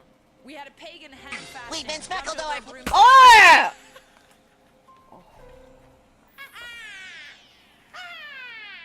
And walked back down the aisle to Sweet Child of Mine. Oh yes, love that. Guns N' Roses. Such a good friend to the church. While our two kids played air guitar and danced ahead of us and ignored mother-in-law and the sister-in-laws when they tried to get them to go over there. I came face to face with my mother-in-law at the door. She was incandescent with rage. Like a light bulb. Yeah. like glowing with anger. She went to speak, but my hubby stepped forward and he shushed her. Knock, knock. Who's there? Ooh, I I love that for shushing. you. She didn't speak to us for nearly a month, and then she called one day to ask to see the kids as if nothing happened. So I let it go because my husband and I had won. But every now and then I wear the purple dress when I know she'll be at an event, because I'm petty like that. Just a nice little reminder, you know. Shout out to the bridal shop for informing OP of what the mother-in-law and sister-in-laws were planning. Real life's, yeah. I like how they clocked it and they're like, this isn't okay. Can you imagine if they didn't say anything? Bro. They seem to have lots of experience dealing with mums and mother-in-laws who didn't know how to behave. Why is this a thing? Just stop it. Stop acting like a child. It's hilarious because the shop made away with 4 times the business on just one day with your group. I love how they sold them to them, but let you know they were fooling this.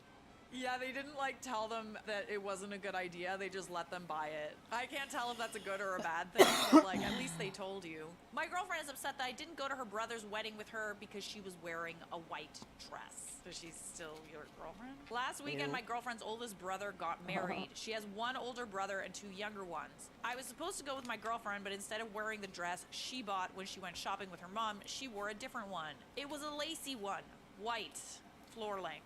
I asked her if it was really appropriate to wear a dress like that to someone else's wedding, but she said it's not a wedding dress. Just because you didn't buy it at a bridal shop doesn't mean it doesn't look like a wedding dress. It sure looked like one, but she said it was only $150 and not a wedding dress. Right, because price negates whether or not something looks like a wedding dress. I decided not to go because she was being so inappropriate and I thought it would be too embarrassing. Well, yeah. I think that was a fair assessment of the situation. I messaged her cousin that I might have been exposed to COVID and couldn't come because I didn't want to make drama. I found out that she didn't change her dress before she went. I also found out that she got there later than she was supposed to and she started to try to walk up the aisle. Wow. After everyone else was sitting in their seats and the wedding was about to start. Her dad stopped her and she had to sit in the back. Yeah. Imagine they start the wedding march because they think that she's the bride. Her parents drove her back to her apartment so she could change dresses between the ceremony and the reception. Her cousin told me she told everyone since her brother is gay and there was no bride at the wedding, she didn't see a problem with wearing that dress. Just don't wear white. How hard is it? I don't understand why you must insist it. And actually I do. You're trying to upstage. That's all you're trying to do. Don't wear white to a wedding. There are no exceptions unless you are like 4 years old. Her parents made sure the photographer didn't take any pictures with her anywhere in them while she was wearing the white dress. She's still mad I didn't go, but I think I dodged a bullet. She doesn't think she did anything wrong. Oh. So are you guys like still together? Ew. How is that not embarrassing? Like your parents have to like drive you home to get you changed because you're embarrassing in the wedding dress. Kudos to the parents for handling this very well. Honestly, they saved themselves embarrassment and you. They were doing you a favor. One of the many clues that this behavior is both expected of her and the tactics are planned for the necessary interventions. Yeah, this sounds like the parents are kind of used to this thing. Am I the a-hole for having a better wedding than my sister-in-law? You already sound really petty, babe. So passive-aggressive. But I will reserve my judgment, and you should too. Court is in session. You may heat your tea, because this tea is piping hot, baby.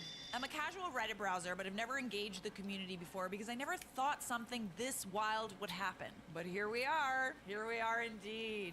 I'm a 29 female from a middle-class family and have an older brother, 35 male. Let's call him Adrian.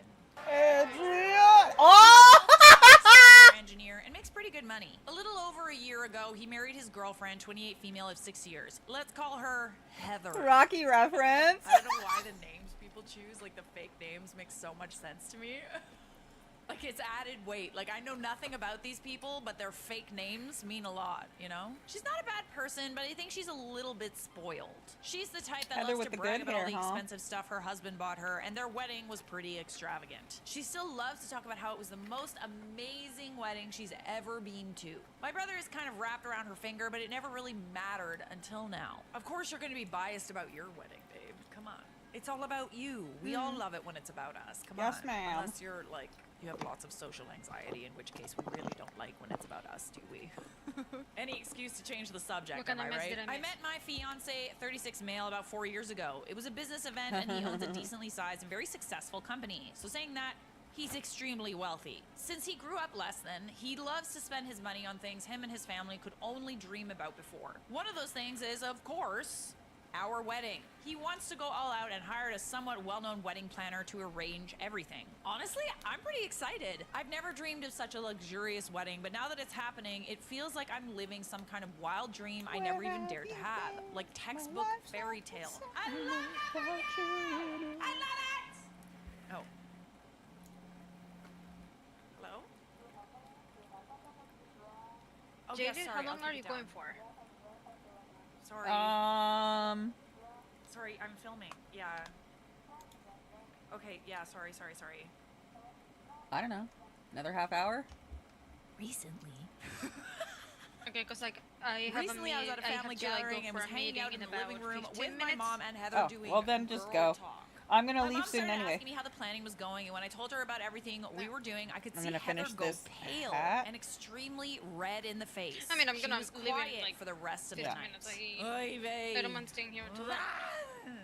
I'm gonna be finish happy for stitching other this people. hat, and then See, I'm gonna I thought go that lay in down order and to be read. happy for other people, you also had to be happy. Because I've been right? up So I late the thought that last she was few so nights, unbelievably happy with this and we're amazing counting wedding that down she to my had. The next birthday, day, so I'll be Adrian back called me and said that tomorrow Heather was anyway. extremely upset and Well, felt in a like few I was hours. trying to Today. one-up her wedding. It's today. She said I was In a trying couple to hours. upstage her because I never expressed a desire for a fancy wedding before.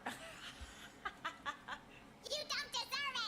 Just so you know, when you have a friend that has a really amazing wedding, your wedding has to be terrible. Once they have a great wedding, you are forever doomed to have a crappy one because you don't want to offend anyone, and you certainly don't want to have a great wedding yourself because that would mean that you're trying to upstage other people, and we need to be careful about that. He asked me if I could tone it down. Shut up.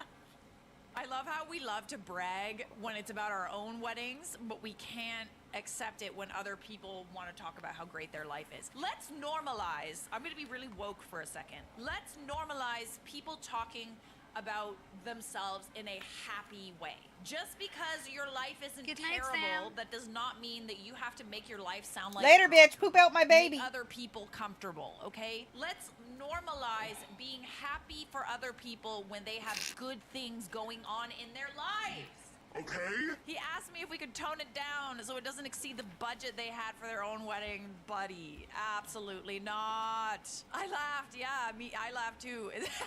Because honestly, I couldn't believe what I was hearing, and then I naturally said no. He sounded upset and hung up. A few hours later, Heather calls and starts yelling at me, repeating mostly the same stuff, saying she knew I was always jealous of her. Oh, interesting choice of words. Interesting!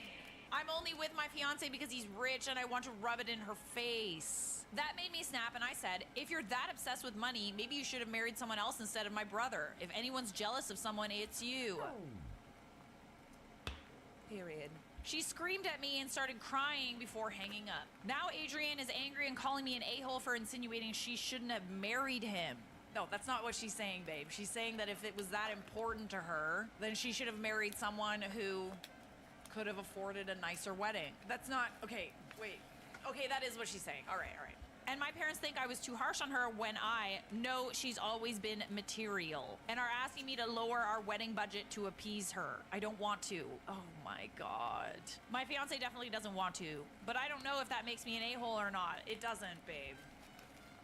Here, uninvite her, and that way her wedding will still be the best wedding she's ever been to. Why do people have such a problem being happy for others? I understand that it's because we are not happy with ourselves and that makes it hard for us to be happy for other people. But don't make other people dull their shine so that it doesn't hurt your eyes. Learn to be happy for others. You're not the a-hole in my opinion, but let's see what everybody else had to say. Not the a-hole, and you should increase the budget for your wedding every time she complains about it. You should mention that you're giving away like designers or something like that. Oh, we're just giving away some Chanel earrings. Too bad you don't want to be there. Watch her switch up quick. You should also do it in like an amazing location, you know? Offer to pay for family. She'll switch up. By the way, I'm not insinuating that you should pay for her after how she's behaved. I'm insinuating that you should tell her that she shouldn't come if she's uncomfortable with it, and then you should treat everybody else. She should grow up, and OP's wedding is the best opportunity for a well-needed reality check. This person is actually acting like a spoiled little girl who's jealous of her sister and wants the same toy. It's not that she wants the same toy, it's that she wants to make sure she has the better toy. Me when I'm being Delulu. Except I would never be this Delulu. I'm Delulu, but like not this Delulu, you know? Right? She's always been the whiny baby, so let's continue appeasing her so that behavior is guaranteed to continue. Yeah, I don't understand your parents' logic, honestly. Like, oh, you know that she's material and whiny and jealous, blah, blah, blah, but like, why are you egging her on? Because people like that need a reality check, babe. Come on. You'll be asked to take the backseat for everything if you keep giving in to her tantrums. What's next? Oh, I'm sorry, you can't get pregnant until I get pregnant. I want to have my baby first. Like, it never ends. She's like the kid in the grocery store screaming for candy. If you give in, the tantrums will never end. You're not the a-hole, my dear. And have the biggest, most lavish wedding of your life. Hopefully only one. Go big or go home! Ruining a wedding reception for fun and profit. When I was 13, so 8 years ago, my dad remarried after divorcing my mom 4 years before. Before the divorce, his fiancée had been his mistress. My mom is completely better off without him, and ignoring the fact that I wouldn't exist, I don't think she should have married him in the first place. Even if I think that my parents weren't a good match, that's no excuse to cheat on your wife. This woman was vile in all sorts of ways. She constantly belittled me, made fun of the fact that I needed to take pills for my mental illness despite being a frickin' pharmacist. I don't get it either. Whoa, buddy. And was generally awful to me and my siblings. But she was a decade younger than my dad and reasonably hot, so he didn't give a how she treated us. Wow, really? Dang, that's all it takes, eh? Just be young and hot and you can be an absolutely vile human. God. The rest of us have to try a little harder, you know? The one time he actually listened to us about her is when they were thinking of having a baby. And my brother said he'd ask our mom to sue for full custody of us if they did. Okay, well, that's some drama. That's some drama. Oh, dang, we get the lawyers involved, I see. So anyway, they got married. I was a bridesmaid because that B word had no real friends. Oh. My brother was the best man because she didn't like my dad's best friend. Whoa! He and my dad still don't talk to this day, even though the guy was like an uncle to me as a little kid. It was a wedding. Everything went normally.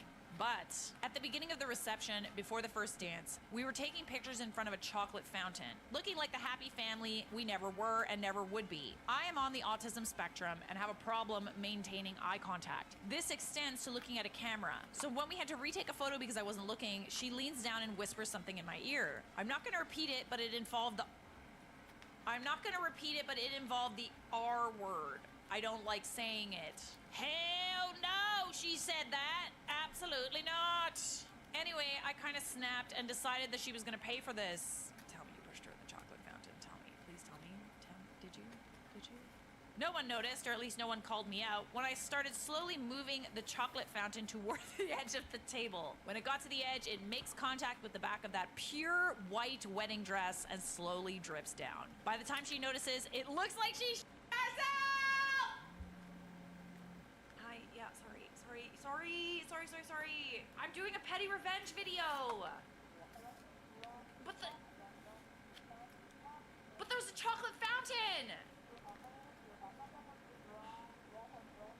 Okay, fine. For all anyone else knows, this was an accident. She has no spare dress. The stain is not coming out. So first dance, cutting the cake, speech is everything. This woman has what looks like a stain on the back of her dress. It was a small revenge, but it was so worth it. What's supposed to be the happiest day of this stupid woman's life, and she's gonna remember that stain every time she thinks about it. They never did get the stain out, and nobody knew it was me. Until now, I guess. Hi, family, if you're reading this. Susie, you're a and you deserve that chocolate stain. Oh! What a great story. I can't. Oh, wow. Thank you so much for sharing. Top comment is glorious. Glorious. My neighbor has responded to the loud noises by drilling. So petty! Am I the a-hole for not removing the Disney items from my house? My husband and I are what you would call Disney adults. We used to work for the parks in college and met there. For us, it has sentimental value as well as being something we both loved from our childhood. Now, we are conscious to not be those Disney adults. You know those ones? Yeah, those ones. We don't do that.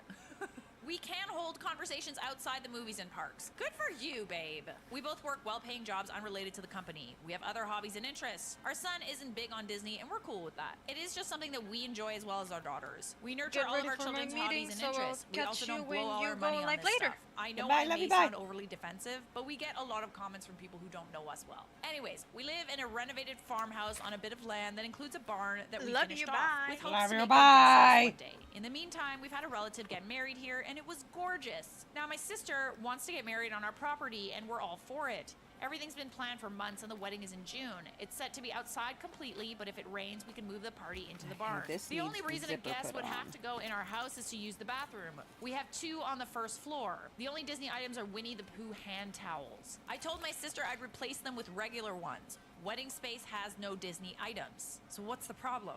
However, she wants me to take down everything Disney on the first floor of my home, as guests will see. We have a lot of Disney items, pictures, paintings, blankets, Funko Pops, decorations, figurines, dishware, etc., all made for adults, and a lot of it's subtle or vintage, but yet you can still tell it's Disney. Thought Disney was supposed to be the happiest place on earth. One, this would be a massive undertaking. It's not as simple as shoving stuff into a closet. We'd have to pack it up and find a place to store it. The sheer amount would require at least 2 hours of packing, not to mention storage and unpacking after. 2, it's ridiculous to me. Who cares if people see? She says it looks tacky. Oh, that's how you feel. Got it. And she doesn't want people remembering her wedding for that. Okay, well then she can have her wedding somewhere else. Oh, you have to pay for it? Yeah, I thought so. I told her no. We're decorating the outside and barn as she wants. We're letting her use our property for free, which she keeps bragging about to friends as it's saving them a ton. When my husband and I stood firm, she whined to our parents who told us to grow up and take it down. That is a petty hill that you need to die on. I mean, listen, I also think this is about you feeling like your sister thinks that you're, like, embarrassing. You're passionate about something. I get it. You like it. You like Disney. It's sentimental for you.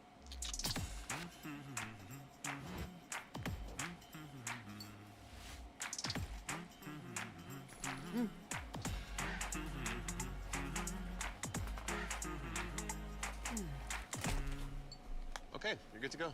100% fiber internet. It's everything I need for my golf simulator. Home you, okay? There's plenty of people who would love to have a Disney wedding, all right? My thing is, like, if she's getting the property for free, you're doing all this decorating for her for free, and she still has a problem with your stuff, like, get her an outhouse. Get her an outhouse, okay? She doesn't want her guests to go inside.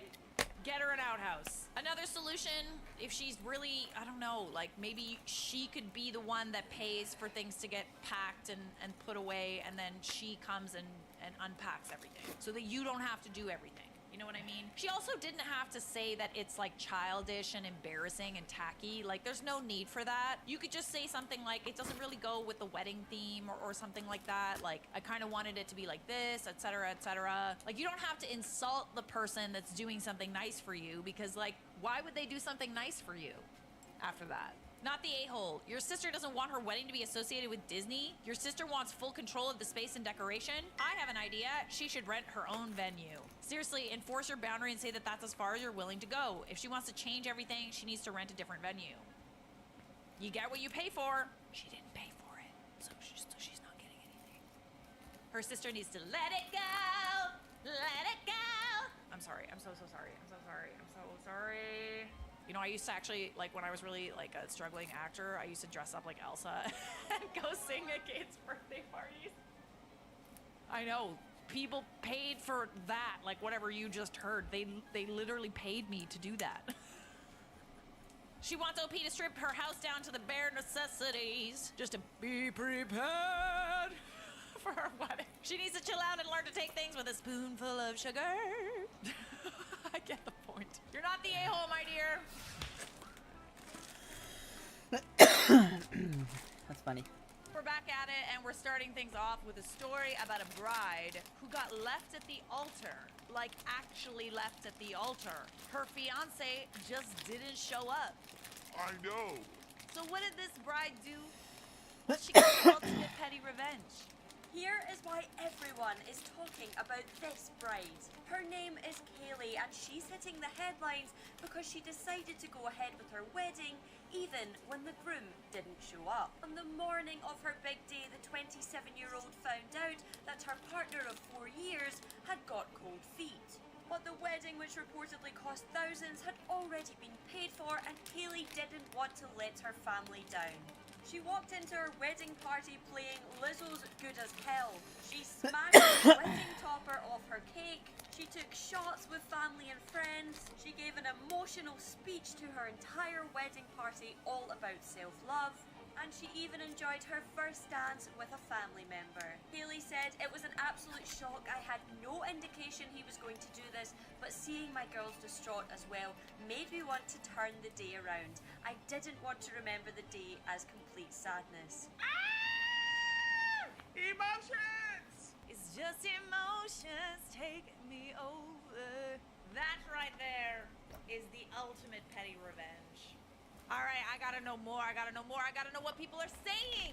His loss. With that attitude, she would have made him a brilliant wife. That's what's up. Oh, I'm sorry. Did you expect me to just go home and cry? Most people would have, honestly, in a situation like that. Like, sign me up for the tubs of ice cream and popcorn and don't ever talk to me again. However, you got a party to throw. Best part was the groomsmen also stayed and partied with her. Oh, interesting. Like the groomsmen, like his groomsmen? Like the fiance's groomsmen? I guess it's safe to say that they did not support the groom's decision. As she should. Hope she had the best night of her life surrounded by everyone who loves her. Now this is main character energy. That's what's up. She should also go to the honeymoon with her friends. Yes, can I come too? Bestie, pick me! He blew it. She's a keeper. All right, we don't know every side to every story. Remember, there's always three sides. His side, her side, and the truth. But I mean, this is kind of hard to argue. I want to know who the groom is. Who could be dumb enough? So I was a jilted bride, and unfortunately, crap things happen to people. Even though the day didn't go to plan, I couldn't let the hard work that I put into this day and a good party to go to waste. The day was filled with many laughs and a lot of tears. When they asked me what song I wanted to enter into, there was no other choice but Lizzo's anthem of a song, Good as Hell. Who just left me at the altar? Oh, I'm feeling good as hell, because thank God! Thank God! Bullet dodged. Kaylee Stead, 27 years old, realized on September 15th, the morning of her nuptials, that she had a feeling she wasn't going to walk down the aisle to marry her partner, who she'd been with for 4 years. She was ghosted. I saw the groom at around 4 p.m. the day before the wedding, and I hadn't heard from him since. We tried to reach out to him, but I had no response from him, no reason why. I had no explanation. Not that I want one now, because it's too far along the line. So this groom did not even give her a reason? You just ghosted her? I guess it's easier than facing consequences. For now. She went into more detail about the incident, explaining what went down in the hours prior to the wedding. The Welsh native began dating her ex-fiancé in December 2018, and they got engaged in August 2020. She noted that she stayed in an Airbnb the night before her party with her gals, while the groom and his groomsmen resided in a caravan near the venue. Stead and the groom had decided not to speak to each other the evening before the marriage, so she didn't know what was happening on his end and didn't have... Bye, love you, bye! Stead and her bridesmaids woke up at the crack of dawn to get their hair and makeup done. It wasn't until one of the groomsmen phoned up her best friend to let them know that the groom had vanished. They wanted to make sure he was definitely gone before panicking me. His mom also called her up in hysterics, sobbing that the groom had gone for a drive in the early morning and he was now gone. Like, imagine not saying anything, you know? Because, like, what if they were worried about you thinking that something had happened to you. Like, you're letting them just wonder about what happened to you, like all of your friends and family. I could never.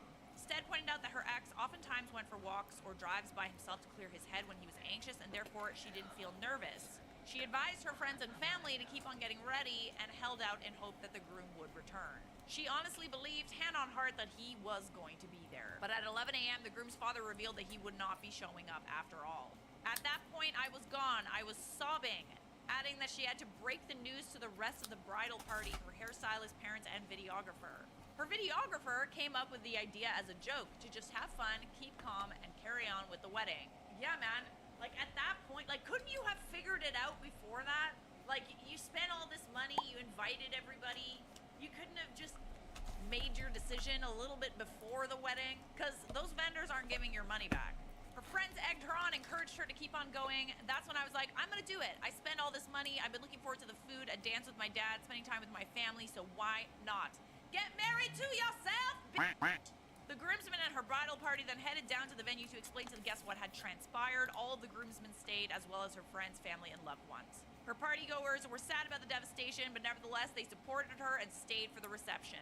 Damn right. I didn't want to remember the day as complete sadness. There were so many special moments, so there was still happiness. All right, this right here, this is the ultimate petty revenge. Not doing little petty things to get back at people. I know we all love to laugh and make fun of it, and it's all fun and games and lighthearted humor. But the fact of the matter is the best revenge is when they see you happy. Without them. Like, actually happy. Not just, like, posting on social media about it, pretending to be happy, posting your thirst traps. No. Get ahead in life. Get happy. And then you have your petty revenge. But I still want to know exactly what the hell the groom was thinking. Let's find him. Where is he? Where is he? Whee! Groom who jilted bride on the day of their 12,000-pound wedding finally breaks silence. He's refused to apologize for his actions. Oh, you don't think that you've done anything wrong here? We never know what's going on in other people's relationships, but honestly, the way that she handled it doesn't look very good for you. You know? I would say that she's a victim here.